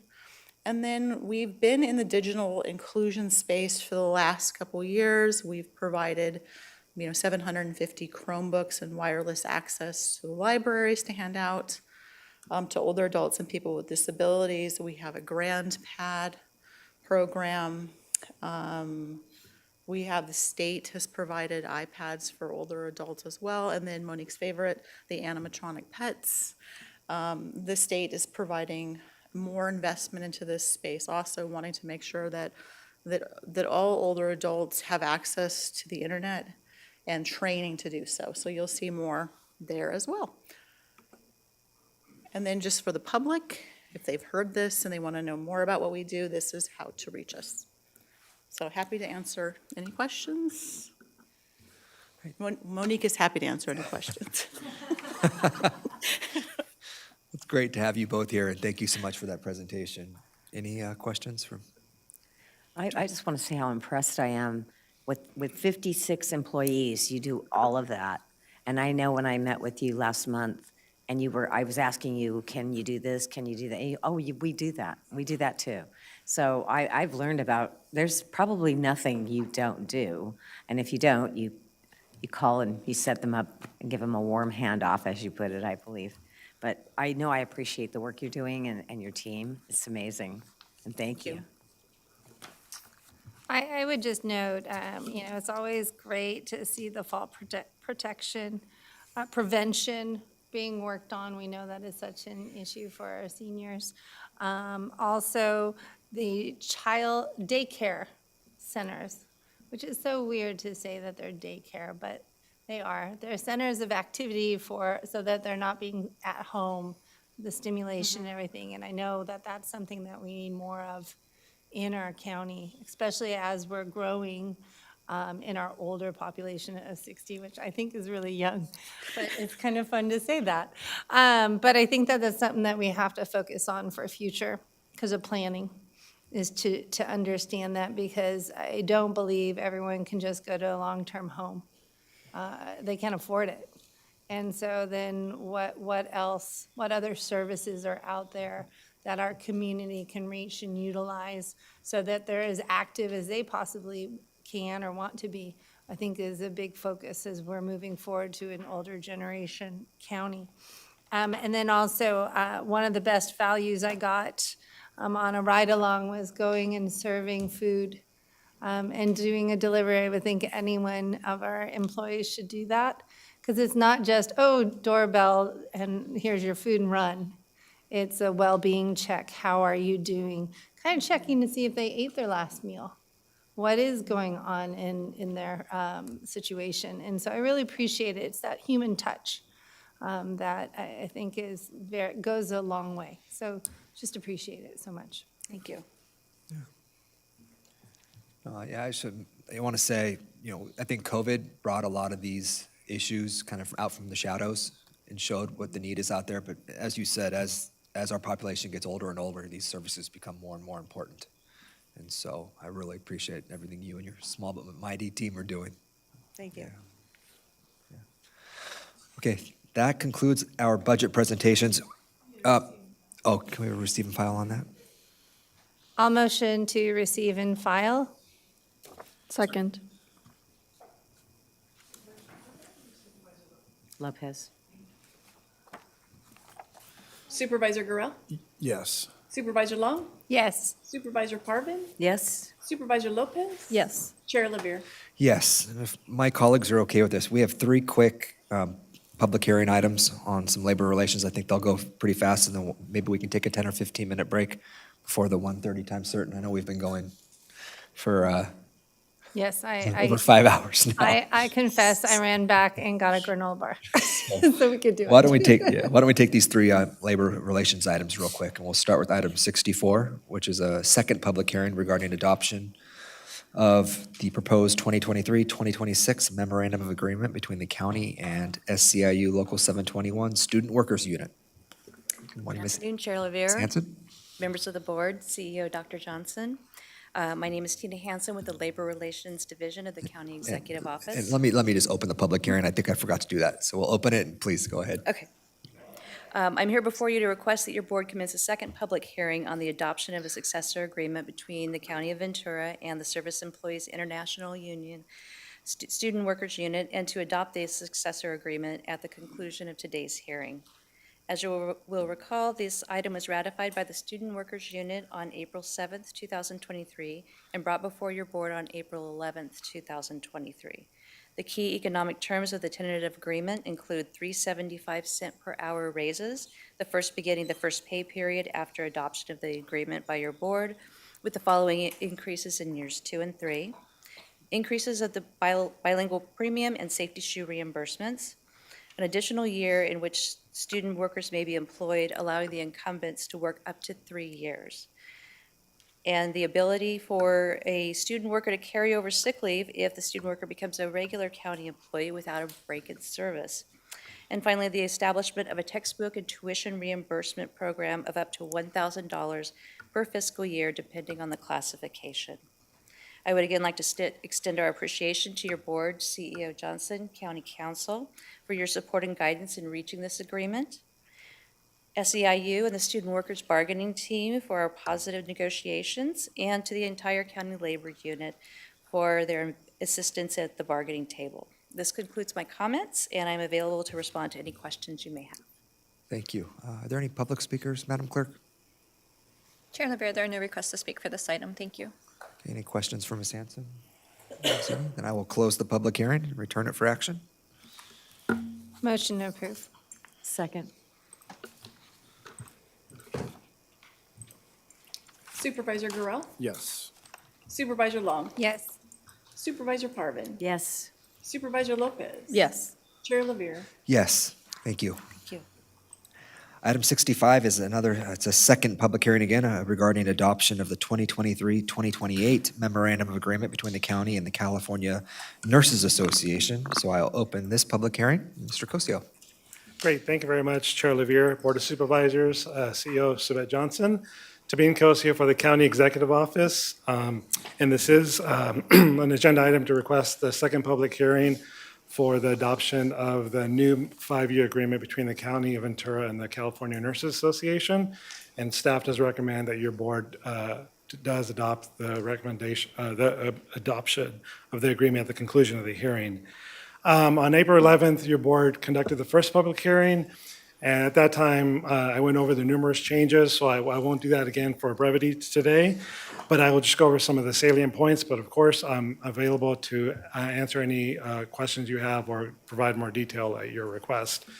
The proposed agreement is for 5 years. It breaks from our 3-year a general contract. This is to establish certainty and stability within the healthcare agency and with the nurses after 3 years of marked with uncertainty and volatility. The agreement provides for both general salary increases that are in line with the 3-year agreements, but also provides for targeted market-based adjustments that are in line with the healthcare industry market. There are some benefit enhancements as well. Specifically, there's a 2% pension cost of living adjustment that's going to be for service that is done for the county prospective of June 2023. That pension COLA will be paid for by an employee contribution of 2.63%, which is the same as what the other union, SEIU 721, who has the pension COLA, pays. There are 5 increases to the health flex credit account of $35 per pay period. The first one will be this April after your board adopts it, and then in December thereafter. Some other benefit increases include a increase to special payments for the nurses for some specialty work that they do within the healthcare system. It establishes Juneteenth as a holiday, county paid holiday for this year, June 19, 2023.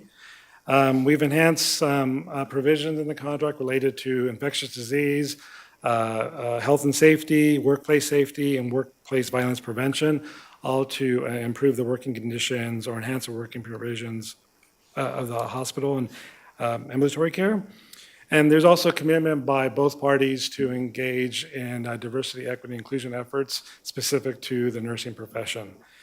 Overall, the wage and benefit increases are designed to improve the county's competitive and the very tight and competitive healthcare industry, and this will help recruit and retain top talent for our healthcare system and lessen the reliance on contract work, such as travelers. The CNA membership ratified this agreement earlier this month, and now we're presenting it to your board for adoption. I would like to thank your board for clear direction during these contract negotiations, Dr. Subette Johnson for her support as well. There were numerous staff members who participated in this. Wanted to acknowledge them. And then the CNA team that's here present today.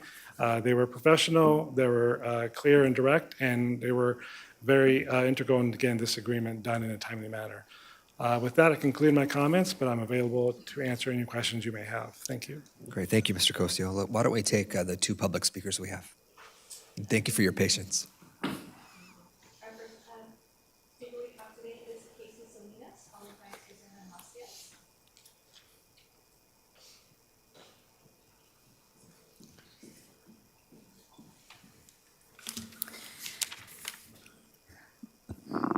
Greetings, esteemed Board of Supervisors.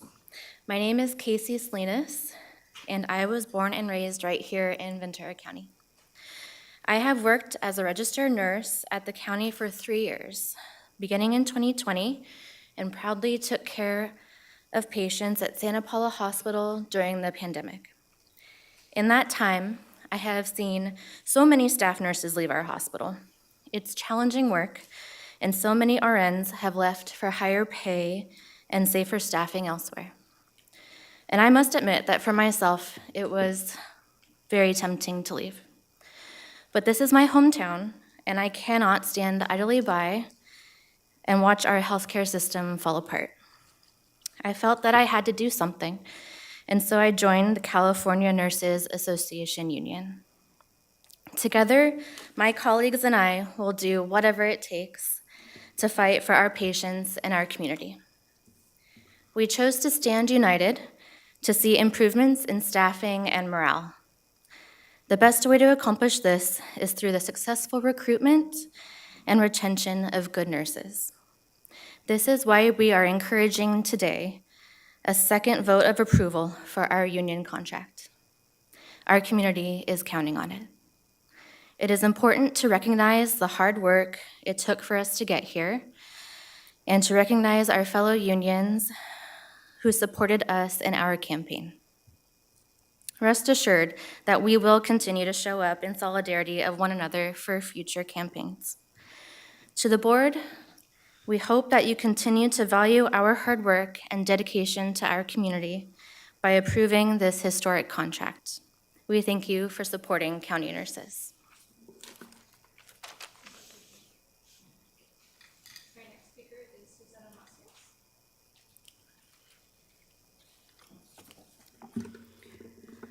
Good afternoon. Greetings, esteemed Board of Supervisors of Ventura County. My name is Susana Macias Robles. I have been a registered nurse with Ventura County Medical Center for 34 years. I am also a proud member of the California Nurses Association Union. I am here for the second time this month to ensure that we have your continued support and a second approval vote for our newly negotiated contract. This contract is a reflection of the hard work and dedication of all my colleagues and CNA members. This is a historic contract that is our legacy to celebrate. Not only will we be getting a raise to get closer to area wages standards for nurses and healthcare professionals, but we are happy to have fought and earned a cost of living adjustment to our pension so we can have a dignified retirement.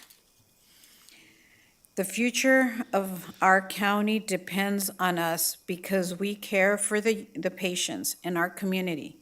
And this contract will help recruit, retain the best nurses and healthcare professionals in our area.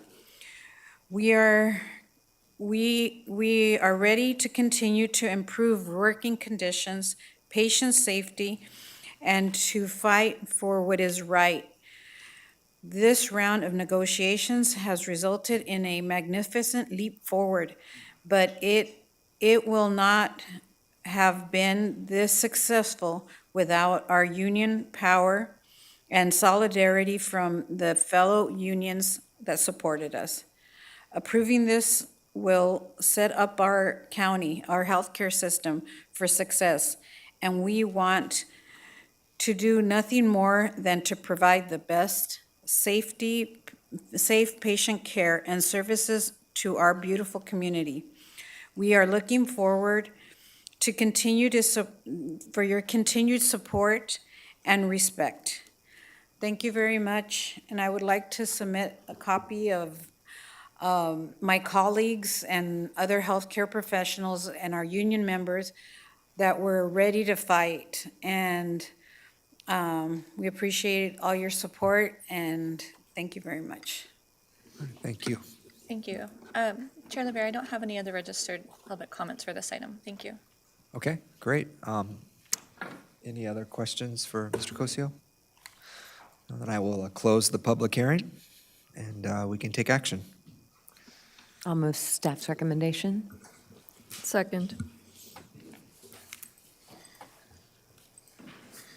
Supervisor Gurel? Yes.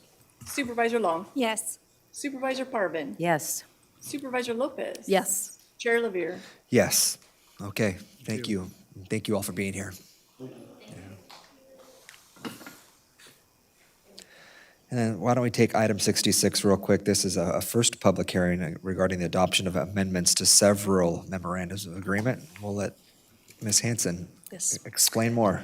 Yes, hello again. No, I'm sorry, I'll open up the public hearing. I always do that with you, I'm That's okay. sorry. Yeah. That's all right. I'm here before you to request that your board commence a public hearing on the adoption of amendments to add Juneteenth as a paid holiday to the 2021 to 2024 memorandums of agreement between the County of Ventura and the California Nurses Association Per Diem Unit, Specialized Peace Officers Association of Ventura County, Ventura County Deputy Sheriff's Association, Ventura County Professional Peace Officers Association Patrol and Probation Units, Ventura County Sheriff's Correctional Officers Association, the 2021 to 2023 MOA between the County of Ventura and the Criminal Justice Attorneys Association, and the 2021 to 2024 agreement between Ventura County Fire Protection District and the Ventura County Professional Firefighters Association, and then to set a second hearing on May 16th, 2023.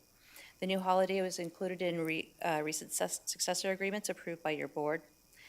These agreements will provide the holiday to the employees in the remaining bargaining units. I would like to thank your board, CEO Dr. Johnson, and County Council for your support on these amendments, and I'm happy to respond to any questions you may have. Thank you. Are there any public comments, Madam Clerk? Chair Lavere, there are no requests to speak for this item. Thank you. Any questions? It's pretty straightforward. Okay, then I will close the public hearing. I'll motion to approve.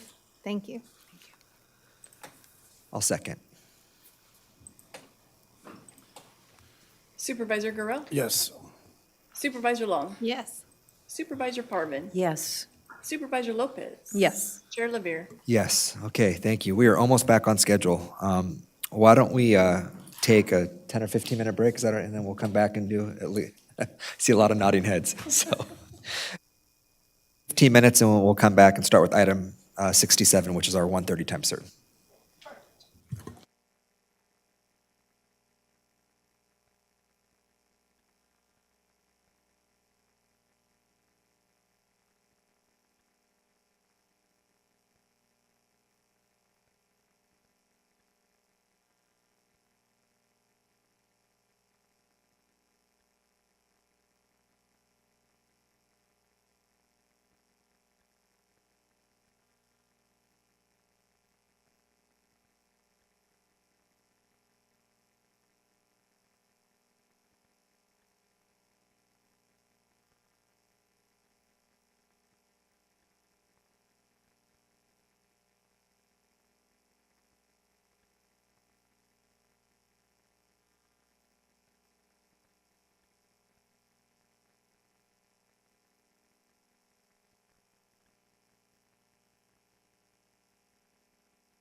You going back on? Okay. What item are we going to do next? We are item 67. All right, we will come back into session, time for our 1:30 PM time certain items, and that is item 67. So it's considering the financial impacts of modifying the planning division fee schedule to require only one appeal fee for multiple zoning clearance appeals when multiple zoning clearances are pending under a single discretionary permit. So, Mr. Ward, good afternoon. Thank you. Good afternoon, Chair Levere, Supervisors, CEO Dr. Johnson. I'm Dave Ward, Planning Director of the Resource Management Agency. I'm here today on this agenda item, which is actually a follow-up to an item that part of your board heard last December 13th, 2022, when former Supervisor Linda Parks proposed a policy consideration for the board to consider when the situation would arise that there would be multiple zone clearances being processed under an active discretionary permit, and whether the appeal fees under our current fee schedule should be modified to recognize and treat that situation as only requiring one filing fee rather than each zone clearances requiring a filing fee as it currently does today. This came about with a recent case at the time that did relate to 20 zone clearances that were processing together. This related to an oil and gas project. And those were processing again under a discretionary entitlement that was active. And then the board at the time didn't direct to make a change, but did ask for staff to come back with some fiscal financial information in regards to making a change. So that's part of what today's discussion is about. So staff went back and did conduct research. We looked back for the last 5 years, ending in December of 2022. And the slide here shows you the dollar amounts. It's broken down here because the appeal fees, whether it is the applicant who may elect themselves to appeal a decision made by the planning director or the planning commission, and then coming onto the board for review, they pay the fees of staff time to process when they become the appellant themselves. Or there's a situation where it could be a neighbor or a community group or something of that nature that becomes the appellant, and they pay the filing fee of $1,000. Then we also have violation cases. And violation cases also in our current fee schedules do require that the hourly rates of staff time to process that appeal is paid for by the appellant. So that's why you see the breakdowns in the slide. Overall, when you subtract out for these other costs, the far right is the amount in a 5-year period to the county general fund through the planning division and resource management agency budget, $261,000. Although if you were to average that and look at that over a 5-year period, because we don't know how many appeals will come in a given year, and roughly it's just over $50,000 a year. It is notable in this time frame, it was 55 appeals that we processed. Certain of those were ones where the project itself appealed multiple times, meaning it went to the planning commission on appeal, then it went to the board on appeal. So same project, but multiple steps of an appeal process here at the county. It's also notable that looking at the decisions that came out of the appeal process, 90% of those appeals were supported, meaning the previous decision, whether it was the planning director or the planning commission, was ultimately sustained at those higher levels. So as a planning director, that's good odds, and I'm glad to see that. It shows that we're doing our work carefully, analyzing projects, bringing forward the information in our staff reports and presentations to really ensure that we have informed decision-making. That's definitely an aspect of what I work with my staff to make sure that we bring that together and we have effective hearings when we do.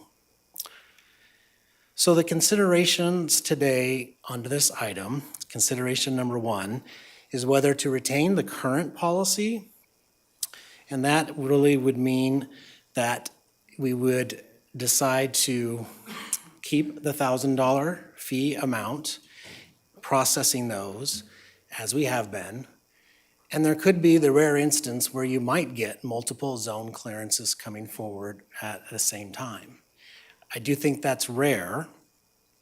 Staff, management team, we looked at this and tried to go backwards to think when other times have we had the situation with multiple zone clearances. This is the only instance that comes forward directly, is the recent case. There could be instances where you have a broader, larger project, like Thomas Aquinas College, processing with lots of phases happening to improve their campus. Or you might have a subdivision tract, like we have out in Piru, going on where they're building out phases. Those can also have zone clearances that are processes individually for certain buildings and portions of the projects. That often happens with the building division because they issue building permits specifically to each building. But those are elective decisions by the applicant to move those forward.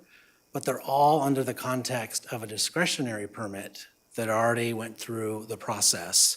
And these are now the follow-on actions that we implement through a zone clearance.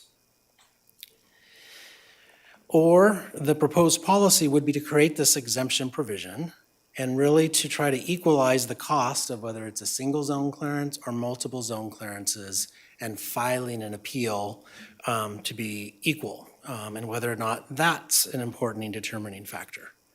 I think there's merits in both cases. I think the singular difference, though, is to realize that we really are talking about a very unique situation that doesn't happen very often at all. And I find that helpful as you consider which path to proceed with. Page 4 of your board letter shows the text of the fee schedule and how we would amend it to make clear that this provision is a narrowly worded, tied to multiple zone clearances are processed concurrently under a single discretionary permit. When staff did conduct this research, there was a secondary part of this that relates to the coastal zone. The coastal zone, we do not have in our ordinance today. Appeal fees are not required for specific types of development in our coastal zone. And those are a list that really relates to the location and type of use. This is tied to our local coastal program and our coastal zoning ordinance, both of which are certified by the California Coastal Commission. And it layers into the Coastal Commission's process, which on their end, they do not charge for appeals at their level. But it does mandate that if the local agency, a city or county, has a fee imposed, there's the right to then appeal directly to the Coastal Commission. That would need to be codified in our coastal zoning ordinance. So to make an adjustment here, this would mean a local coastal program amendment, and you would be giving direction for staff to process that, but that would be subject to final certification by the Coastal Commission. In our ordinance, it identifies then those categories of which projects no appeal fee is required, and a smaller set of where there is an appeal fee that we do exact. An appellant in these cases, therefore, must exhaust the local appeals before appealing a decision of the county directly to the Coastal Commission. So for this consideration number 2, we can maintain the current zoning ordinance, which has no appeal fee required for those certain types of development and locations of that development. When those appeal comes forward, it is the cost of the county to process those to the Planning Commission and Board. Or you can direct that we make an adjustment to our coastal zoning ordinance that would create language that would allow for those permits with a filing fee to be processed directly to the Coastal Commission. That's after the initial decision by the county. There's a caveat to that because one disadvantage could be that the local authority, your planning commission, your board would no longer then be directly part of that appeal process. So there's trade-offs there to consider if that's of value to do. You have seen some recent coastal appeal projects. You had the Elliott Fence project back in December, part of your board did, and you might recall that one. We've also had some items related to the decks in the Oxnard Shore areas, things of that nature. So that gives you a little bit of exposure to some of the recent coastal appeals and whether those would be items that you'd want to still ensure, maintain with the local process of planning commission and then to the board, or whether this idea of creating a path forward that would allow a direct appeal to the coastal commission. Some of our local cities do have appeal fees already codified in their coastal zoning ordinances.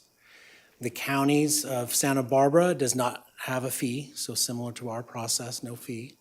LA County has a kind of split process for the Santa Monica Mountains areas. They also have a no fee provision, but then in other areas of their coastal zone they do, up to $8,000. So they're trying to account for some of those costs that it does take staff to process permits. In summary, for these two items then, if the direction is to create the new appeal fee exception, we would quickly incorporate that because the fee schedules are scheduled to come before your board at the end of May. And so we do quick work to do that. Then your board would have a decision for all the fee schedules at that time, and those are effective 60 days later after adoption. For the coastal appeals fee item, this would be getting direction today to initiate the effort, and then staff would go about crafting the new ordinance language and then packaging that up for public review of the Planning Commission and back to your board to make a local action on the coastal zoning ordinance amendment and then submit to the Coastal Commission for certification. Likely, we would tag that along with some of our current work that we're doing right now on sea level rise policy and our VC resiliency effort. That's moving forward later this calendar year through our local process and probably to your board towards the end of the calendar year or shortly thereafter. So we may package those together if that's the direction that you give us, but you'd have one more chance to look at the exact language we'd be proposing. So therefore, the recommended actions are there on the screen for you, is to consider the fiscal information that we brought forward to you and to give us direction on how you'd like us to proceed on both of those items. And I'm available for questions. Thank you. All right, thank you, Mr. Ward. Are there any questions at this point? We can take public comment and come back, or anything? Okay. Do we have public speakers, Madam Clerk? We do, Chair Lever. We currently have 2 speakers signed up for this item. Our first speaker is Haley Ehlers, who is here in person, followed by Ryan Grau.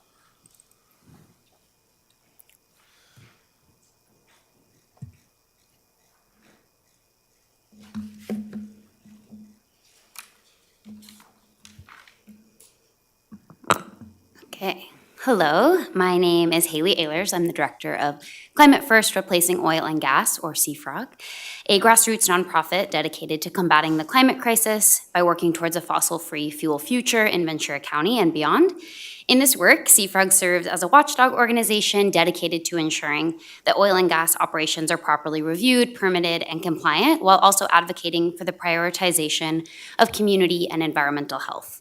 This has meant that we've become familiar with the appeal process at the county, specifically in cases of expanded drilling applied for via zoning clearance and oil and gas conditional use permits, which, as cited in the board letter, is what this discussed modification would likely impact.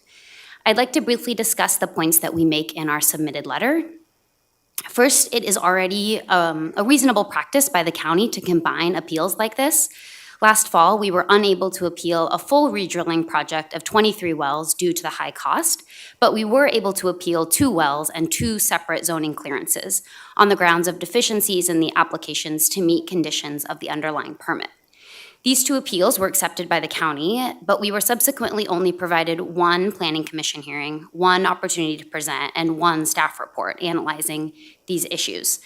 This was a reasonable practice by the county and by the planning division as the applications used reiterative language.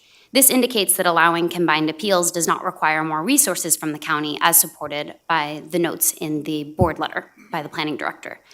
Second, for the majority of the oil and gas drilling in Ventura County, the appeal process is the only opportunity for engagement from the public and community members whose health and safety are directly impacted.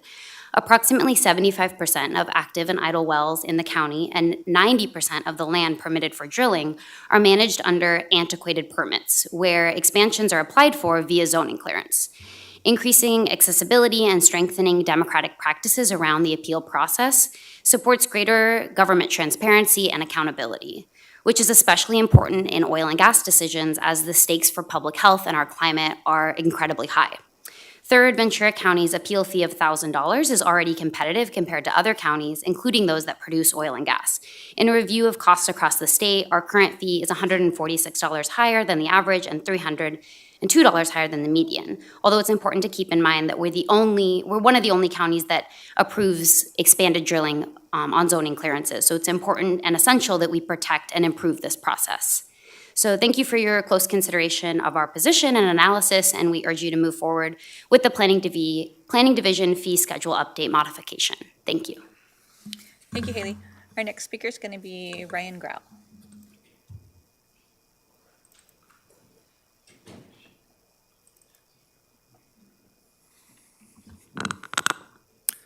Good afternoon. My name is Ryan Grau, and I represent the Ventura County Taxpayers Association. The planning staff provided an updated summary of costs for appeals spanning the last 5 years.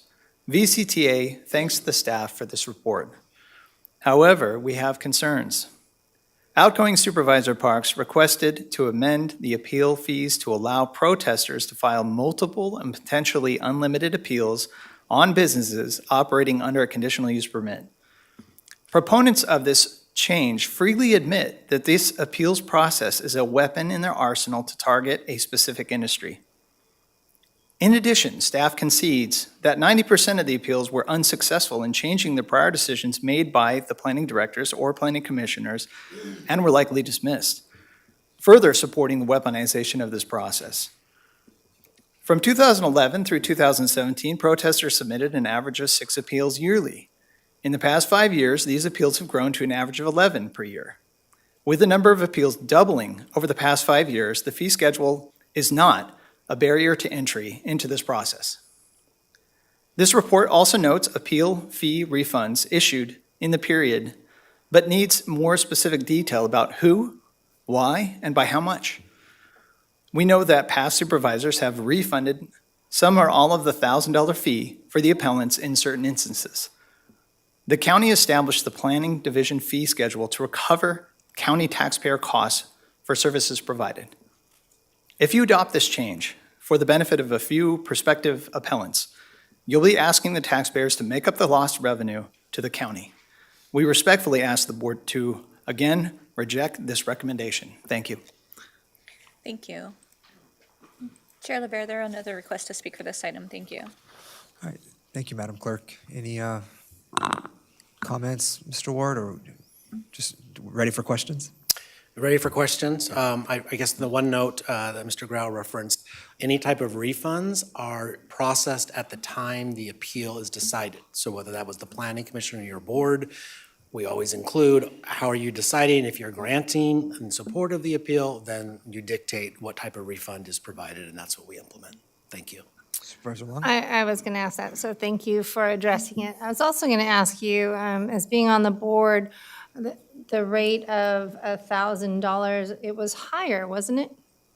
When was it that it changed from the fee schedule? I think it was 2,000? I believe, I've only been here almost 4 years, coming up this summer, but I do believe it was reduced in 2013-ish, something around that time frame. I think it was 2,000 reduced to 1,000. Okay, I recalled that, and I wanted to make sure that our community members know that as the board, we did address going from $2,000 to $1,000. I appreciate and wanted to say thanks to staff for putting in the costs I had asked for at the last meeting, so that we can understand what, there's perception of what it sounds like versus what actually is happening. And I think that's important to understand the cost also to the county and where those funds are coming, which are from general fund, is that correct? That's correct. And that's like gold. It's not grant funding, it's not anything but very rare funding that we get. But as a board, we're very dedicated to making sure we have an appeals process. And I definitely think it's a balancing act. So I appreciate us having this conversation because we need to know what the pros and cons are. And I'm definitely, it's very transparent with the costs associated, that the appeals, the price that we're charging does not cover the costs already. So I have great concern if we're going to reduce any costs anymore based on this. So I appreciate you bringing this forward, but based on what you were talking about with the staff report, I don't see the benefit of changing the policy that we currently have because we need to have transparency for our taxpayers and also have the appeals process, but have to be able to pay for the costs associated for doing that. And I appreciate you said it was 90% of those decisions were in support. Of the original decision or the prior decision maker's decision, that's correct. Okay, that helps me with validation as well. So I don't know, those are my thoughts. I don't know if other supervisors have any thoughts on it, but I do appreciate this. I think it's really important that we're talking about this. Thank you. I don't really have any questions other than to say that from a taxpayer's perspective, we should be covering costs when we can. And this doesn't recover the full cost. So changing it from 2,000 to 1,000 for an appeal, I wasn't aware it was 2,000 before, so I think it seems fair to keep it at the 1,000 at this point when you do the comparison to other counties, even though we are losing money. But for me, I would be comfortable with leaving everything exactly the way it currently stands and not make any changes. And if no one has any other comments, I would make that in the terms of a motion. Thank you, Chair. Thank you, Chair, and Mr. Ward for bringing this information back to us. It is helpful in understanding and gives context to a lot of the work. I think there's enough information that can allow us to more thoughtfully consider the options before us. And what it means in the end is providing a more equitable platform for our community to have a voice on the concerns. As you mentioned, 90% of the decisions made by either the planning director or the planning commission were upheld by the board. So we're talking about fewer instances that an appeal is coming to the board from concerns throughout the community that are coming from a makeup of the community that is limited in resources, but concerned for the greater good and the greater health of our county. And that is something to take into consideration. And the breakdown indicating an average cost, if there was an appeal that called for multiple zone clearances that are within the same permit, I imagine that is based on the staff time, and with the average cost coming to about $52,000. And looking at, for example, the instance that happened earlier this year, it was 21 permits that would have called for an appellant to pay for $21,000 for a hearing before the board. And so I take that into consideration in hearing where our community is at and providing that opportunity that it's not as often. It's a more limited number of instances that come before us. And so I would ask for consideration to make the proposed policy to have a single or multiple zone clearance appeals so that they are more accessible to our public's concerns. Go ahead. I was going to second Supervisor Parvin's motion. And just in comments also as to making sure that I think we are very equitably, we had reduced the fees from 2,000 to 1,000. And to ensure the justification for the cause of the appeal was very important. Not just saying I appeal a project because I appeal it. But actually cause and reasoning for what the appeal is very important. I have concerns if we're doing multiple in many different ways that we're reducing the effect of the actual appeal. And so I need to weigh that in as well for making sure we're transparent and very thoughtful about why the appeal and what is going on. I do want to push back too. I think there's time for stakeholder engagement on items. I know when things come to the Planning Commission, people make comments and share their opinions. So I think that our process is very democratic in the process of stakeholder engagement and so forth, and the appeal process should follow that. So that's why I second it. Thank you. Yeah, thank you, Mr. Chair. Mr. Ward, I just have some questions about your recommendation. The most recent example are the Lemonwood, the Lemonwood appeal related to the 21 wells there. So that's fresh on everyone's mind. We're all using it. And I kind of look at this recommendation through that lens. So given that, the question was how often are these appeals brought forward when there's multiple zoning clearances within a single discretionary permit? Is that in the? I didn't see that in the board letter or in the supporting documents. Is there? It's been suggested that this doesn't happen very often. You've suggested that. How often are we talking about? Thank you, Supervisor Gorell. So of the 55 appeal cases that we summarized for the last 5 years, there's only the one instance of the case you're referencing, and that was through the Planning Commission. Your board's action happened after January, so the final result of that subsequent two-step appeal was not in the facts of the 5-year period. But the Planning Commission's direction of that was to support the appeal, and then the applicant became the appellant to then bring it to your board in January. So that's the only instance that I can give you specifically in my tenure here at the county, but in talking with my management team, there aren't other instances that we could think other than the example of Thomas Aquinas College, a larger project with multiple phases developing over multiple years. But that's not to say that we wouldn't get maybe another oil operator to come forward with zone clearances to be processed at the same time. That could happen. To clarify, can you think of any other appeals that have been brought forward of the 55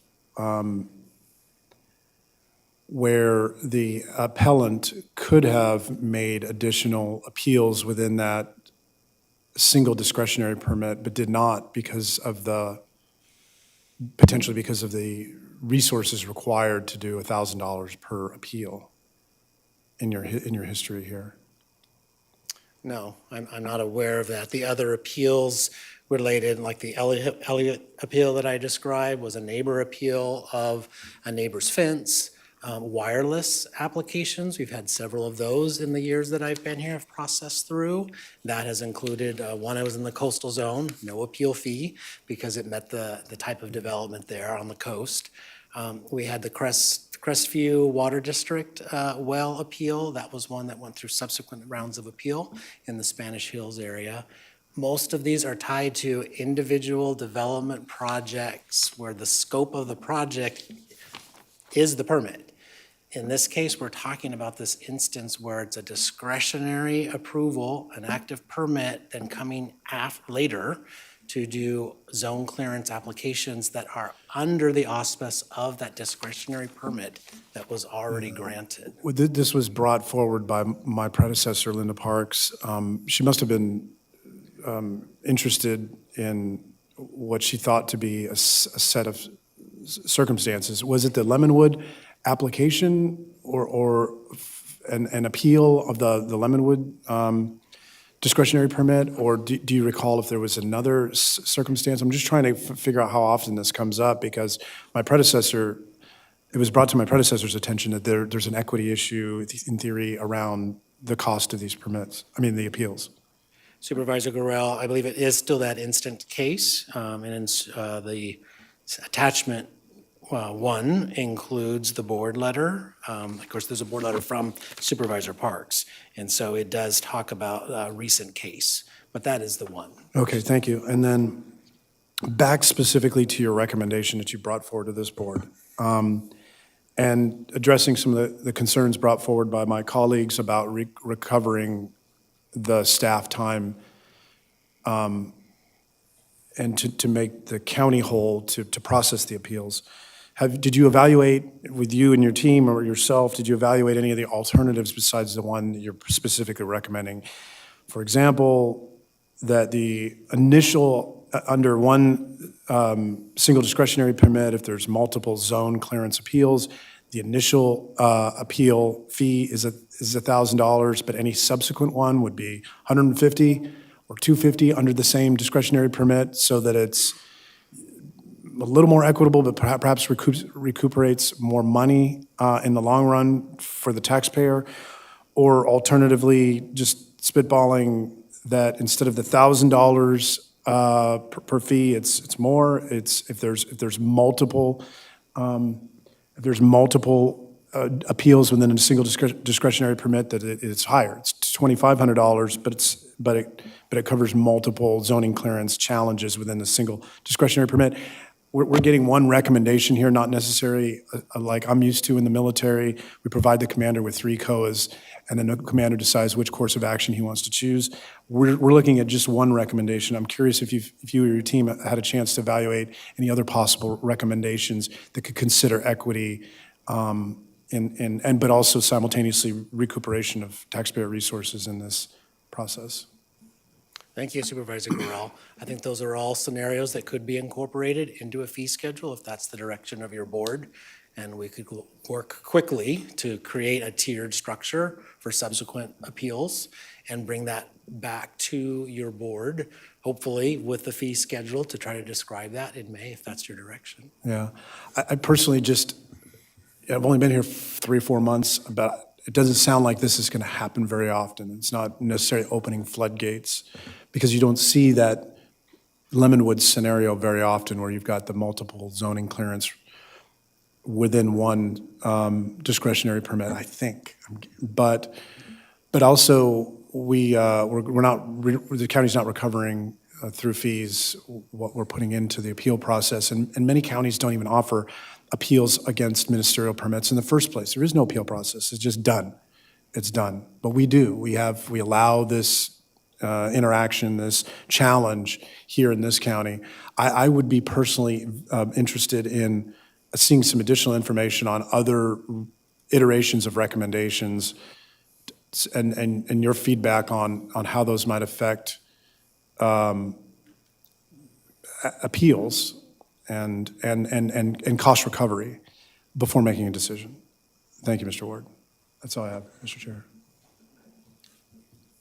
And I think, there's 2 issues here. There's the coastal and the non-coastal. And so for the non-coastal, which I think most of this discussion is, to me, if someone has a legitimate concern about a project determination and they want to appeal, the ability to afford that appeal really shouldn't be a determining factor in whether it's filed or not.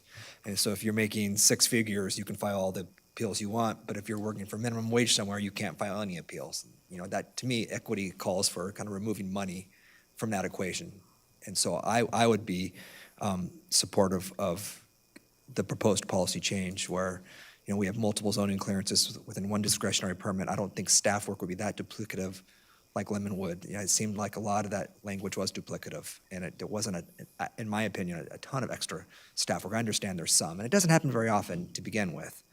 And so I just think equity calls for us making it easier for people to file an appeal where money doesn't determine whether that can be filed or not. That's where I stand on that one. But then the coastal one is kind of interest to me, because I know the process right now is pretty burdensome. You know, it goes to an administrative decision maker in county, could be appealed to planning commission, could be appealed to our board. Then it goes to the coastal commission, and then we start that process, the county process, all over again, right? And so you're saying that if we institute a $1,000 appeal fee, we can skip that first portion of that process, right? Where it would go straight to the planning, straight to the coastal commission, and then we start the county process. And wouldn't that be better for staff in terms of the work you have to do? Chair Levere, thank you. Yes, you're describing the process correctly. We would change our coastal zoning ordinance to specifically explain what the appeal paths are for certain types of projects and what ones would be able to go directly to the coastal commission. So that means that applicant or someone wanting to be an appellant of that proposal could then appeal that directly to the coastal commission. It's the creation of the fee, incorporating that into our zoning ordinance, that would create that new path, rather than exhausting the local appeals paths first before the opportunity to file to the coastal commission. So today, someone can't go directly to the coastal commission. They would turn them away and say, what, did you finish to the planning commission? Did you go to the board? Nope, you guys exhaust all those first. Would that change the level of staff work? Well, certainly, it's a component of staff work. So to answer that question, yes, we're working on all different projects at any given time, processing cases. But if you thought your board or you wanted your planning commission to be able to weigh in, then that would be the trade-off in creating that type of ordinance path. But don't they still have a say after the coastal commission? Or No, you're thinking about the legislative work. When we do a change, you're correct. We go through the whole local process, then we submit to the Coastal Commission for certification. They typically make some modifications, and we try to work things out with their staff, and then they act, and then it comes back, and your board has to approve those modifications. So that's different for discretionary permitting. So if you can clarify, just give me an example. So if you had a seawall and you're a resident and it was appealed, you would come back to our board and we would make that decision, versus if we created a fee for the appeal, that decision goes to the coastal commission. Am I correct? You're establishing. And it doesn't come back to the board for approval at all. So the local ordinances wouldn't be followed. It would be the coastal commissions. Am I correct on that? No, Supervisor Long, the Coastal Commission still looks at our local coastal program. So Okay. they would still look at our zoning ordinance. They also look more broadly at the Coastal Act when they do their reviews. But they still would look to our certified LCP. Okay, and yeah. And And that's what I weigh really hard with changing either of these items. The pros and cons, there's a lot associated with it, and I'm not ready to make that decision today. It would be like giving up local control, right? I mean, wouldn't you say that? Yes, Okay. that is part of that. But it goes to the coastal commission regardless, right? No, regardless of what our ultimate decision is,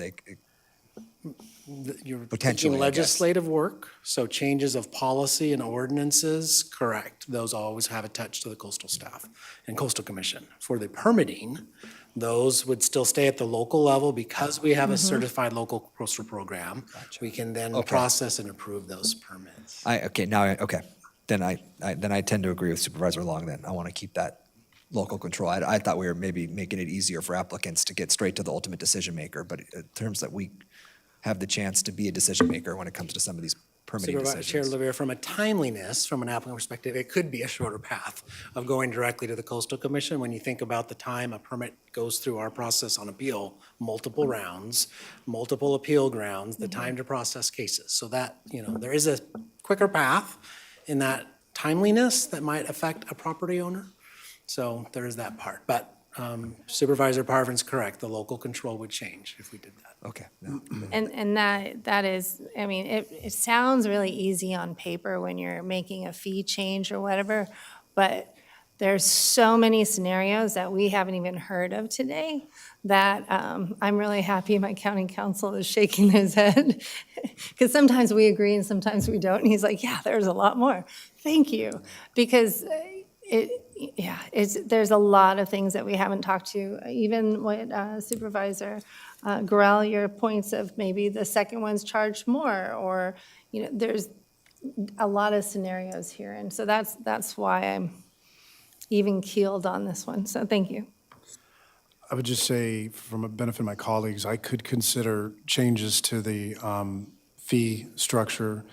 I do think, just even looking at Lemonwood, I don't see it as being a situation where this is going to open floodgates. I mentioned that already. I don't see it necessarily being weaponized. This doesn't happen very often. The outcome of Lemonwood would not have been any different, but this board, because all of those applications were so very similar. It was really cut and paste with each one of the 21 applications. The appellant only challenged 2 of them.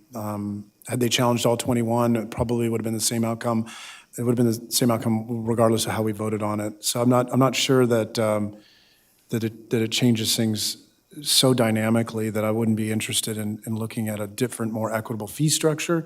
I would just like to see more options in how they affect the balance sheet and on cost recovery. And I would just ask that maybe we move this to May to get that kind of feedback. Otherwise, I would be in favor of no change. Thanks. Chair, if, I know we have a motion on the floor, so we would have to take action on that first, but I would be supportive of your recommendation to get more options and more of a structure so that it does address but not limit the opportunity for the public and our community to be a part of this process. And I think regardless of what the reason is, there's been reasons provided by the community as to why they appeal certain projects, and I don't think we are here to judge whether those reasons are right or wrong. So I will add that if we do take action on it and how that goes, I would be supportive of Supervisor Gorell's recommendation. Well, and also, when's the next fee schedule come up? Supervisor Long, I believe it's anticipated for May 23rd. Okay. So you could perhaps have this information for that in depth besides the motion that's on the table? Or is that, I'm cautious of our staff time, and I'm concerned that it might be too quick to get this detailed. You know what I mean? So I'm just asking staff if that's the case. Supervisor Long, the package is the CEO's office. We provide a component of that. I can certainly work quickly with the CEO's staff to try to come up with that. It will display its other work. To let you know, I was with my work plan, a few weeks ago, so you know that. But if that's your direction and you want to see something, we'll work to try to accommodate that. When we say see something, I'm sorry, just to clarify, we're talking about some additional courses of action, some different potential modified, more thoughtful, equitable approaches to the fee structure on these appeals? Is that what we're talking about? I would see it just on page 4 of your board letter. We would look at, if I'm hearing your previous comment, Supervisor Gorell, correctly, is showing a couple different ways in which that fee amount and requirements might show as in a tiered fashion, in doing that. A tiered fashion or a more significant upfront fee, but then the rest of the clearances within it are waived if it stems out of the same permit, the same discretionary permit. Just to clarify, Supervisor Gorell, I think what I heard is that the subsequent ones might be proportionately higher, so some monies are still being collected? That's what I was hearing. No, from the I'm just, just wondering why we didn't get more recommendations than one. And I'm thinking one off the top of my head was we go back up to the $2,000 for the original application, but for the remainder of the zone clearance appeals within the discretionary permit are waived. So kind of similar to what you're recommending, but a little bit different because we maybe do a little bit more cost recovery on the front end. No? Not making, doesn't make sense necessarily, like. No, Supervisor Guerrero, I see where you're going, and those would be the. And I don't want to mandate or dictate the answers that we get from staff, because you're the ones that live this and understand it better than all of us. I just want to encourage you to be creative in kind of how we approach this, so that we balance out both of the concerns. One is making it more equitable and not creating a system where we're doing $21,000 to appeal 21 wells within one discretionary permit. But at the same time, give some thought to cost recovery, which we're not even doing now, as well as we possibly could. So some balance there and some different courses of action, maybe 2 or 3 that we could all look at and say, well, this makes sense and this doesn't. I hope that helps. Maybe not. Maybe it just made it more murky. I'm going to jump in and say thank you, Supervisor. I think we hear where you're going, and CEO's office is happy to work with planning and county council. But what I will say is, because it's going to take all 3 of us to work together, it probably won't come back on 516. But we can definitely come back at a later time with some examples that keep in mind with cost recovery, equitability, and still ensuring that we're looking at the bigger picture in a different way. Thank you. I appreciate you summarizing. This is an afterthought. There's already a motion on the floor. I just wanted to put that out there. Yeah, I'd be supportive of that too. So I appreciate the thought, but we do have a motion. So why don't we take the roll call? Chair, and if I can ask Mr. Barnes, if can we make an amendment to the motion to ask for this item to be brought back? You could make a substitute motion. Okay. I think the motion now, unless I'm wrong, is no change, right? Yeah. But I'm hearing potential majority wanting to give more options to the board. So if your board would like to make a substitute motion, that would trump the initial motion, right? Shouldn't we vote on the first Yeah. one? Yeah, so. May I just maybe respectfully ask the motion be withdraw, just consideration of that, and then we reevaluate this in late May when we have more information from the staff? Either way is the We same, could just isn't look it? at it again in the future. It Because doesn't. there's no change. Well, I would make that motion a substitute motion, kind of what Dr. Johnson just mentioned, to bring it back in May with some more options as proposed by Supervisor Gurel. Are you agreeing that it's in May? No, it's not. I'm not going to commit to May. I'm going to say come back in June or at the earliest convenience. I mean, it's hard to say right now without being able to dig in.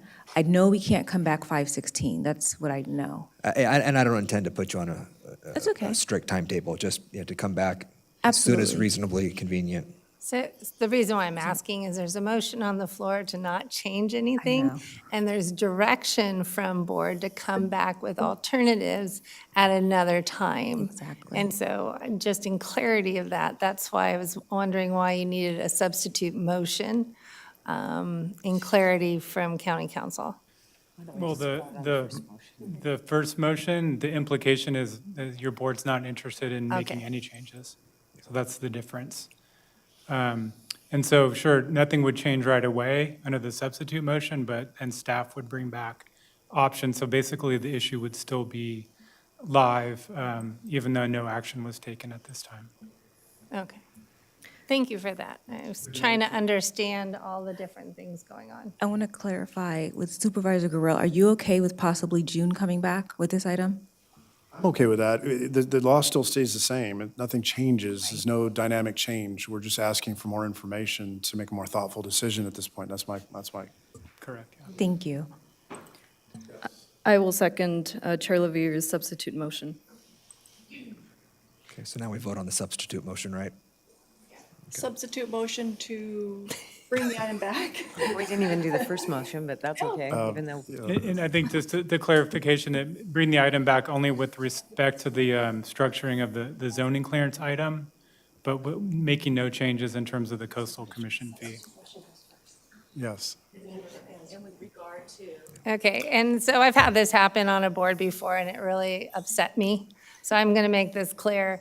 So when a first motion gets on and there's a second, we would ask that it gets voted on and then move forward. And then we stalled, and there was deliberation, and a second motion was done. And so it's good for all of us to understand that if a secondary motion is made, that one goes first. If it doesn't pass, and I shouldn't be saying this because I'm not county council, but I am. If it passes, then the first motion is not done. Am I correct on that? Correct. I would just say, when you're saying secondary, is the substitute. So when Or the substitute. substitute is introduced, it is voted on first. If that fails, we go back to the primary motion. Okay, I just want to make sure we're all sensitive to that, because that will make some very upset supervisors that weren't heard of first. Well, I'm the first one being a second, so I'm going to make that comment. Thank you. So we're good? Yeah, vote on the substitute Supervisor motion. Burrell? This is on the substitute motion. It is. Yes. Supervisor Long? Yes. Supervisor Parvin? No. Supervisor Lopez? Yes. Chair Lavere? Yes. All right, thank you, Mr. Ward. Thank you. Thank you for walking us through that.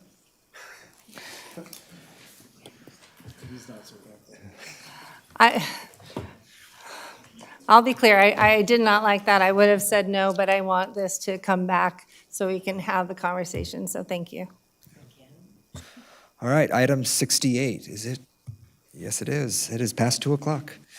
Item 68 is to receive a presentation on the Ventura County Continuum of Care 2023 State of Homelessness and to consider recommendations by the COC. Good afternoon, Ms. Harkey.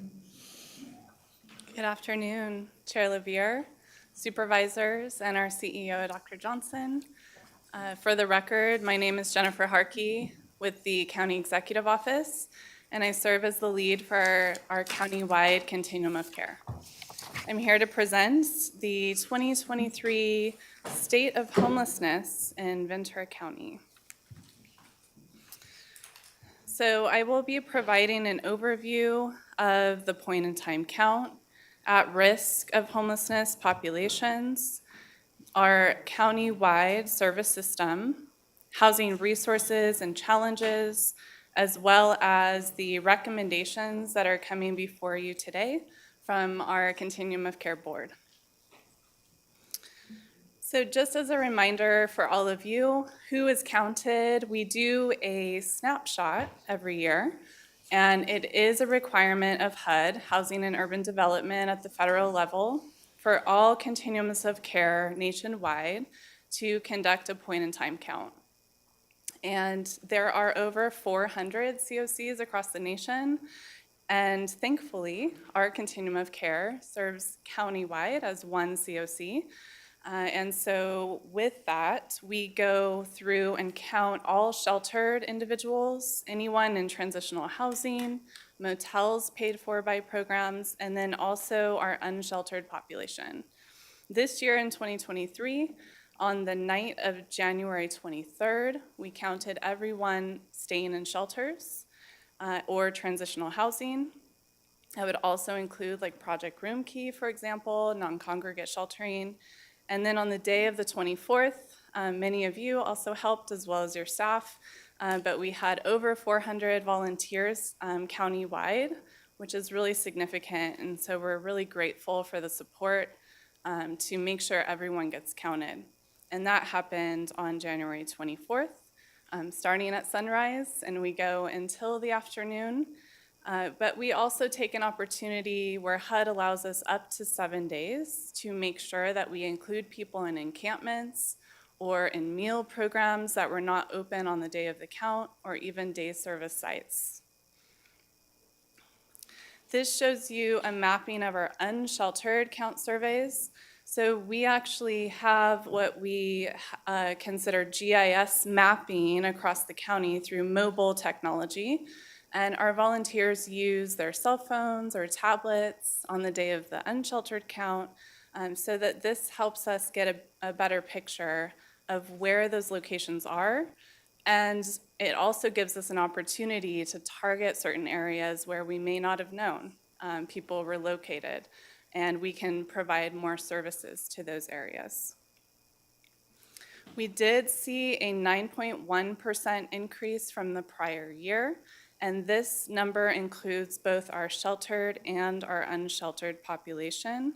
Unfortunately, we are continuing to see an increase, but I will show you later the number of resources and also housing that's coming online over this next year, which will help us address and end homelessness here in Ventura County.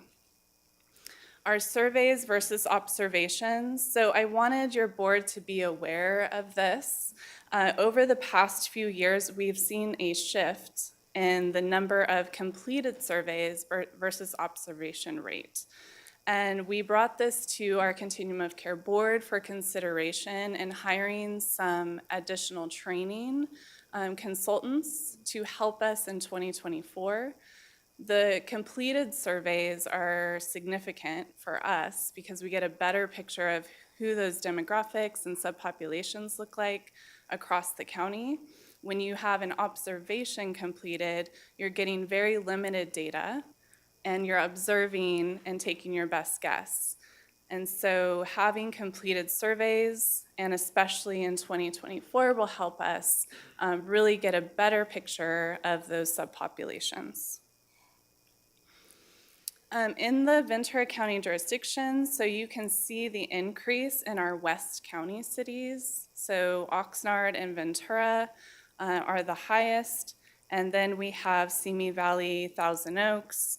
Also Camarillo had an increase in their unsheltered population, as well as Santa Paula.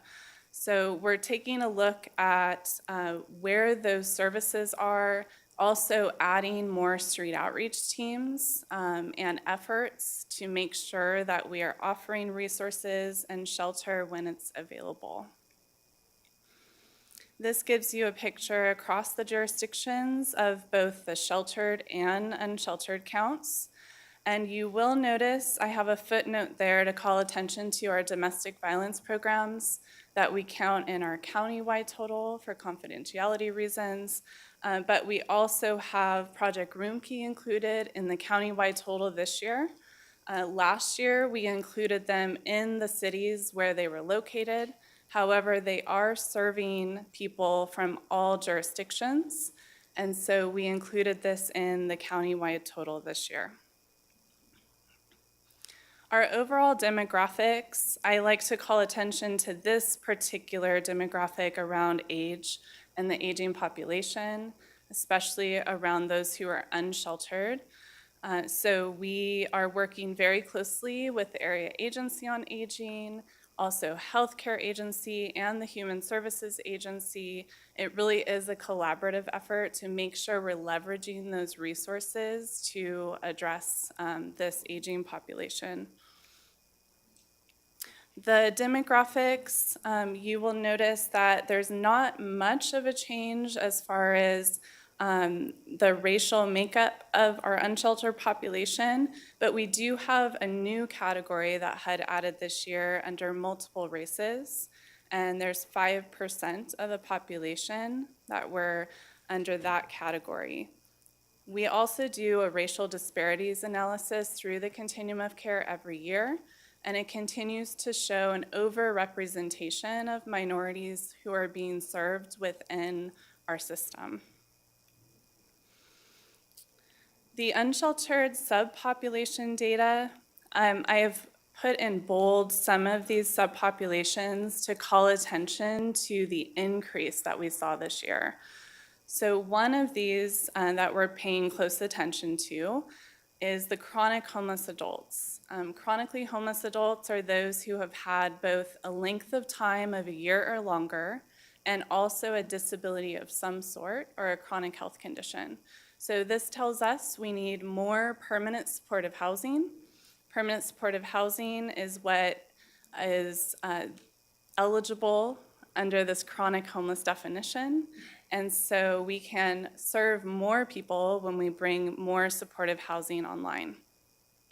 There's also an increase among people with physical disabilities, and we have increased resources coming down through the state through the CalAIM, Whole Person Care and Healthcare Agency. So really leaning on our partners with Healthcare for the Homeless and those outreach teams as well.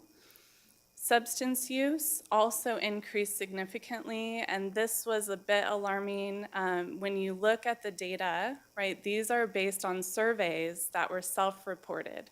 And so people are telling us that there is an increasing need, and especially for those who are living on the streets, an unsheltered population. And so we are really going back to behavioral health, alcohol and drug programs, and really leveraging those resources and working with law enforcement partners to make sure that they are getting services offered in the field. Another increased population here are our unsheltered veterans. So we work closely with Gold Coast Veterans Foundation, the Supportive Services for Veteran Families, and then also the VA, Veteran Affairs, and our Veteran Services Office to bring options for veterans on the streets.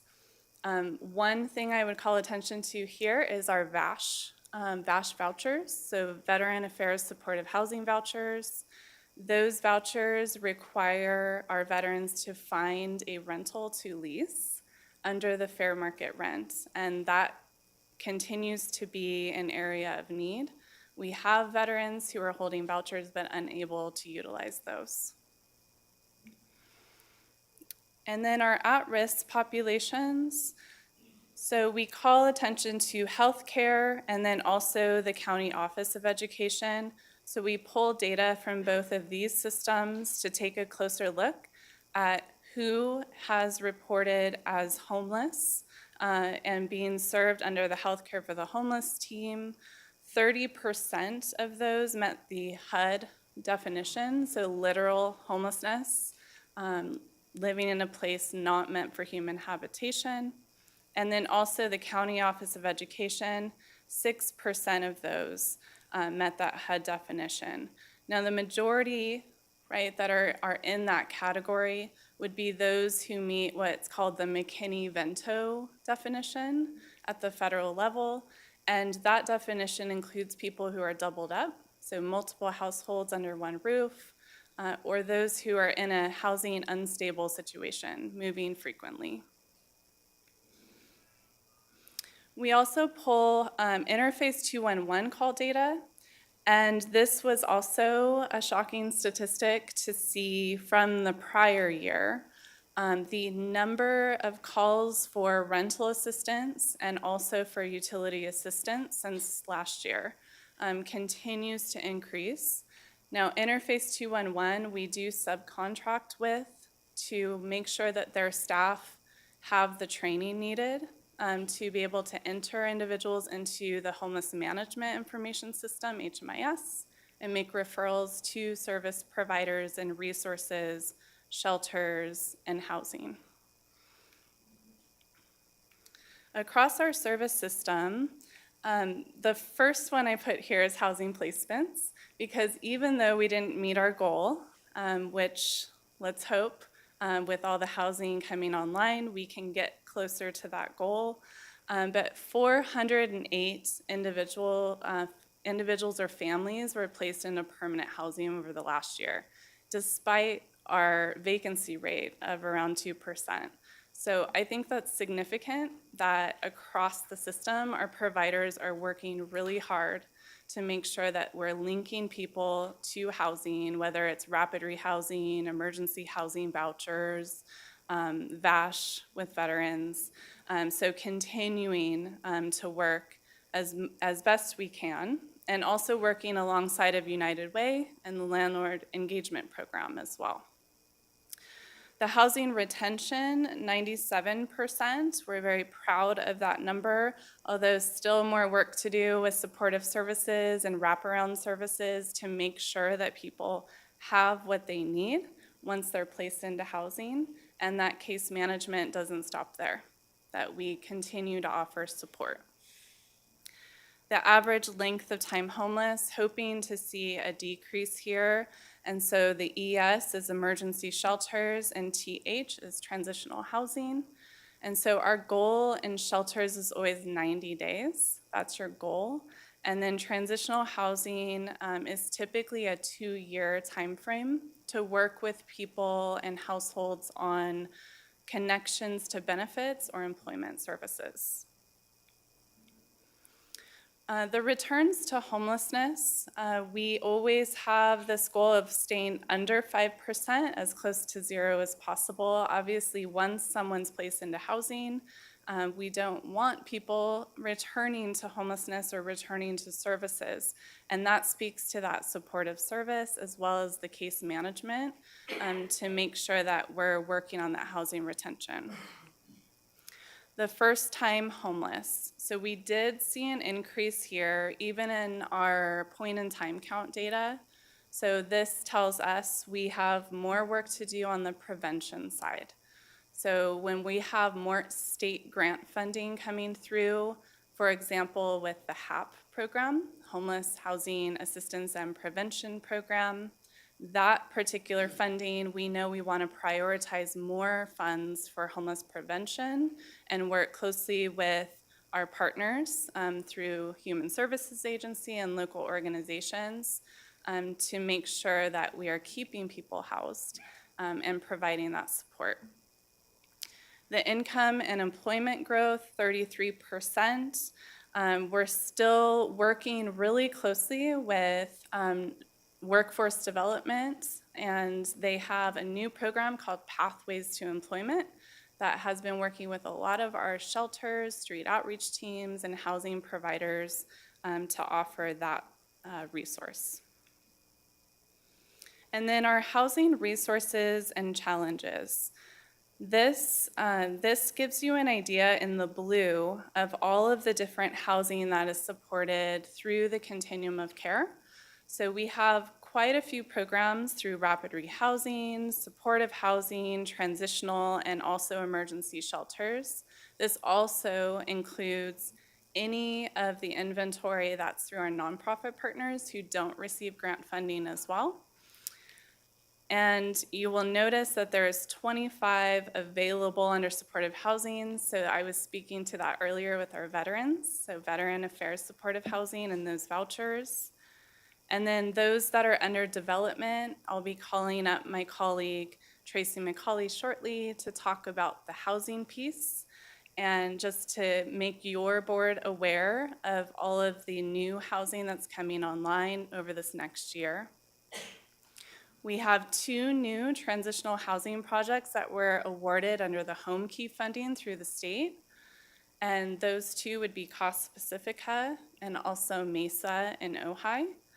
And those 2 projects are dedicated for transitional age youth, 18 to 24. So transitional housing is 24 months type of program where we're wrapping around benefits and also connecting to employment. Emergency shelters, the 30 beds adding on there under development are the Thousand Oaks Navigation Center. That was recently awarded funding and is moving forward. And I would like to call up Tracy McCauley for the next slide on the housing pipeline.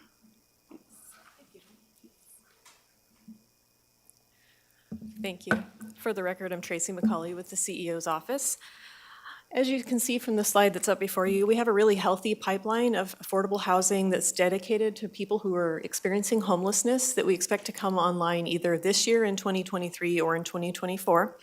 I did want to acknowledge that this is not a comprehensive list. It doesn't include all of the other affordable housing that's not dedicated for this specific population.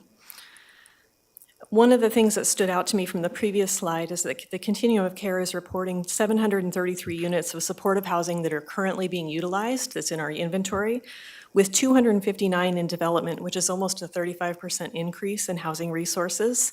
This is largely due to the availability of funding, both American Rescue Plan Act and Home Key funding, really shows what our community can do when we have dedicated resources for this purpose. So we've made huge strides. It's also worth noting that of the 259 supportive housing units, that includes all of the housing units in the pipeline except for the projects proposed under Home Key Round 3. To the extent that we can leverage additional Home Key funding, we'll see that number even go higher. As you know, your board approved partnerships with 2 local developers to leverage Home Key funds. The application portal opened last night, so we are gearing up to submit those applications, and we all have our fingers crossed. We're also aware that the City of Oxnard and Cabrillo Economic Development Corporation are moving forward on a project of their own, so more fingers crossed for lots of resources. We do expect it to be oversubscribed, so it's going to be a tough funding round. Kind of the short summary here is that our prospects around permanent supportive housing have honestly never looked better. There's a lot of hope for addressing and ultimately ending homelessness. We've seen what we can do when all of our community members come together, but there's work still to be done, even with a really great pipeline like this. I'm really grateful for the support of your board, for the Community Development Department, the Continuum of Care, and Jen, and I look forward to continuing to work with you on housing. I'm going to invite Jen back up to bring the rest of the presentation home. Jen? Thank you, Tracy.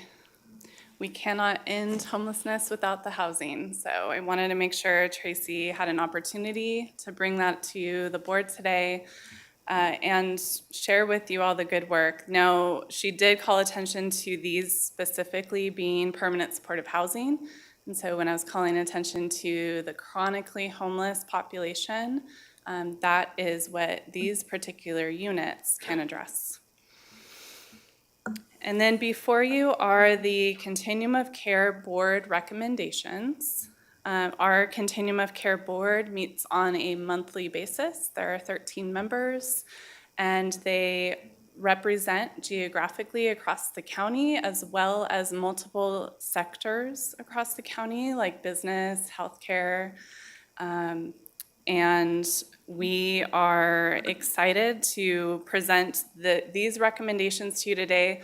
But I would also remind you that we are contracted with LaSar Development Consultants to do the deep dive into homelessness. And they are currently completing the full analysis through quantitative and qualitative that will be brought back to your board when they have their full analysis completed for strategic planning efforts. Through the Continuum of Care, some of these recommendations, just want to highlight a few things here. So first, achieving functional zero with homeless veterans in 2024 in collaboration with Veteran Affairs and local veteran service providers. This calls attention to using our veteran-specific resources like VASH and supportive services for veteran families, also known as SSVF. Also furthering the efforts to end homelessness among unsheltered youth with the expansion of new transitional housing programs. We have also added new contracts with Cal State Channel Islands and Oxnard College just recently to offer rental assistance and homeless prevention through the colleges as well. Just as of yesterday, I met with our youth collaborative as well that we are talking about pursuing the Youth Homelessness Demonstration Program funding, also known as YHDP, through HUD. So our Continuum of Care will lead that effort with many different youth service providers across our county. Also, reducing the number of chronically homeless adults by 2024 with the addition of new permanent supportive housing units. So as Tracy was talking about, over 200 new units being developed by next year.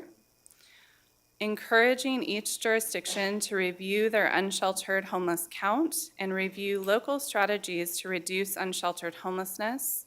I will be presenting to the Ventura Council on Governments on May 11th, as well as to local jurisdictions to make sure that local councils are aware of their specific needs. Expanding the efforts of the Ventura County Continuum of Care Work Group, partnering with people with lived experience to solicit feedback and provide recommendations. We are currently contracted with a peer support group and have a work group with people with lived experience. There are 6 people actively working together, and also represented at our committees and our Continuum of Care board to provide feedback and input around policies and moving initiatives forward. Reducing the number of first-time homeless households by expanding homeless prevention programs and implementing diversion strategies. Our state funds have also been prioritized to help increase the amount of homeless prevention funding to help keep people housed. And then number 7 was just recently added by our Continuum of Care board, and this is to leverage resources to prioritize or increase supportive services for housing retention.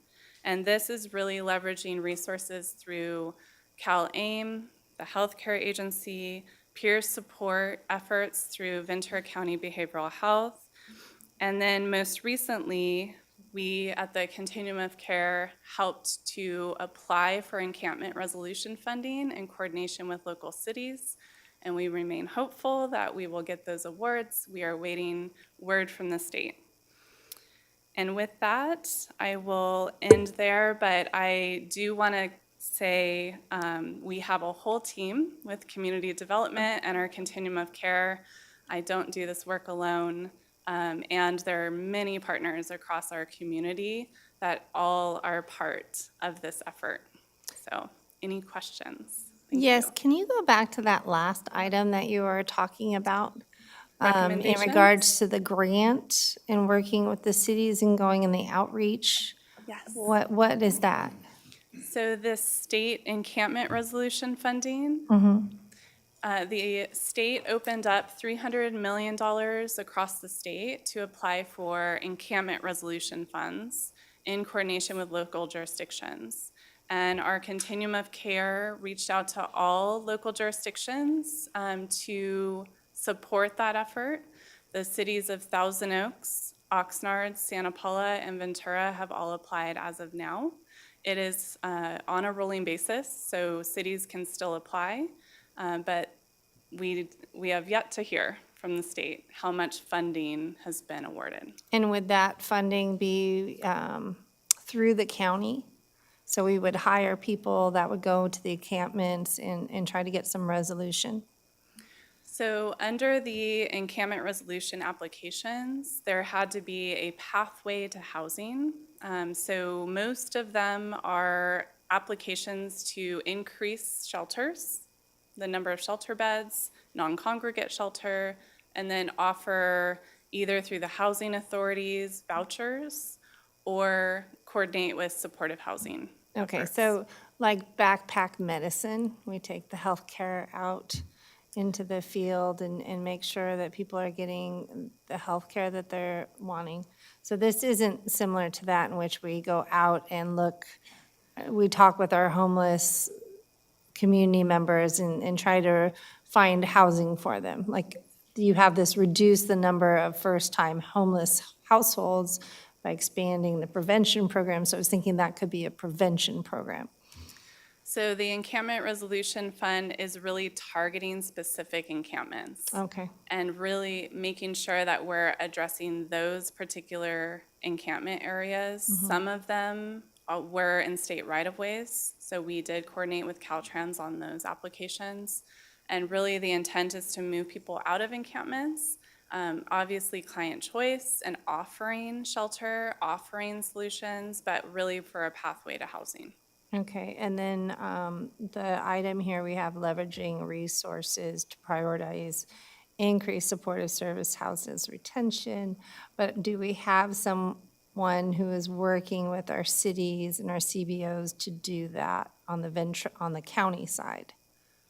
Yeah, so that would really be through our Continuum of Care. So us as Continuum of Care staff serve out of the county executive office and support those efforts. Okay. Yeah.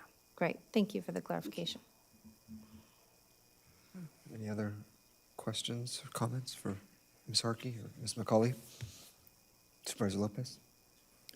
Thank you for this information, and this is a lot of work in this one presentation that is, some of it years in the making, right, and others is years in the coming. And I'm really looking forward to the report that will come later this year on the study.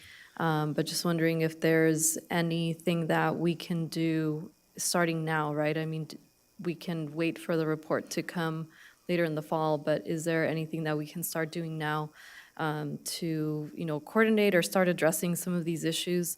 I mean, if we're seeing the numbers went up in a year, and here we are almost halfway through this year. So just kind of putting that out there, if there is anything else that we can do in the meantime to continue to make more progress in reducing and preventing more people from becoming homeless.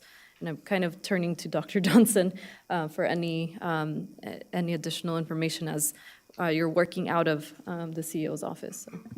Well, thank you, Supervisor Lopez. The CEO's office is happy to come back with recommendations for your board at the next board meeting, if you so choose, that we could present some interventions that could be done as we wait for the LaSalle report to come back, or if your board had any thoughts about things that you might possibly like to see a mock-up of, we could absolutely bring that back as well, whatever the pleasure of the board is.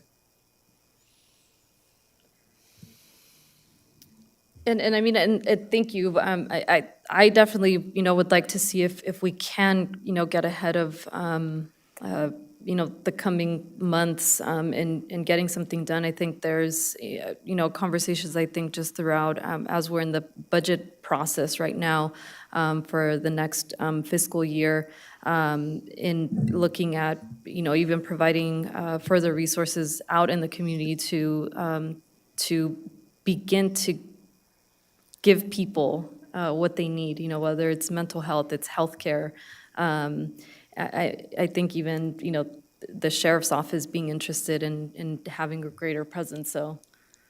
So what I can say is that we have been looking at a lot of different options, anywhere from one centralized person that would be over all of housing and be a liaison with the counties, with our community-based organizations, with our cities. We've also been looking very, very intently at a field outreach team that would include law enforcement as well as behavioral health professionals, healthcare professionals, and social workers.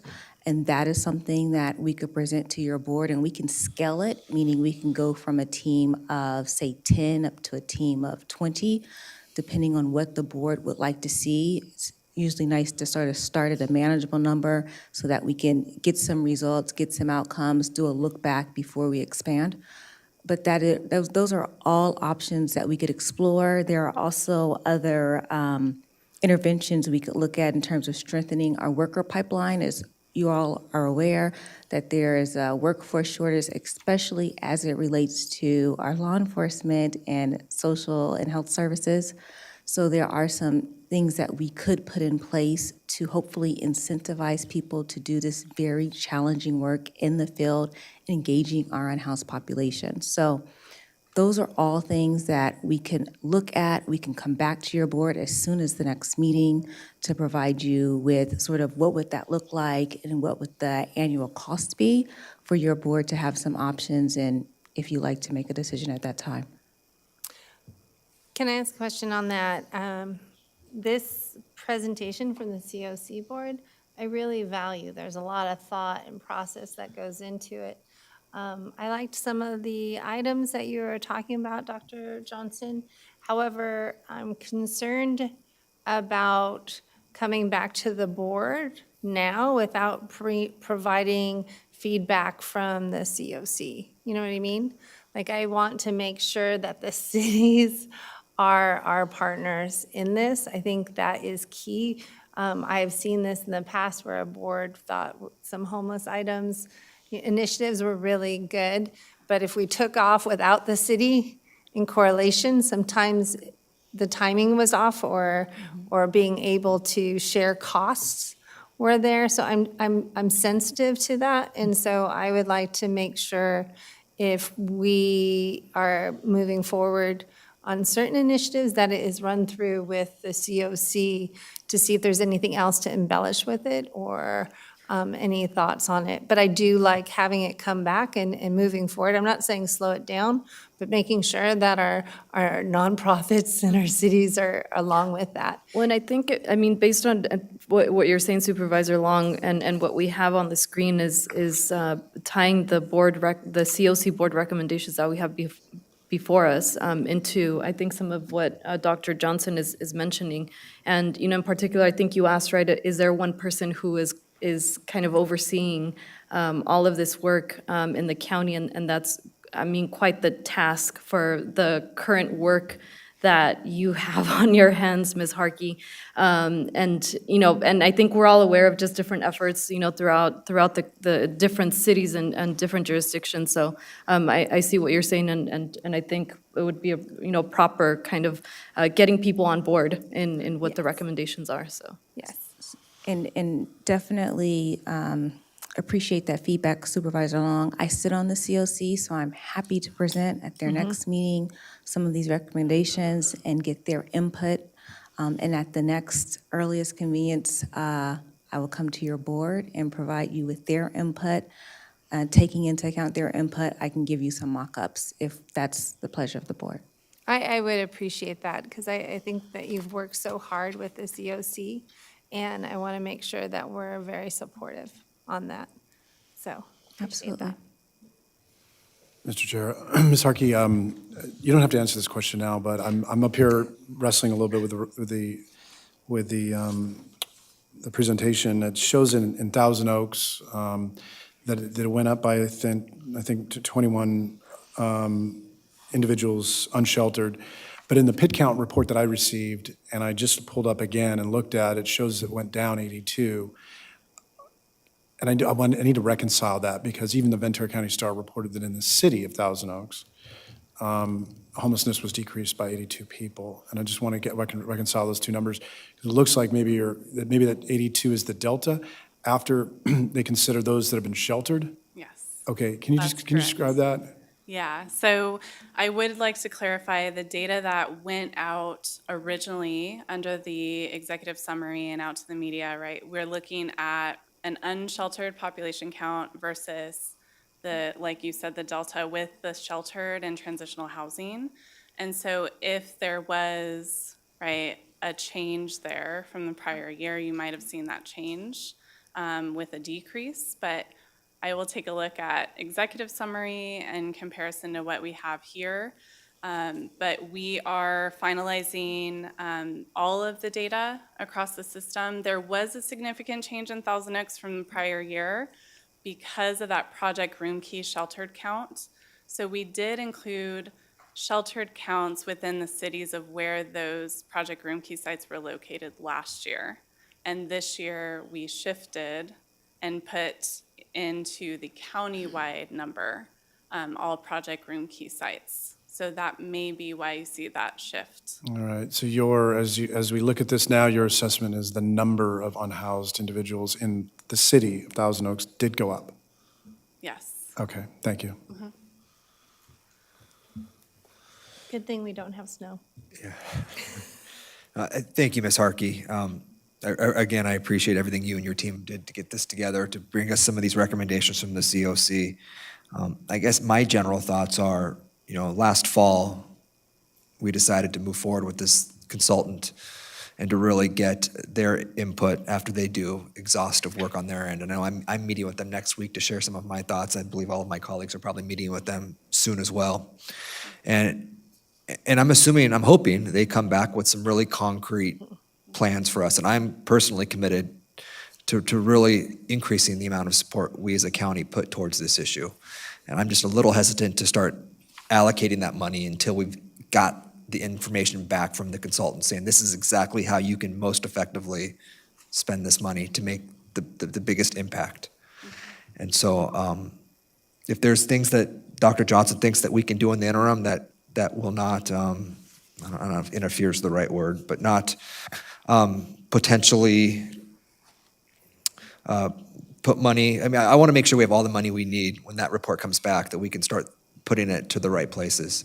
And if we have an idea of kind of where that report's going in the lead up to that, and we want to start allocating it ahead of time, I'm for it. But I'm really eager to get LaSar in here and to do that deep dive, which we all want them to do. And so come August, come September, we're prepared to act on whatever recommendations are given to us. Yeah, thank you, Supervisor Levier. I would also say LaSar is actively working on their qualitative analysis now and working on the quantitative, which we pulled budgets and data from multiple systems across the county, not just our homeless management information system, our own agencies, but really looking at all organizations serving those experiencing homelessness, and looking at funding streams, right? How are we going to address those gaps? And that will be brought back to you in a draft, where LaSar will give you a draft to review and then provide some of those recommendations for your board to consider when we're looking at strategic planning. And I believe that's coming back to you in June. June, okay. So maybe that's based on what Dr. Savet and what you're saying, Supervisor Levier, the timing, it'll be a very good coordination perhaps.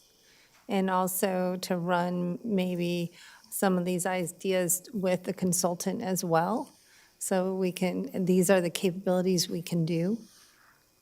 Because I agree with you in regard to the funding. We want to hurry up and help those, and we also want to do it in a strategic way that is the most effective. I would agree on that. Well, I have a question. Would we have given Savet enough direction that she could go to the city manager's monthly meeting and bring this up, since it's potentially coming back, just for their input? Just trying to streamline things so they don't take so long.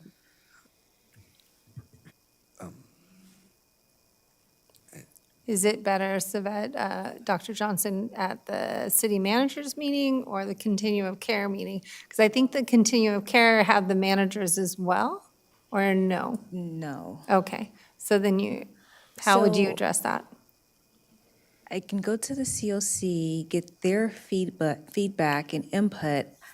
I feel like it should come back to your board at that time to hear where you are before I go to the city managers. I think once I go to the city managers, it's sort of like, this is our rough draft plan.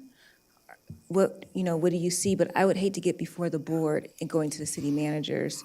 And I would hate to present them with something that's not feasible, that you're not on board with. So in my head, it would go COC, come back, city managers.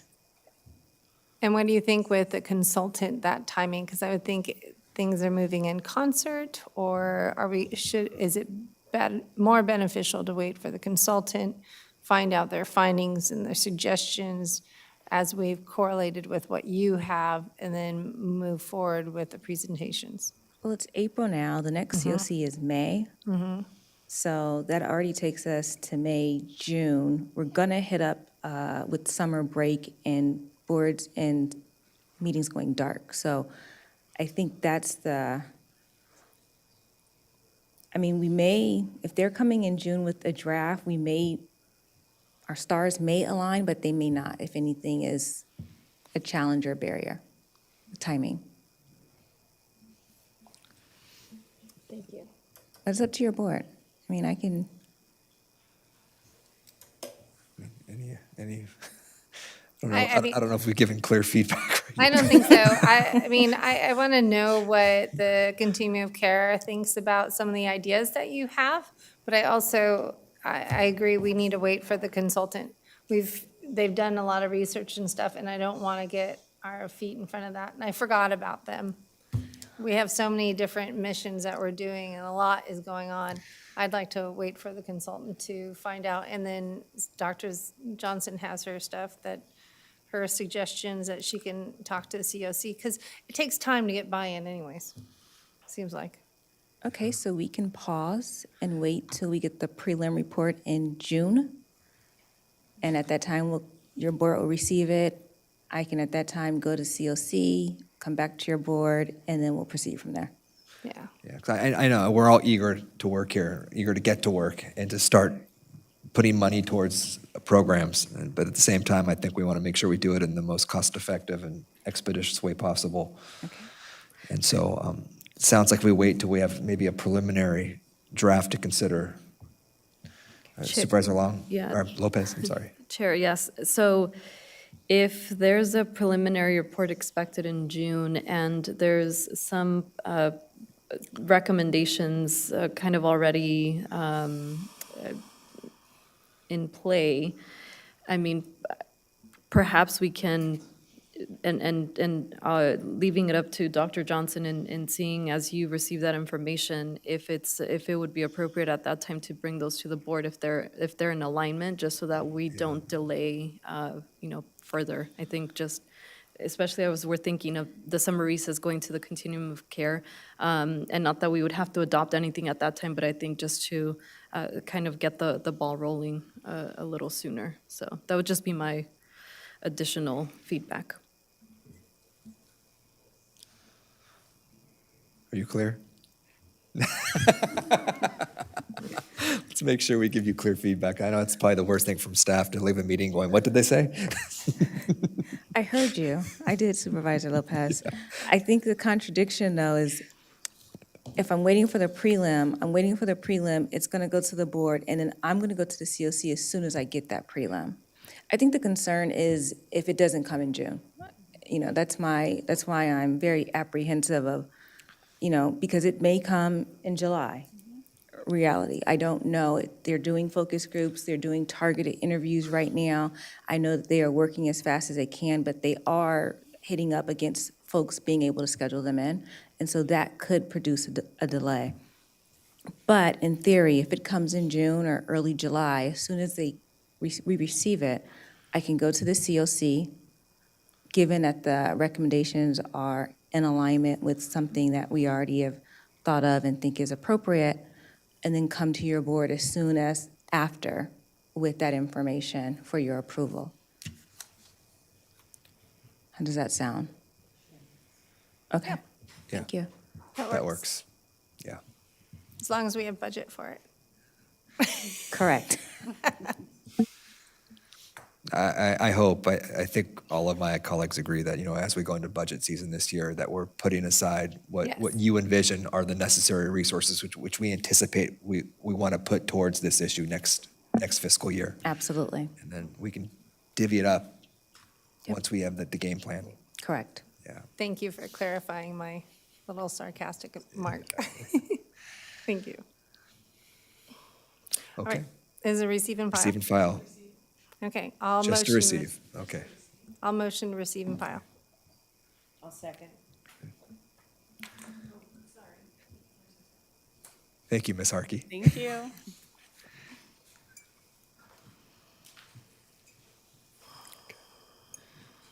Okay.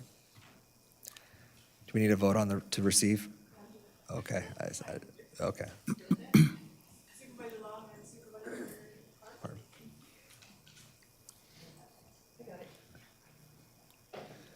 Supervisor Gurra? Yes. Supervisor Long? Yes. Supervisor Parvin? Yes. Supervisor Lopez? Yes. Chair Lavere? Yes. Thank you. Thank you. Okay. You voted. Yes. Item 69, we are now at the 2:30 time certains. This should be a little lighter. Ms. Towner, we have.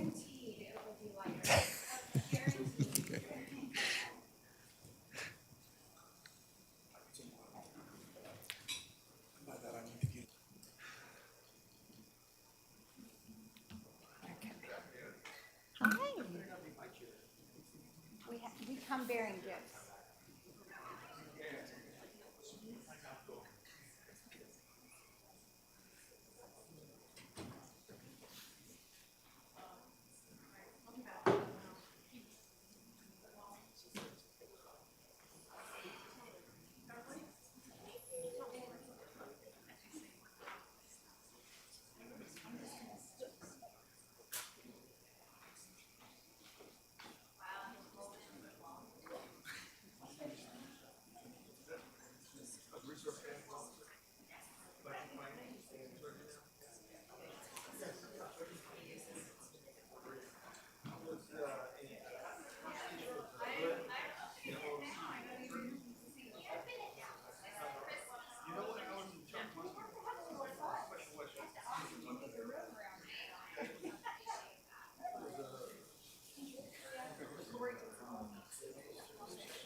Did you show up for the fun part? Did you show up for the fun part? I showed up just for you. Come on now. Why do you think I'm here? Oh, girls.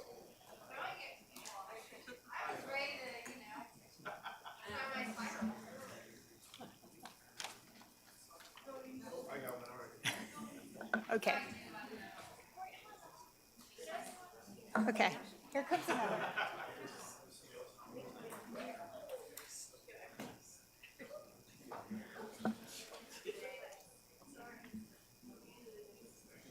I think we gave you enough, didn't we? Yeah? I have more.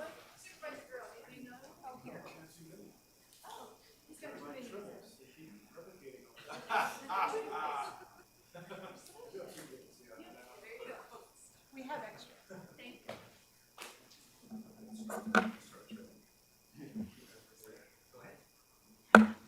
Hi, hello, everyone. Hello, Chair Levere, Dr. Johnson, all of our Board of Supervisors.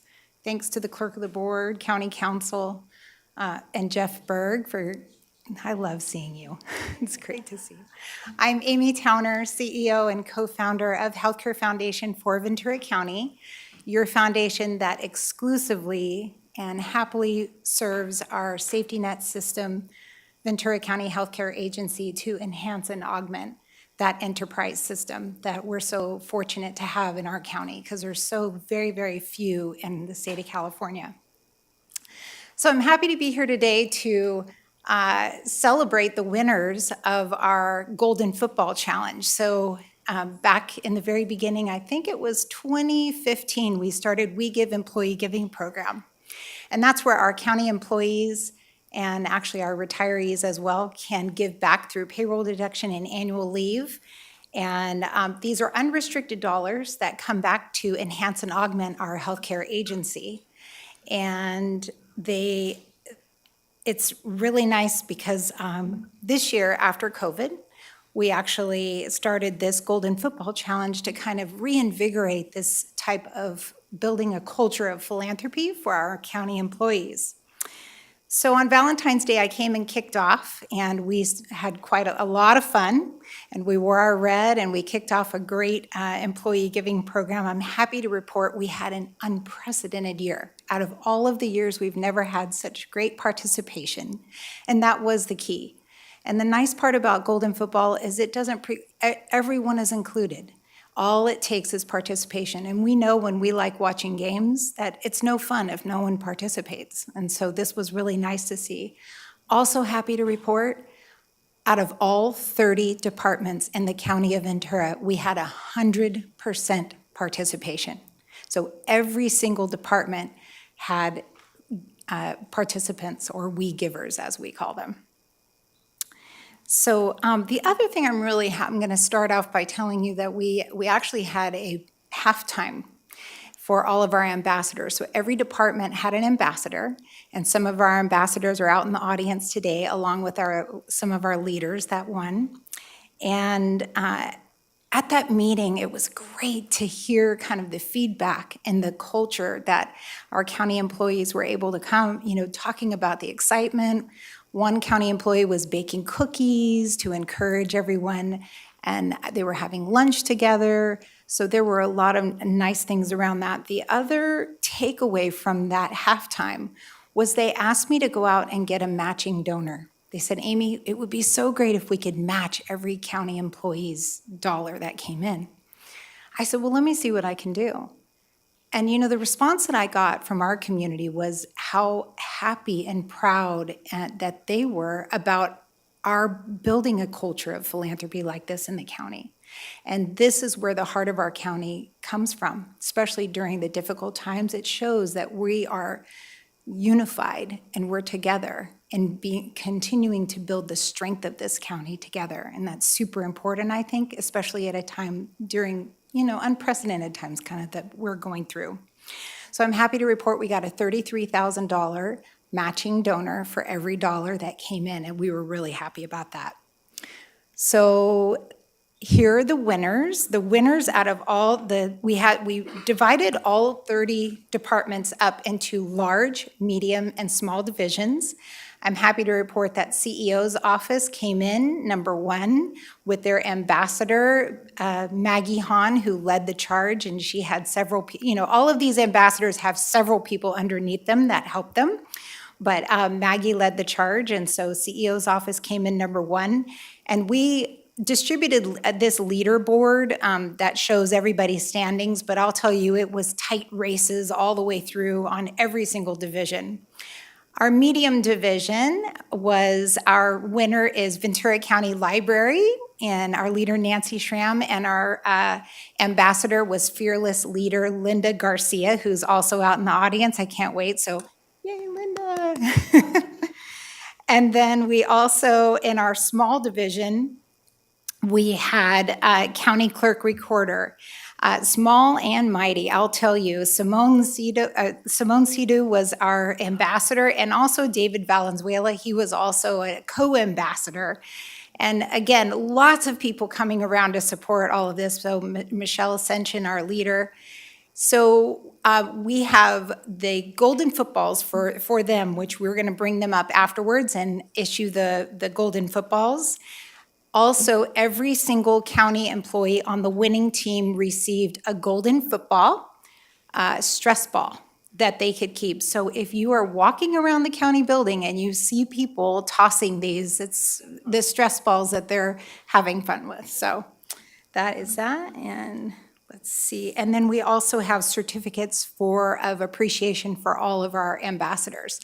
So you can see those faces. I mean, these are the faces that we have in our county that are building that culture of philanthropy. We're coming together, and this is the strength.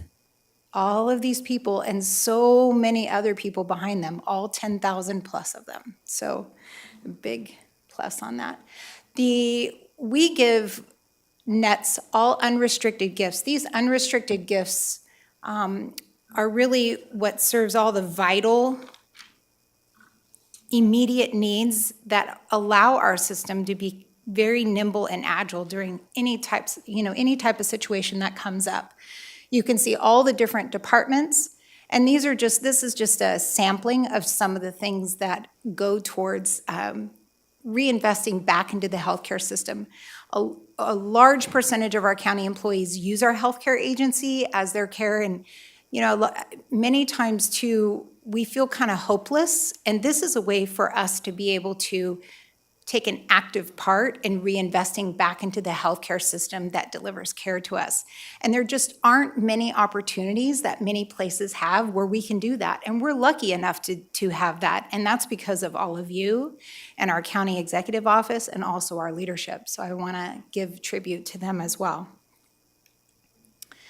So these are just all the different departments within our county. And again, it says a lot. It says a lot about our county and a lot about just the heart of our community. And if I have an old logo up there, any of the departments, go ahead and just send an email over to me so I can update, because I think some of them are outdated. And this is actually, if you see on the left, this is Amanda Armitage, and I'm going to see if I can play this. Look at her go! Go, library, go! Go, library, go! Yay! So that's Amanda Armitage, and just expressing a lot of the excitement, and that's truly what it was. So again, none of this would be possible without all of you and allowing us to be a county-approved program, to be able to raise money with zero fees, to be able to give back dollar for dollar every cent that comes in to be reinvested back into this system. So I want to thank all of you, and I would love to have all the leaders up here so they can take this golden football. Next year, you'll have this in your departments for the entire year, and then next year, the game begins. January 1, it's starting, and Valentine's Day, I'll be back to kick off. And we'll go ahead, the ambassadors said that they'd like to have the 3/31 cutoff, and then we'll come back, and then we're gonna take these footballs that were played with by local youth and painted gold by Rich Oliveris of Cal Coast Painting. And we will have the handoff between the two, and I might upgrade the cases and put some names on them. So this is an evolution, but thank you for allowing us to have an inaugural year, and it was a fantastic success. And so I just want to thank everyone for being a part of this special We Give Golden Football Challenge. So thank you. Yeah. We're going to invite the leaders up. Come on down.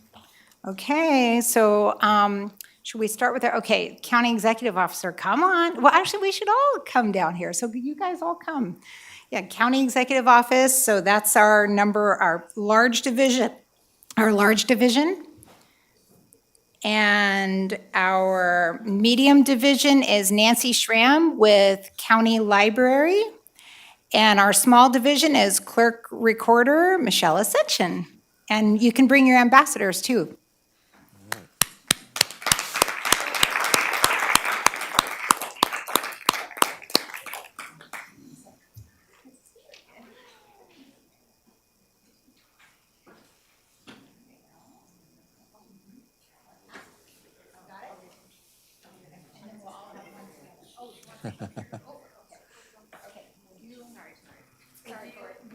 One photo at a time. Okay.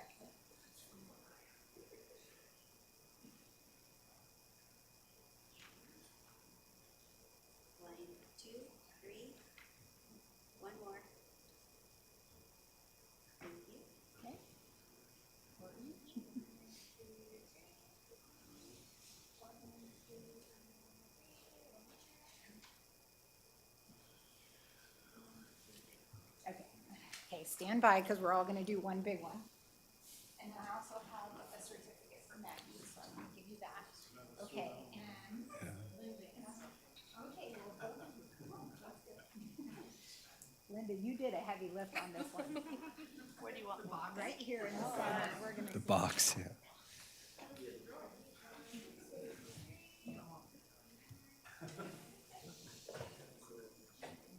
Okay, good. Okay. Yeah? This is for Natalie. Oh, good. I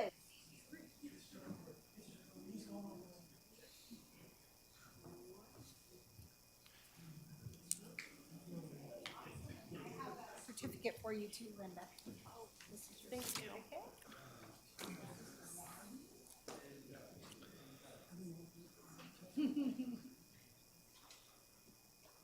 And one of the best for last, not last but not least.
Thank you, Amy.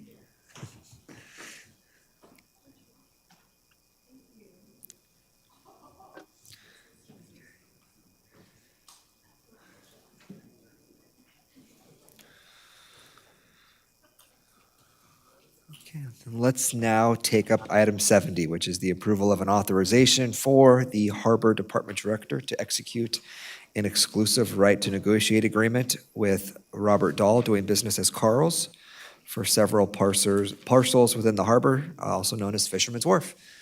Mr. Tripp. Members of the board and CEO Johnson. My name is Michael Tripp, and I'm with the Ventura County Harbor Department. I'm excited today to talk to you about an opportunity for an ERN in the Channel Islands Harbor for the Fisherman's Wharf property. What I'd like to do first, though, is just give you a little bit of history to let you know how we got to where we are today. This is Channel Islands Harbor around 1963, and one quick thing I wanted to just mention was the reason that we have this harbor is because when the Port of Hueneme was built, it caused severe sand erosion just southeast of it on the beaches. And so to deal with this, the Army Corps built the two jetties and the breakwater that you see right there to catch the sand so that it could be moved past Port Hueneme to protect those beaches. And so while they were here, because there was also a need to have a place for recreational boating in this area, they dug out the harbor as you see it right there. Now, they dug out the harbor, but they didn't add any of the infrastructure that was needed for it. And so they turned it over to the county and gave it to them to create a recreational harbor. Now, originally, the county wanted it just for straight recreational purposes, and what I mean by that are, boat slips, beach area, launch ramp, things like that. Nothing quite like it has now with the hotels and restaurants and stuff like that. So to pay for that, they got the voters to approve $2.5 million in bonds. So after that it was approved, the county's bond expert came to them and said, we're never going to be able to pay off these bonds with the amount of money that you're getting from just a straight recreational harbor. And so the county devised a different idea, how can we make this thing work without putting a lot of taxpayer money into it? And so basically what they did was they broke it up into leases and they did private partnerships. And they had the business community come in and basically build out the harbor, and that's where we are today. And at this point, about 90% of the money that goes into the harbor comes directly from those leases rather than from the general fund. Yeah, that's one more thing I wanted to mention. The harbor is an enterprise fund, and what that means, if you're not familiar with it, is the leases that we have in this harbor, we take that money, the income that the county gets, and we put it back into the harbor rather than coming to your board and requesting funds for when we need to do a new revetment or things of that nature. And like I've said before, it was going pretty well. We had a gentleman by the name of Bud Smith who built a lot of the properties in the harbor, and one of the ones that he built was Fisherman's Wharf, and he put a lot of time and money into it to make it a great place. And I liked this ad. I wanted to show it to you because it's showing what's hot in Ventura County, Fisherman's Wharf. It was a place to go. It was a lot of fun. And so that lasted for quite some time, but around 1996, Bud started getting a little older, and so he sold off his businesses. He sold off Fisherman's Wharf specifically to a company called Westbrook Real Estate, and they tried to run it as this basic retail kind of operation. They did that for about 9 years, and then they couldn't make a good profit on it, so they basically gave it back to the county. We did a request for proposal process back then. A company called EMC Development proposed to do 600 to 800 apartments and 75,000 to 125,000 square feet of retail there. And so that project, it went on for about 6 years. There was opposition to it, and so eventually that one fell through. The county did a new request for qualifications on it, and we had a new company that wanted to do a mixed-use project. This one was called Upside Investment, and they wanted to do 500 residential units and 40,000 square feet of retail. This one lasted only 1 year. They unfortunately let the ERN expire, and so the county was in a position, again, where they had to put the property back up for a request for proposals. And this time, the most recent time, we had a company called Channel Islands Properties, and they wanted to do 390 residential units and 36,000 square feet of retail, so similar to the other two projects. And there was a lot of opposition to it from both residents and the city of Oxnard. So the county tried to get this one through, but it did not make it. We have clarification on that because not many of our supervisors were sure. here during that time. Can you go back? Oh. So in 2005, the Westbrook, not often private companies will give back land to counties. So the reason why they gave it back Do you know why? Because they weren't making enough profit on it. It wasn't going the way that they had hoped that it would. Okay, so I just wanted that clarified. We've had a visioning process on this, and that was an important factor, was the fact that this Westbrook Real Estate Partnership at that time wasn't making it on just the retail side. So that's why the county was looking at doing a multi-use function. That's an important factor for me. Thank you. Well, thank you for the clarification on that, Supervisor. Yes, there is right now a glut of basic retail in this area, and so it is hard to make, a regular retail center work.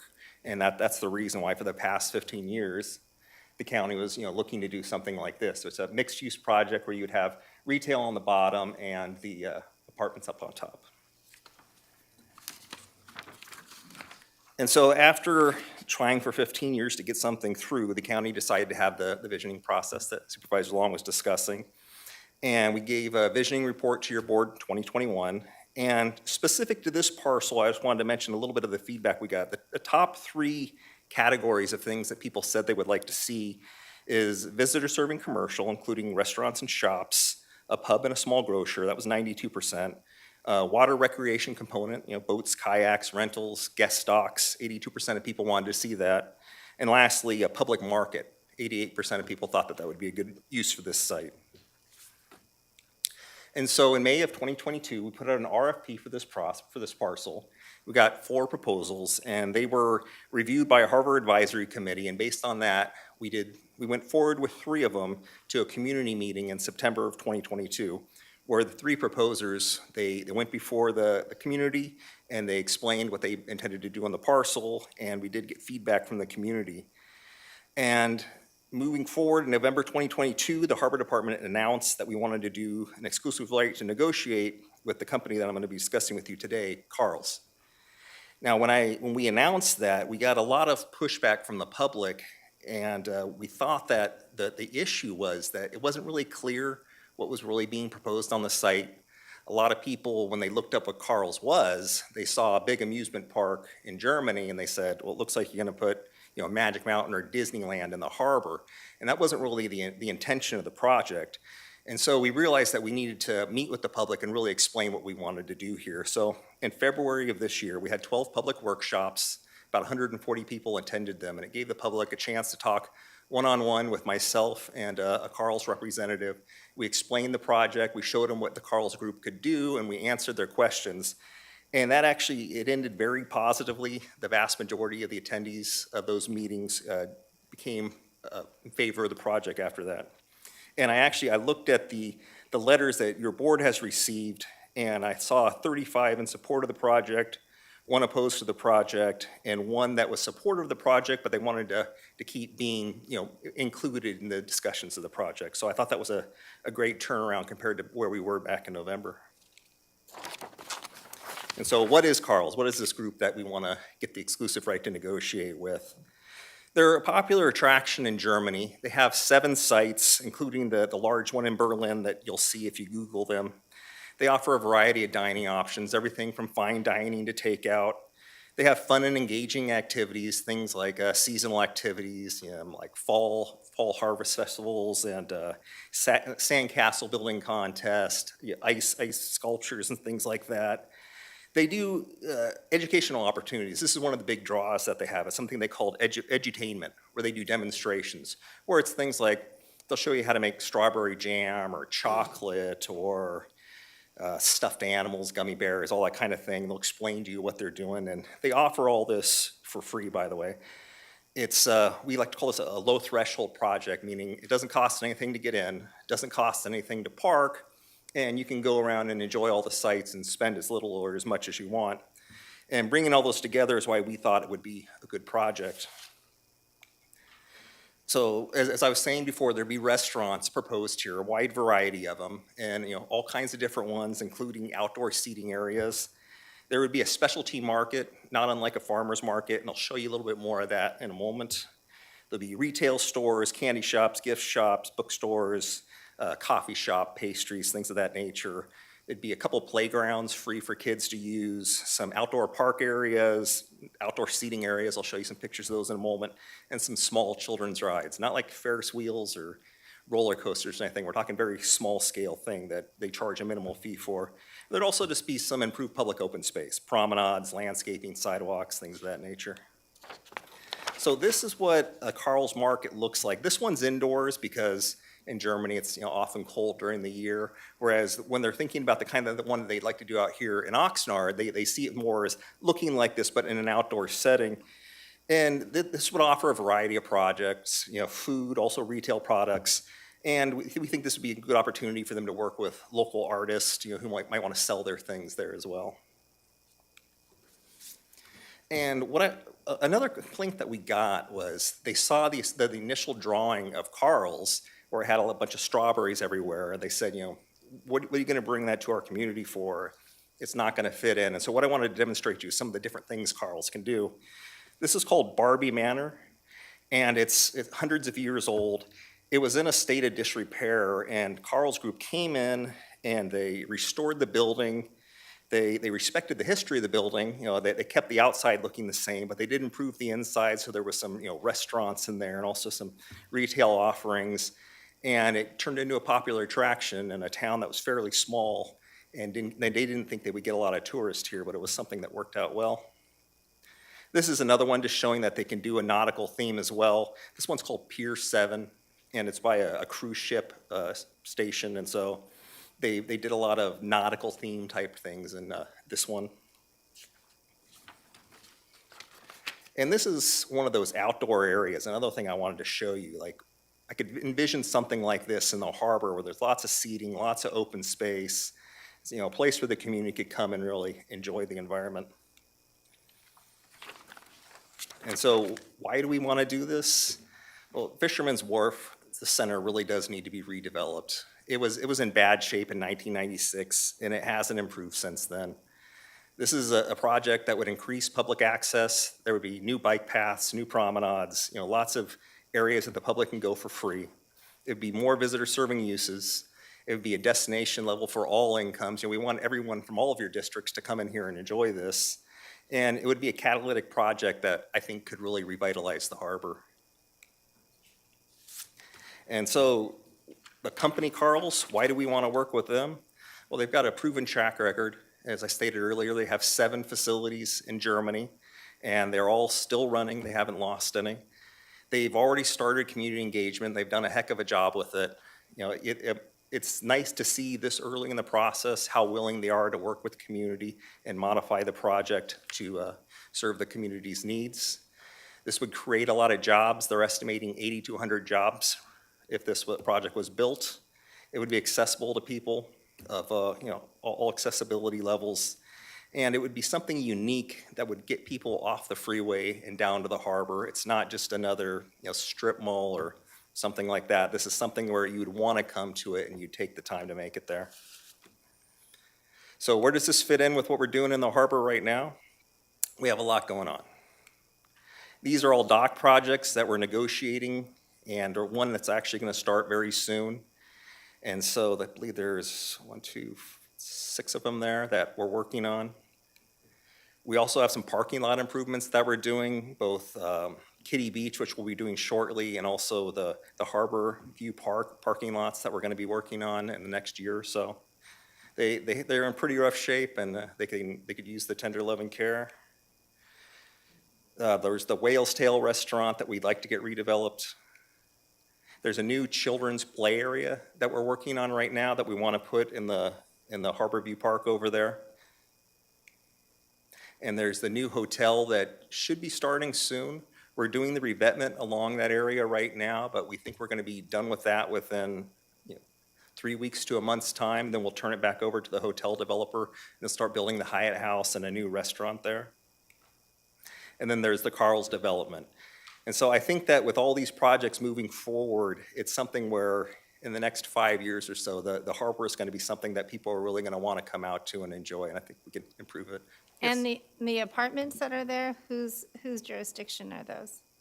The apartments that are directly across from Carl's, those are the Pasmar apartments, and they are within the county's jurisdiction. Okay, so those county was able to build those before?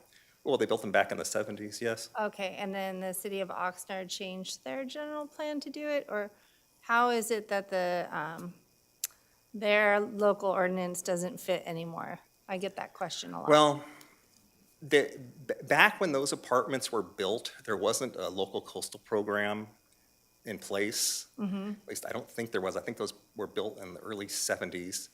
When the local coastal program was adopted, well, let me go back a little bit. So the county has a public works plan that covers the areas, that talks about what uses can be permitted there. Now, the city of Oxnard came in and they put in a local coastal program over that, which is kind of an unusual arrangement to have two areas with coastal jurisdiction like that. But their specific local coastal program didn't allow residential on this site. And so the reason that puts you in kind of a tough place is that you have to get another jurisdiction's permission to change your document, because your document needs to be consistent with their document. Okay, so the apartments were there before the local coastal? Right. Okay. Yeah, they were part of the initial development. But in it, on the other side of the road where they have apartments in the harbor, that was allowed? Well, the area, if you're talking about north of the harbor, Yeah, yeah, that was all done by the city. right. You know, the harbor didn't do that. And so- that's all mixed use? It's not all mixed use. There's plenty of single-family residences there. Okay. There's also retail and things of that nature. Okay, thank you. You're welcome. And so, the reason I'm here today is we're asking for an exclusive right to negotiate. We'd like to work with the Carl's Group for the next 12 months and come up with a plan that both the community and your board could be proud of. During that time, what the developer will do is to begin to actually, design and do construction analysis, things like the traffic studies and the things of that nature. They've agreed to reimburse the county for all the staff and consultant time that we do as we're negotiating with them. And at the end of this 12 months, neither the county nor Carl's would be bound to move forward. If for some reason we can't come to an agreement with them, or I come back here with a project that the county does not like, we would not be bound to approve it. And then after that, assuming that, it was approved, it would go to the Coastal Commission, for their approval. And one more thing, before, we made any kind of approval on this, before a lease was granted, there would be an environmental review, so we could see what the potential environmental impacts would be. So during this period, Carl's would develop their plan. They would make sure it was consistent with our public works plan and with the City of Oxnard local coastal program. They would work with local agencies, including the city and the county, to make sure that they understand all the requirements that would be before them.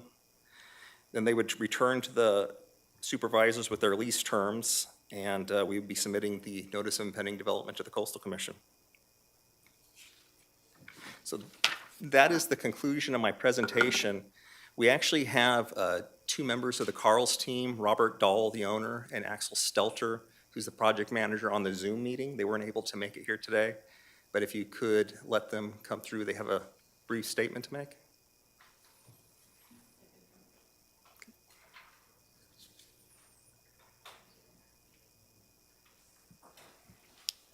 Hi, we have Alex Stelter and Robert Dahl on Zoom.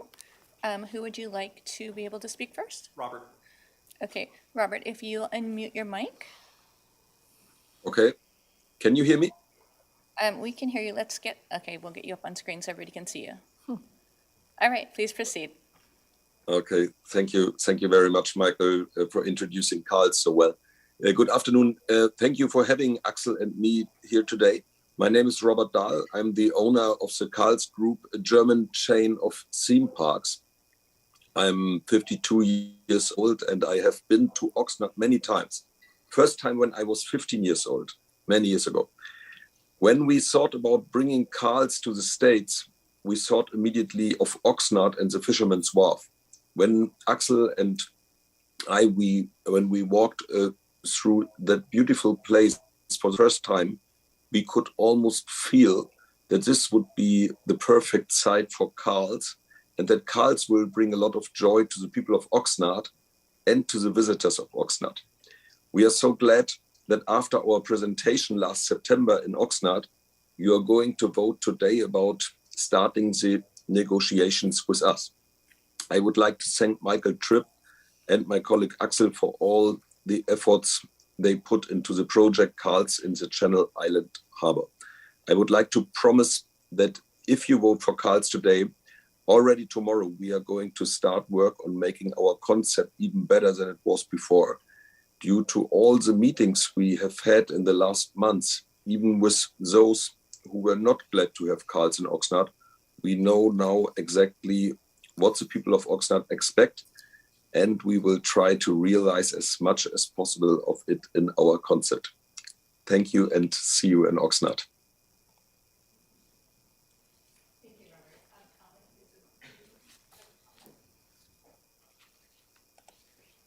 Alex, did you want to provide comment? Yeah, thank you. Can you hear me? We can hear you. Let's get you up on screen so everybody can see you. Okay. There you go. Yeah, Please proceed. Also, thank you, first of all, for the opportunity that we are allowed to do it this way. Yeah, dear supervisors, I'm Axel Stelter. I'm the owner rep for Karls California, and I'm really super delighted to be here today at this point with this agenda item, Karls and the Fisherman's Wharf. It's really exciting, and it's been a really interesting last few months, conversing with the community, the residents, the organizations and institutions about this project.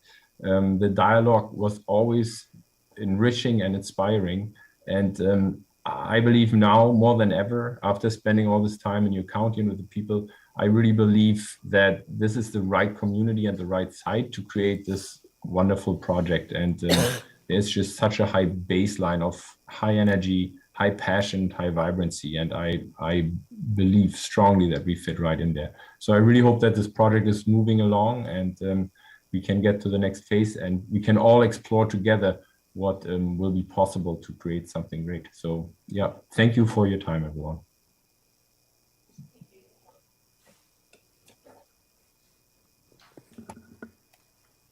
I'm available for any questions that you may have.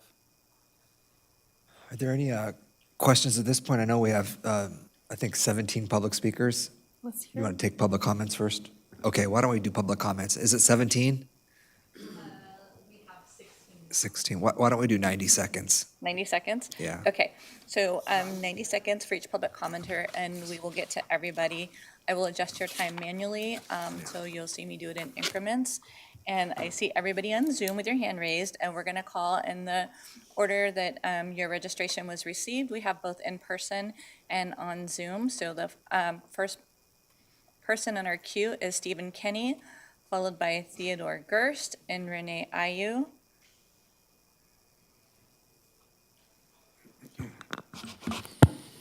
Good afternoon, Chairman LeVere, Supervisors, Dr. Johnson. I've just learned I have to speed up my rate of speech by 100%. I'm Steve Kenny. I'm here today representing the Harbor Lessees Association. As you well know, all of the development around the harbor is structured from ground leases granted by the county to individual parties. So all of the lessees have an association and governed by a board, of which there are 2 members here today as well. So they represent all of the private development that have come into the harbor. So if there's a group that has a personal and vested interest in seeing the harbor succeed, it is that group. And this group is very happy to see the Karls project come to this point and urge you to move it forward with an ENA. 2 reasons, basically. Number one, it's a proven business model in Germany, and the developer has shown great openness to modifying it and customizing it to reflect the Southern California culture as opposed to the basic model in Germany. They've had a lot of meetings to that effect already. And secondly, it's a unique project and a catalytic project, as Mike Tripp described it. So not only do we expect that the project within its own boundaries will succeed, but it will also spin off, throw off business benefits to all the other parties around the harbor. So it promises Stephen, benefits. you're out of time. Wow. Promises benefits all around the harbor. Thank you for your time. Thank you. Okay, our next speaker is going to be Theodore Gerstel, followed by Renee Ayu, and then Jackie Pinson. Good afternoon. So from 3 minutes to 1.5 minutes. Cut to the chase. I represent a committee that was opposed to Carl's in September, and we felt like we had a very strong voice in the community, but a lot of things have changed since our opposition, and we're now in favor of this project. So what's changed? In numerous discussions with Harbor Director Michael Tripp, our committee has been assured that the project presented by Mr. Dahl was an example of only one of their 7 properties in Germany and not representative of the Carl's projection for our Fisherman's Wharf property. This was reemphasized by Axel Stettler, Carl's representative, in subsequent community meetings. Axel returned to Oxnard, and through a series of 12 community meetings organized by Mr. Tripp, he engaged in very open interaction with the attendees. He provided an excellent update, admitted to flaws in the original presentation, and really listened to what the community members had to say. What impressed me the most was that Axel communicated that Carl's will be using the results of the very successful, exciting, and popular visioning meeting as a template to develop their project for Fisherman's Wharf. Axel emphasized that it is Carl's style and company culture, as well as Mr. Dahl's leadership style, to be very inclusive and open to the ideas and wishes of the community in coming up with the final plans for our property. Given these changes, our committee now has confidence in Carl's Theodore. that both the planning process and the project as now envisioned has a great chance of succeeding and enriching Theodore, the... your time is up.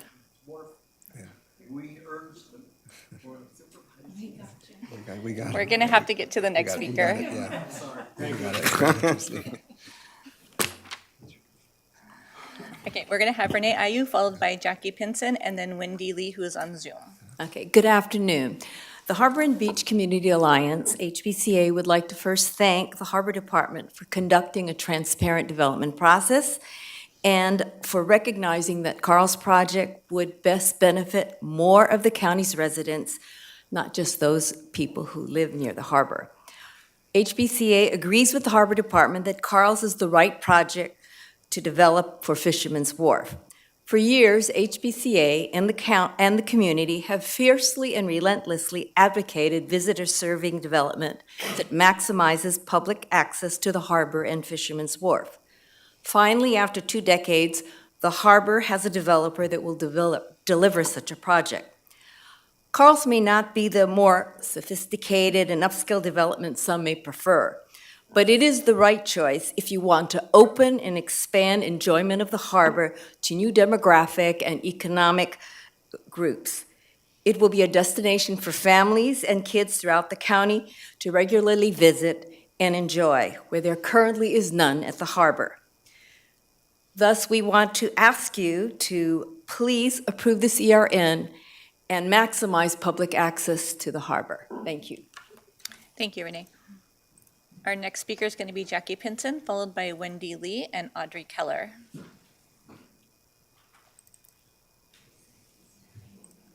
Thank you. My name is Jackie Pinson. I live at Silver Strand Beach. I support Carl's ERN because it is a proven, economically viable, and sustainable concept. It has a history of various successful visitor village-oriented venues, none of which has ever closed. As the developer, as also the sole day-to-day operator of the facility, it ensures that success of the project will be Carl's sole focus, unlike other developers who have to rely on leases to other entities for profitability. If a feature of the self-contained venue at Fisherman's Wharf is not successful, Carl's will be able to make changes to see that it is. Seasonal events, flexible programs, and new experiences have encouraged repeat visitors to the existing villages, averaging 4 times a year. And it should appeal to the residents of all of Ventura County, as well as tourists to Channel Islands Harbor. Thank you. Thank you, Jackie. So we're going to switch and we're going to go to Zoom. Wendy, I see that you've been promoted and I see you on Zoom. I'm going to adjust your time and then you can proceed. Can you hear me? I can hear you. Please proceed. Okay. My name is Wendy Lee, and I'm a resident of Ventura County. Thank you for allowing me to speak today. In July 2022, census estimates reported that established families made up almost 72% of the 318,374 households in Ventura County. Nearly 40% of the households had children. Our county hosts many programs that assist Ventura County families with their needs and well-being. Today, by voting to grant Carl's the ERN, you will play a significant role in further supporting our county's families. Recent demographic data is shifting the direction of public health to focus more on the family unit, and population data reports increasing numbers of multi-generation members in families. The availability of family-focused activities and attractions that are accessible, affordable, and inviting to all ages is a family need.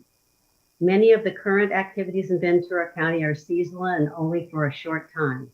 Carl's will be a fun place for families and individuals of all ages at a low or no cost. I support the Carl's project, and I ask you to vote yes to awarding them the requested ERN. Thank you. Thank you, Wendy. Hi, Audrey. I see you on Zoom, and are you connected on your laptop or the telephone? On the PC. Okay, good. I'm going to adjust your time, and then you'll have 90 seconds. Thank you. Go ahead. Hi, supervisors and staff and CEO Johnson. My name's Audrey Keller. I've had the pleasure of working on the Channel Islands Visioning Committee since its founding as a volunteer. My focus has always been from the beginning of this process to bring a developer to the ERN whose business concept and model fits the harbor zoning, both city, county, and most importantly, the California Coastal Commission. You know, Carl's is the opposite of every other developer that has demanded a massive residential housing development. Yes, the Carl's vision is viable. Yes, the 7 Carl's establishments in Germany are different. However, we're going to get a Carl's California with a cool vibe. And I think that's very exciting for local workforce, local vendors, and our residents. What's important to me is the big picture, the fact that Carl's represents the financial stabilization for the next parcels in the harbor to be developed as part of the larger visioning plan. I would encourage our supervisors to support the ERN, and most importantly, to direct the staff to do nothing to hinder or delay the business of moving the ERN through the process with diligence, fairness, and respect for the developer. Let's get to groundbreaking in 2024. Thank you. Thank you, Audrey. Okay, our next speaker is going to be Debbie Mitchell, followed by Alex Mireles, and then Diane Delaney. And Debbie, I do see you on Zoom. I'm going to adjust your time, and then you can proceed. Okay, great. All right, there you go. Thanks. First, I want to really thank the Harbor Department and these developers from Carl's for being so responsive, and for the county for this finally coming before the Board of Supervisors for an ERN. In listening to the history and Mr. Tripp's presentation was awesome. One thing that was sort of left out of it is that the county public works plan hasn't been updated in like decades. And so the first thing when developers would come with the apartment complexes would be a series of amendments requested to the county's public works plan. And none of those amendments matched the local coastal plan or the HCI ordinance of the city of Oxnard. So it would start this downward spiral that would go into years. The one thing that did pass all of those things was the hotel on Peninsula. And yet their feet were dragged and other projects got in the way, and that's been delayed.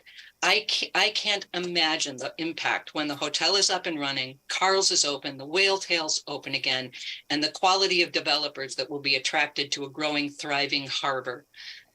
Imagine the legacy that you're about to give birth to from this special place. Thank you. Please, please approve the ARN. Thank you, Debbie. Our next speaker is Alex Morales, who is here in person, followed by Diane Delaney, who's with us on phone today. Good evening, Chairman and Board. My name is Alex Mireles. I represent close to 1,000 union laborers here in Ventura County. And we're here in support of the ERN for the Fisherman's Wharf project. In their presentation, they include job creation. Carl's is committed to creating jobs and economic opportunities for the local community. What better way to do that but by through a community workforce agreement or community benefit agreement, which is a project labor agreement. That's going to ensure that a local workforce is used.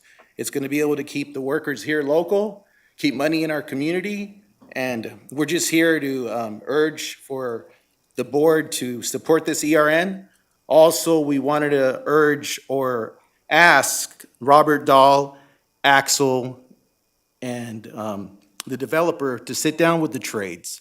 Let's make this project happen with the local and skilled and trained workforce. Thank you so much for your time. Thank you, Alex. Okay, our next speaker is going to be Diane Delaney.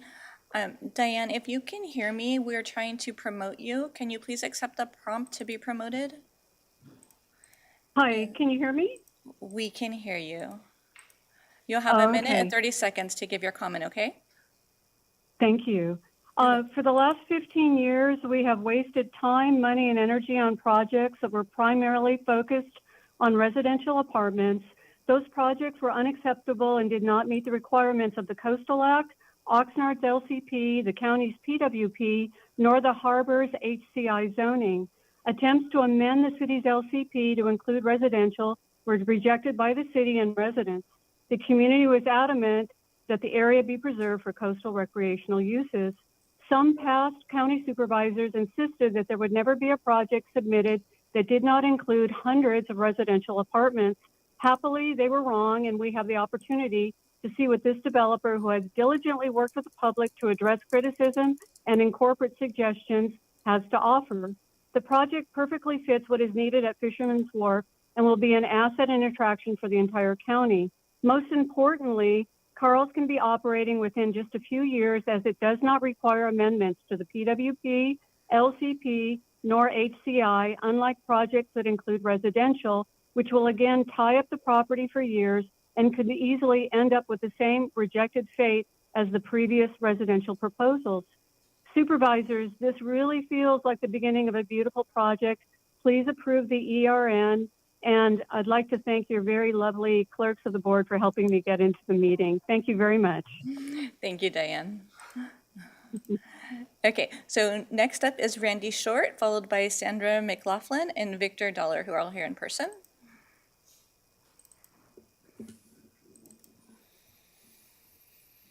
Go ahead. My name is Randy Short. I'm a lessee in the harbor, have been for 47 years. I have to say, I'm impressed. As Supervisor Long knows, I've been before this body hundreds of times. I don't think I've ever been before this body with so many people in support of a project, and that's wonderful. I think what we're seeing is that this is not a developer. This is an operator. There's a difference. He's going to be there for the whole time of this project, and he can manipulate it, he can control it, he can tweak it, and I think that's a very positive thing. We certainly support it, and thank you for your help. Thank you, Randy. Our next speaker is going to be Sandra McLaughlin, followed by Victor Dollar and Dave Kulker. Good afternoon, Supervisors and CEO Johnson. I am a resident of Channel Islands Harbor and a retired district-level school administrator of a local school district, and I'm speaking in support of awarding an ERN to Carl's to develop Fisherman's Wharf. Carl's project will be a destination attraction for all. It will expand and attract a more demographically and economically diverse range of visitors to the harbor, as well as local community members. It will provide affordable recreation activities with outdoor areas, playgrounds, small activities, central market hall. For many years, the community and visitors have advocated for a recreational visitor-serving development at Fisherman's Wharf that maximizes free public access for residents, visitors, individuals, families, and children. For these reasons and more, I encourage you each to vote yes on the ERN with Carl's. Thank you. Thank you. And for the record, that was Sandra McLaughlin. Okay, our next speaker is going to be Victor Dollar, followed by Dave Kalker and Judith Dugan. Good afternoon, Supervisors, Dr. Johnson, and staff. My name is Victor Dollar. I'm with Brighton Management. We currently have 7 hotels in Ventura County and are obviously trying to build a Hyatt House there at the harbor also. I would encourage you, obviously, to approve Carl's. It's not just visitor serving. I've been a resident of Ventura County for many years, and I can see my family and friends visiting that.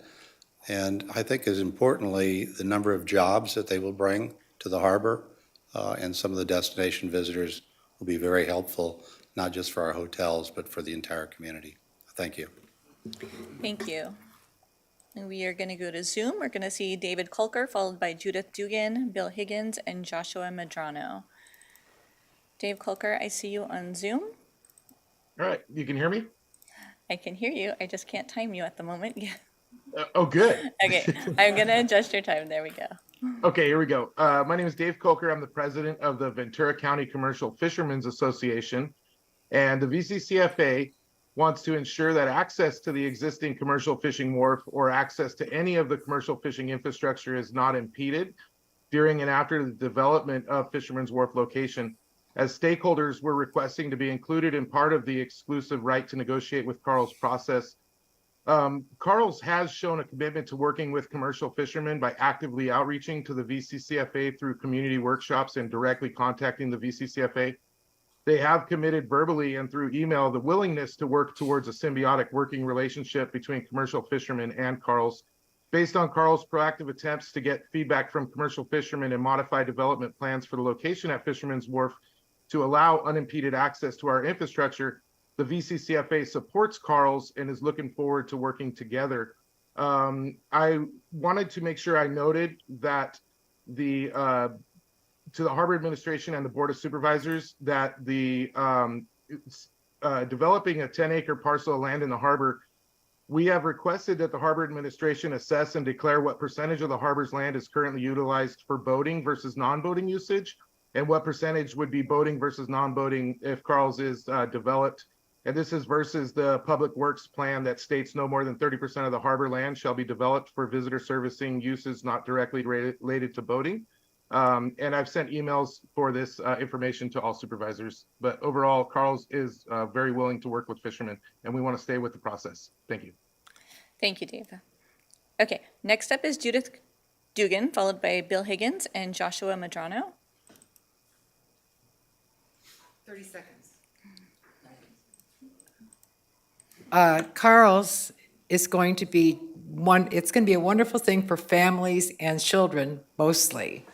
But the parents can go into the stores and it will be something that gives people something that isn't particularly expensive. It's going to be very easy to do it.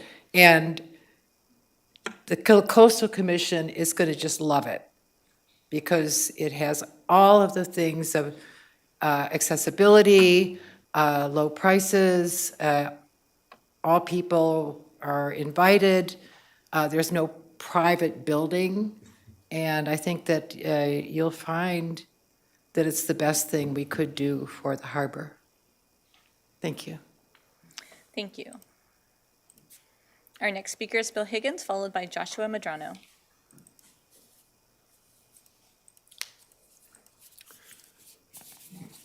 Mr. Chair and members of the Ventura County Board of Supervisors, I'd like to borrow one of your tension footballs, if I could. Because I've been to many meetings about the Harbor District. I've never seen one where you've seen so much unanimous consultant from different points of view. This is truly amazing. I hope you can take advantage of this opportunity. They don't come around twice like this. The one point I would like to make is that because you approve an ERN for this group, Carl's, today, it does not approve any proposal. They are now challenging, you are putting the ball in their court to put the specifics together and come back to you with a specific proposal, not a general proposal, or not an example of something in Germany. And that's what you will get. And at that point, you can either approve the concept, negotiate changes, or you can deny it. That's still ahead of us. So with that, I conclude my remarks. Most of my comments have been made better by other people already. One point I'd leave you with, one of the reasons I think you see the unanimity here today is a great deal because of your harbor director. He has brought this project through the community all the way to this process, and you can see the benefits. One group who opposed it originally attended and met with Carl's and are here supporting it. That's what bringing community into a planning process does. Thank you very much for your time. Thank you. Our next speaker is Joshua Medrano.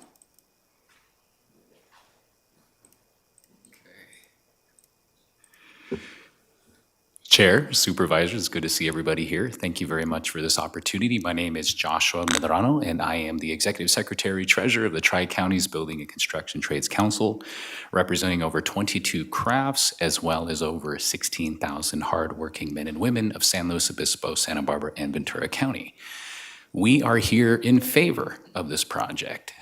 We also would like to ring out that Carl's is one of the first to ever come here and truly engage with the community, which is a tip of the cap to them.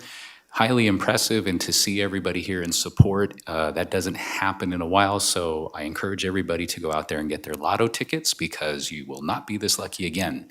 One of the things I want to echo with my brother Alex Mireles of La Una is that a local hire provision is considered. We have this great opportunity here to revamp the wharf. I've grown up there. I've attended many functions there. All of us have. And to get it back to the prominence of what it once was, it's our time to do that now. So if we're going to do that, then let's do it with the locals that live here, that are skilled and trained with the building trades. And Carl's, I'm leaving you my card, expecting a call. Thank you. Thank you, Joshua. And Chair Levere, I believe that concludes all of our speakers for this item. Thank you. All right, well, I really appreciate everybody being here this afternoon and for your patience and waiting for this item and for providing your feedback, so thank you. Mr. Tripp, any concluding comments or before we go to questions and comments from the No, board? I just appreciate the community support, and I'm available for any questions that you have. Great, okay. Supervisor Lopez? Thank you, Chair, and really appreciate all those who have been engaged in this process during the last couple of months, but even before that. And as has been mentioned, this is definitely a very different tone of a meeting compared to 2019 in the Oxnard City Council chambers, where the room was packed and there was a lot of tension. And so it's really great to see that through your direction, Mr. Tripp, and with our CEO, we are considering a different path that will be more inclusive of our community, that will be open to our community, because there were concerns raised back in 2019, and the reason why that project, and even as a council member, I did not support that project when it came to consideration for the city council. And the main reason was maintaining the coastal access and keeping public access as the key priority in the Channel Islands harbors. So I'm really glad to see that this project, through the outreach of the workshops with the staff at Carl's and our harbor director, you're really listening. And I think that has been the difference in taking the public and the community's consideration in this process. And although, as I've mentioned to Mr. Tripp, There's an idea of what we might see, but unless we go through this process, we don't know. And that is the reason why I am supporting entering this ERN, is to see a more specific plan and proposal that will allow us to visually see ourselves at the harbor for those. And so I do want to thank all the neighborhood representatives, the residents in the area, but residents from throughout the city and the county who have been invested in this process, and that you have been heard. I hope that stands very clear. And as we move forward, I definitely encourage the Carl's team, Robert and Axel, to continue with that engagement, and especially take into consideration the cultural diversity of Ventura County, the surrounding neighborhoods. As we've heard from our local fishermen association, they are very much a part of the harbor, our local labor, and what this means not just today, but for the future of Ventura County and the Channel Islands Harbor. So thank you, Mr. Tripp, again for bringing this full circle, and really glad to see the turnaround of all of the comments and some of the positions that we saw, not only publicly, as I think our offices were hearing. I certainly was back in December. A lot of opposition. And it's really great to see the turnaround, thanks to the work that has been put behind it, and looking forward to this process coming back with that proposal. Thank you. Thank you, Supervisor.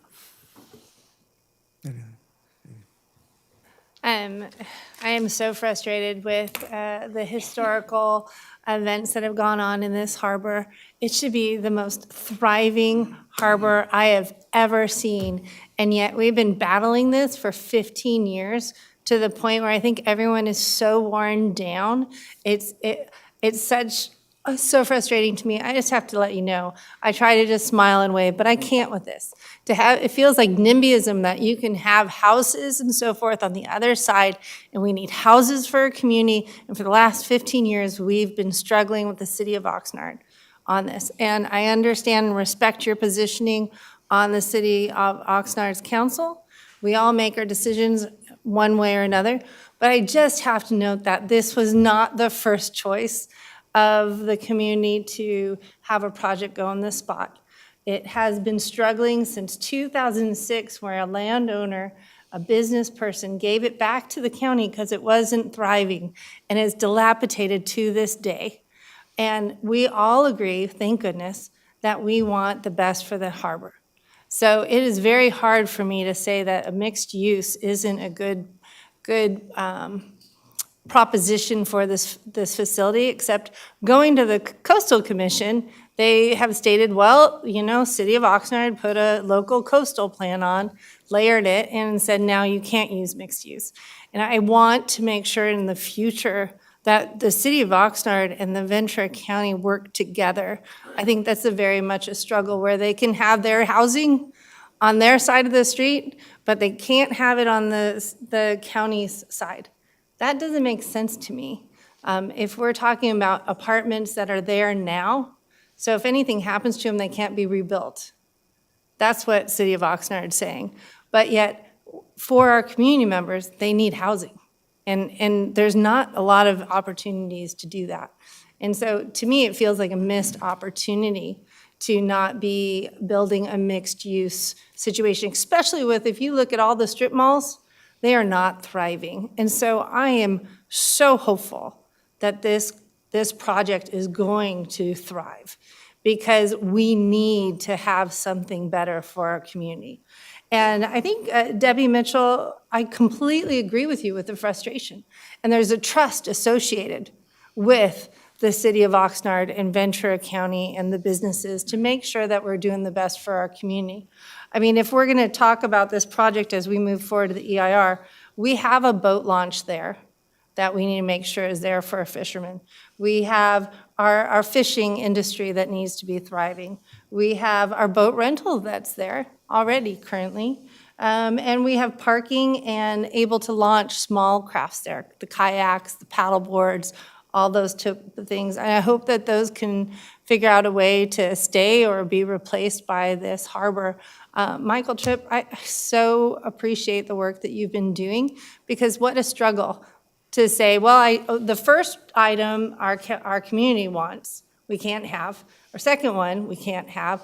And now we're going to our third choice because of these struggles. And it just really upsets me, and I have to let you know that, because I think we're not doing as well as we could. And if we could all get along and understand what's going on, I think we could. And so I just have to say that.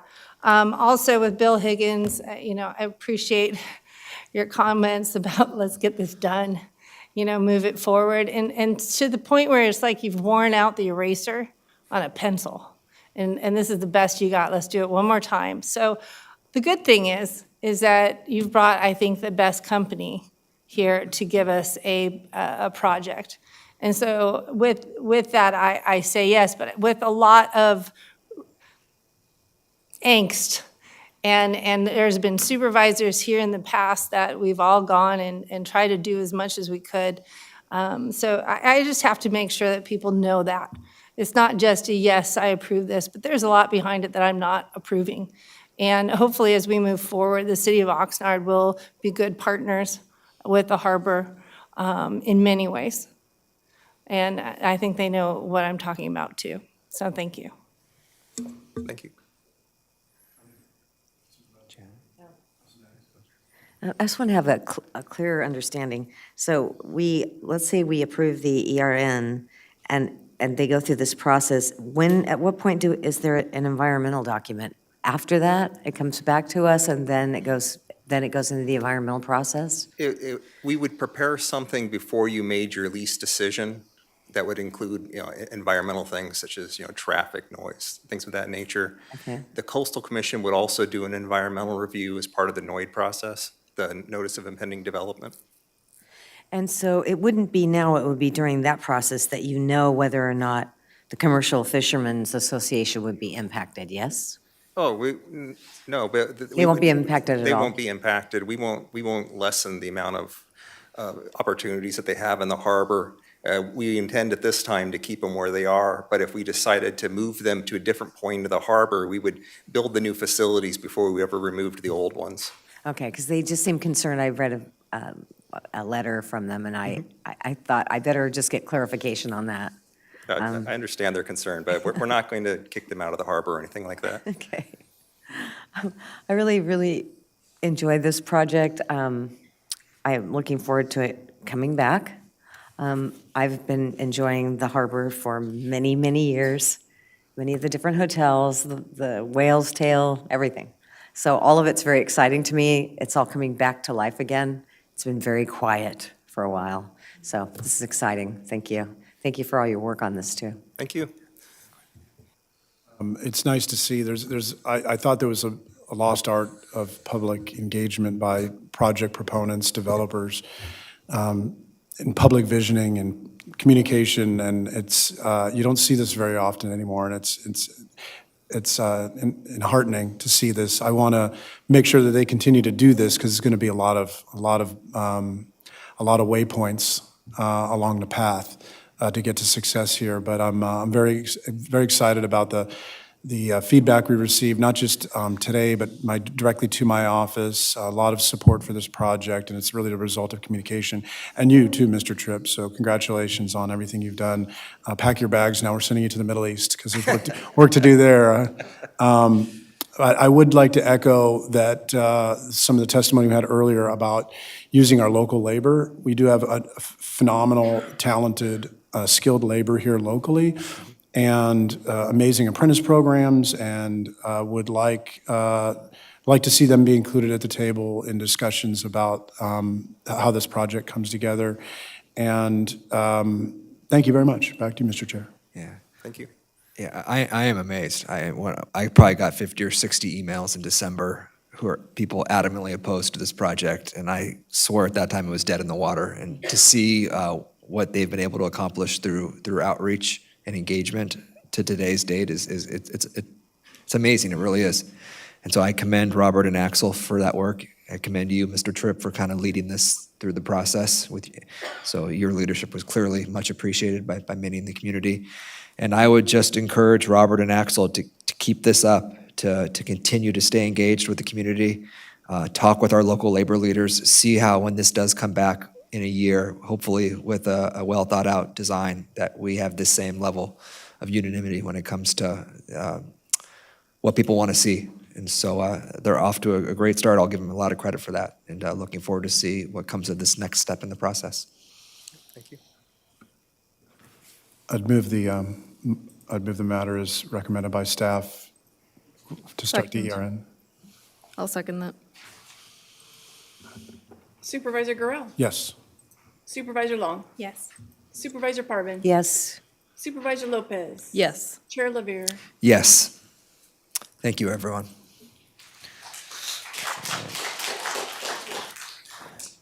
We have 3 more items to finish out our regular agenda. I see, yeah, why don't we do 52? We have 52, 53, and 54. So 52, Ms. North.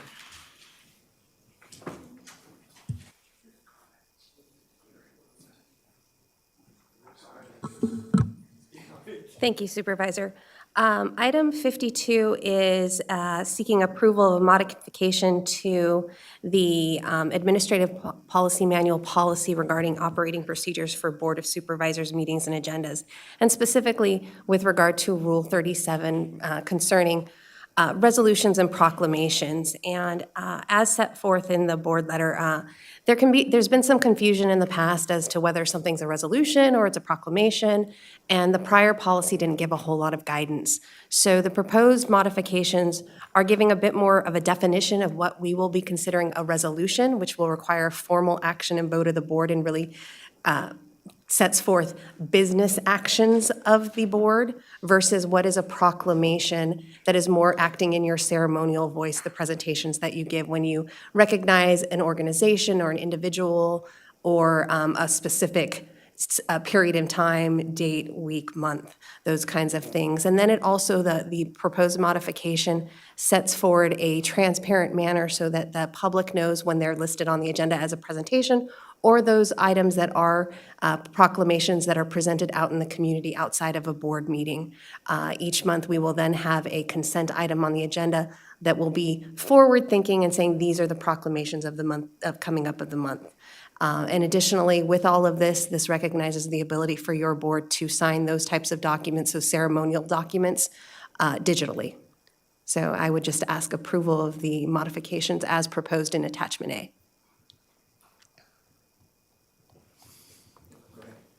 I was just going to move it. I was just going to say thank you to Tiffany North. I really do appreciate this. Our staffs work very hard to try to respond as quickly as possible to our community's needs, and I think that this policy will definitely assist us with that. So we want to do things in the right way, and thank you. Thank you. I'll second it. Thank you, Tiffany. Supervisor Gorell? Yes. Supervisor Long? Yes. Supervisor Parvin? Yes. Supervisor Lopez? Yes. Chair Lavere? Yes. Okay. Item 53 is the approval of a change in the administrative reporting structure of the Ventura County Area Agency on Aging to a division under the Ventura County Human Services Agency effective July 1, 2023. Mr. Importante? Great. Well, good afternoon, Chair Lavere, Board of Supervisors, CEO Johnson, James Importante with the Budget and Finance team in the County Executive Office. Real briefly, I just wanted to mention that this item comes to you under CEO header, as our admin policy requires that any reorganizations are reviewed by the CEO before they're implemented. And in short, the CEO supports that this proposal.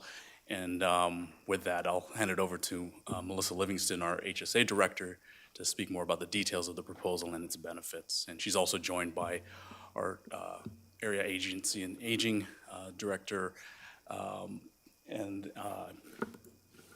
here? Okay, thank you. Good evening, Chair Lavier, members of the board, Dr. Johnson. Thank you for the opportunity to present this item for you this evening. We're looking at recommending a restructuring. That restructuring would effectively move the area agency on aging over to the Human Service Agency intact as a division of the Human Service Agency, but it would also create the formation of an actual department that addresses aging and disability. And we would be looking to our AAA director, Victoria Jump, to come over with the AAA function as well as take over that new department. And so we recognize that as we would make this change, that it really makes sense to do so. For a very long time, the county has had 2 departments dedicated to supporting our adults and disabled populations. And in many instances, we cross over in the work that we do. We see some of the same consumers in providing services. We have them come in through multiple doors to receive our services. Our systems and processes sometimes are different and unique for one agency versus the other. And we have common missions, and our missions are really about safety, access to health care, wellness, aging with dignity, and quality of life. Both the Human Service Agency and AAA are looking to ensure that individuals can address economic and personal independence issues, that they can stay in their home, that they can have community services wrapped around them when they do, and that we can promote care and support and services for both older adults and individuals with disabilities. So we're doing the same work, and we often do it together. But we both get on the same freeway, and we both get on our own in our own lanes, and we go down those lanes, and every once in a while we might merge, but then we go back to our lanes again. And by integrating the functions, we have a greater opportunity to have greater synergies, to align all of our adults and aging and disability programs together, to create a no wrong door opportunity so that we can truly be human-centric in the way that we deliver our services, wrap around all of those resources, taking our full capacity, managing all of our human and financial resources in a way that's optimal, that provides for the opportunity for potential greater equities in access and outcomes in the way that we deliver our services.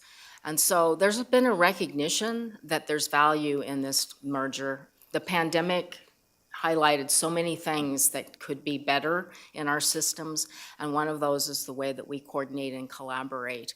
And I was very honored to be able to work alongside our AAA, wherever she is back here, our AAA director throughout the pandemic. And we learned a lot about each other, we learned a lot about our agencies, and we learned a lot about the communities that we served. And we learned that we're sharing those same responsibilities and that we could do this work better together. We also had, just prior to the pandemic, the governor launched a master plan on aging led by the California Department of Aging. And Ventura County was a forerunner in moving forward quickly with that master plan on aging. And just prior to the pandemic, there was a large stakeholder meeting that convened healthcare agencies, social service agencies, community-based organizations, philanthropy, interested community members to talk about what we needed to do to address the 5 focus areas of the master plan on aging. And it was a great conversation, and that conversation allowed us to be the first county in the state of California to have a master plan on aging, which your board has approved. And in a couple weeks, Supervisor Lopez will be the welcoming speaker as we launch our revisiting back of that master plan. And so your board has been supportive of our master plan on aging We have an aging population. It's growing exponentially. I'm so glad that you got to hear from Victoria during her budget session today so that you could hear quite a bit about what AAA does and the value of what AAA does. And they are, as you said, Supervisor Parvin, they are very small but mighty with what they do. And so I'm looking forward to the opportunity to be able to wrap a larger organization that has greater capacity, that's aligned with the same mission, that's worked quite a bit with Victoria and her team, and to also wrap that administrative entity around AAA so that we can create not only synergies and alignments, but greater opportunities for maximizing the variety of funding streams that we have, looking at how we can allocate our costs across our programs, maximize the utility of our federal and state dollars that Victoria and her team would not be able to tap into if they weren't part of our organization involved in those activities. And ultimately, with the goal of looking to see if we can reduce our general fund, but really this merger is really more about quality of life for our aging and disabled populations. So I would really love to give a moment to Victoria because I want you to make sure that she's comfortable with this change and the benefits that she sees come forward with this change, and then we'll be happy to answer any questions you might have. Thank you, Melissa. Good evening again. So I think my staff, we're super excited and looking forward to this change.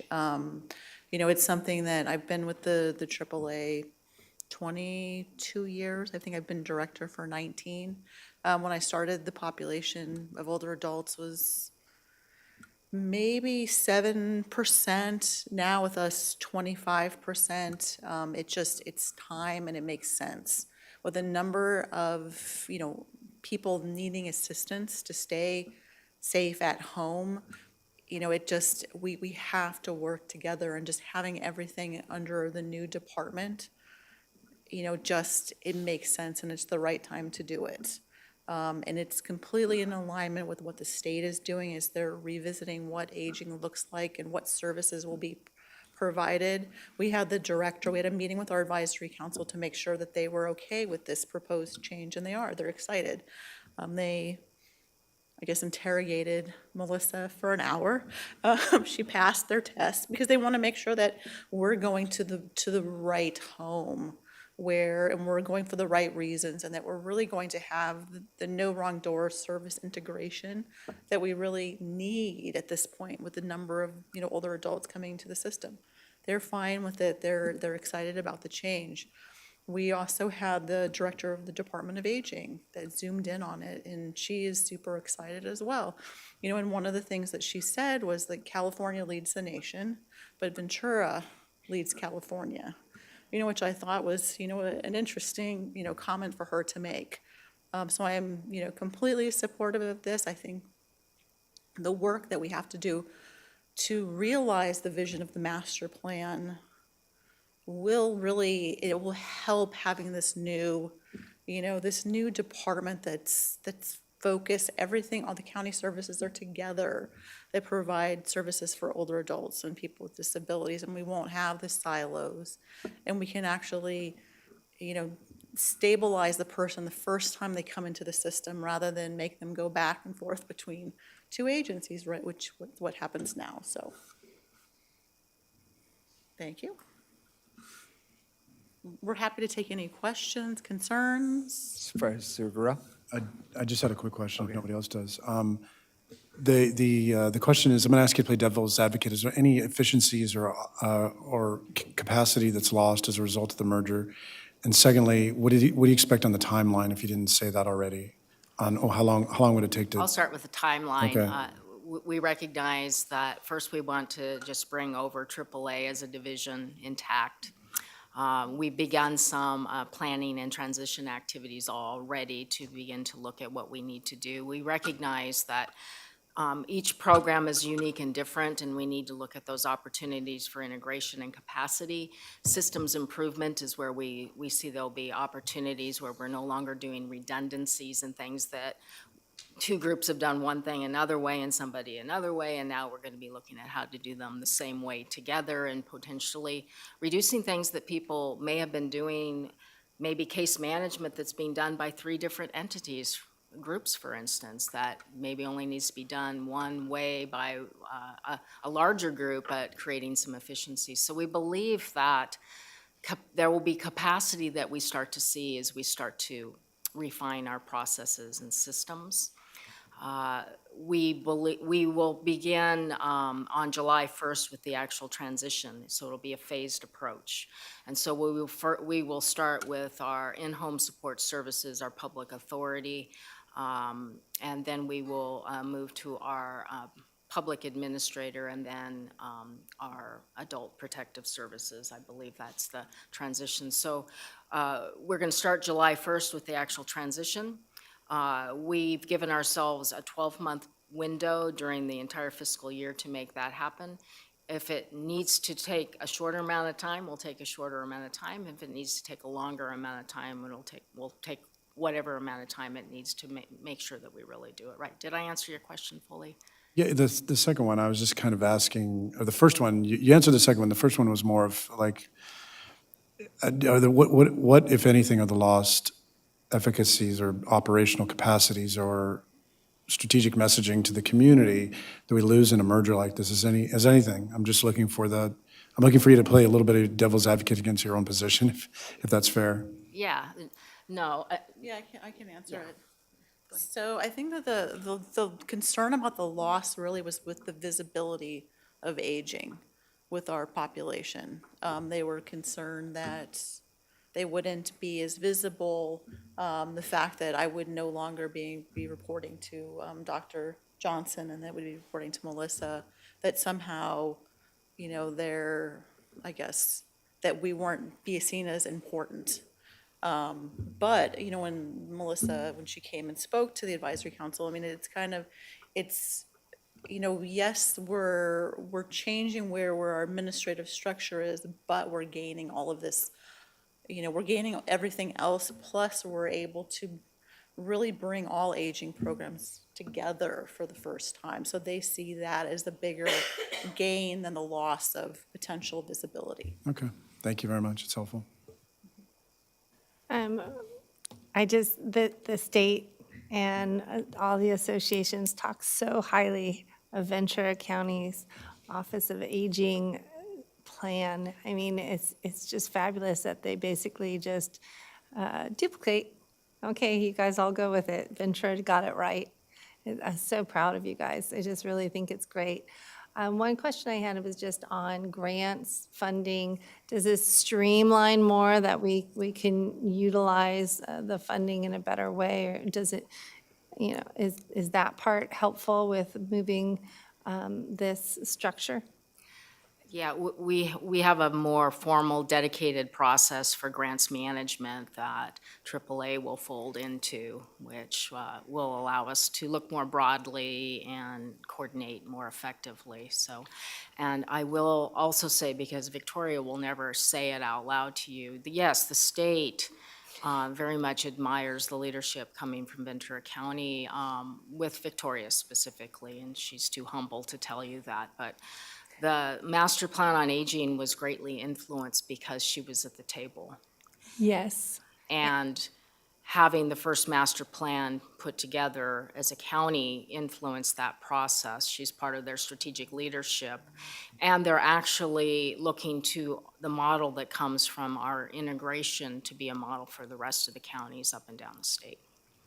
Thank you, because I just want to make sure that's said, because I appreciate all of your efforts. And then also with the pandemic, getting as much food and resources to our seniors, I really appreciate the synergy and moving this forward, very thoughtful. And if we can get Victoria more support, I'm all for that. I know how tirelessly you and your staff work, all of you guys, so thank you very much. I don't have any questions other than I enjoy when we reduce duplication, when we streamline processes, and then even though Victoria won't be directly reporting to Savette, it's one less report for Savette, which has to be somewhat helpful. But I love that you're merging this way, and I think it's going to be wonderful for the county and for our seniors. So, thank you. Yeah, I think it says a lot about both of you as leaders that you're willing to kind of take a deep look inside and say, how can we provide better, more effective services? And so if this is the way to do it, I absolutely trust both of your judgments. Because I have so much respect for both of you. So So can I make a motion? fully support this, please. I'll make a motion. We approve. And I'll second.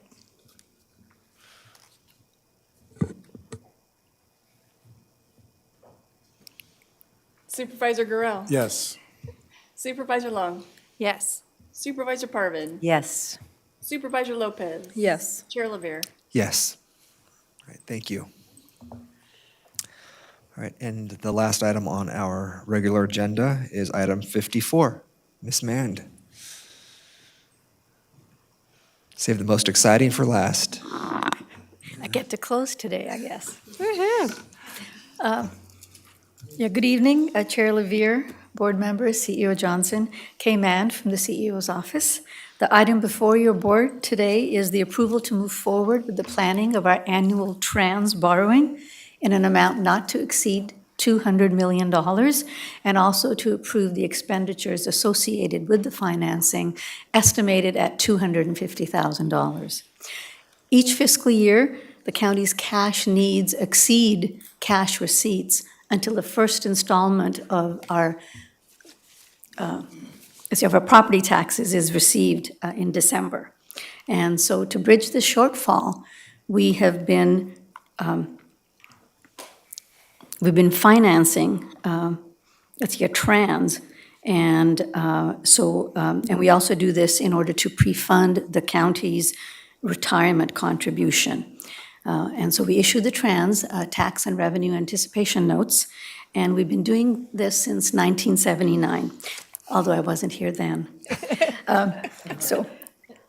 But as in past years, we expect to issue the notes on a competitive bid basis, because this is considered a more transparent process. But because of the volatility in interest rates, we would still like to retain the option of the negotiated sale in case market conditions change. Our current year trans, our interest cost is 2.25%. Unfortunately, because of the increase in interest rates, that is not what we're expecting for the current year. In talks with our financial advisor, we are expecting a range of 4.5% to 5.5% for a taxable note, and between 3% to 4% if we do a tax-exempt note. Last year, we issued a taxable trans, and this was because of the treatment of our ARPA funds, because they were considered available to us even though we had set them aside, and we already and your board had already decided which various projects to fund with it. But because they had to be treated as available for tax purposes, this eliminated the projected cash deficit which is needed in order to issue a tax-exempt trans. So for these same reasons, we will likely issue a taxable trans, but again, we'll continue to confer with our bond counsel to see if there's an opportunity to go with a lesser cost tax exempt. Now, even though we're requesting a not to exceed amount of $200 million, we expect the trans amount to be actually closer to about $100 million, but we won't have that number until we finalize our cash projections, which we hope to do in the coming weeks. This item was approved by the Financial Planning Committee at its April 11 meeting, and if this item is approved, we will return to your board on May 16th for approval of the legal documents that are necessary in order to actually issue the trans. So with that, if you have any questions. Don't believe so. You're a very thorough closer. You're great to have on our side, especially with the budgets, and appreciate the due diligence to make sure we use our funding as best we possibly can and as wisely. So I motion to approve. I'll second. It was a unanimous decision at the Financial Planning Committee, obviously, so yeah, I'll second. Supervisor Gurriel? Yes. Supervisor Long? Yes. Supervisor Parvin? Yes. Supervisor Lopez? Yes. Chair Lavere? Yes, thank you, Ms. Mand. That concludes our agenda. I know we have some closed session items. Ms. North, do you have any announcements? Thank you, Supervisor. Yes, we will now go into closed session as indicated on the agenda. It's agenda items 71 through 80. There will be no reportable announcements today, so your board will be able to adjourn from closed session. Thank you. Yeah, we will adjourn out of closed session. I know we're adjourning in memory of numerous individuals today, but front of mind will be Wesley Welling and his family. So we'll see everybody at our next meeting in May. Thank you.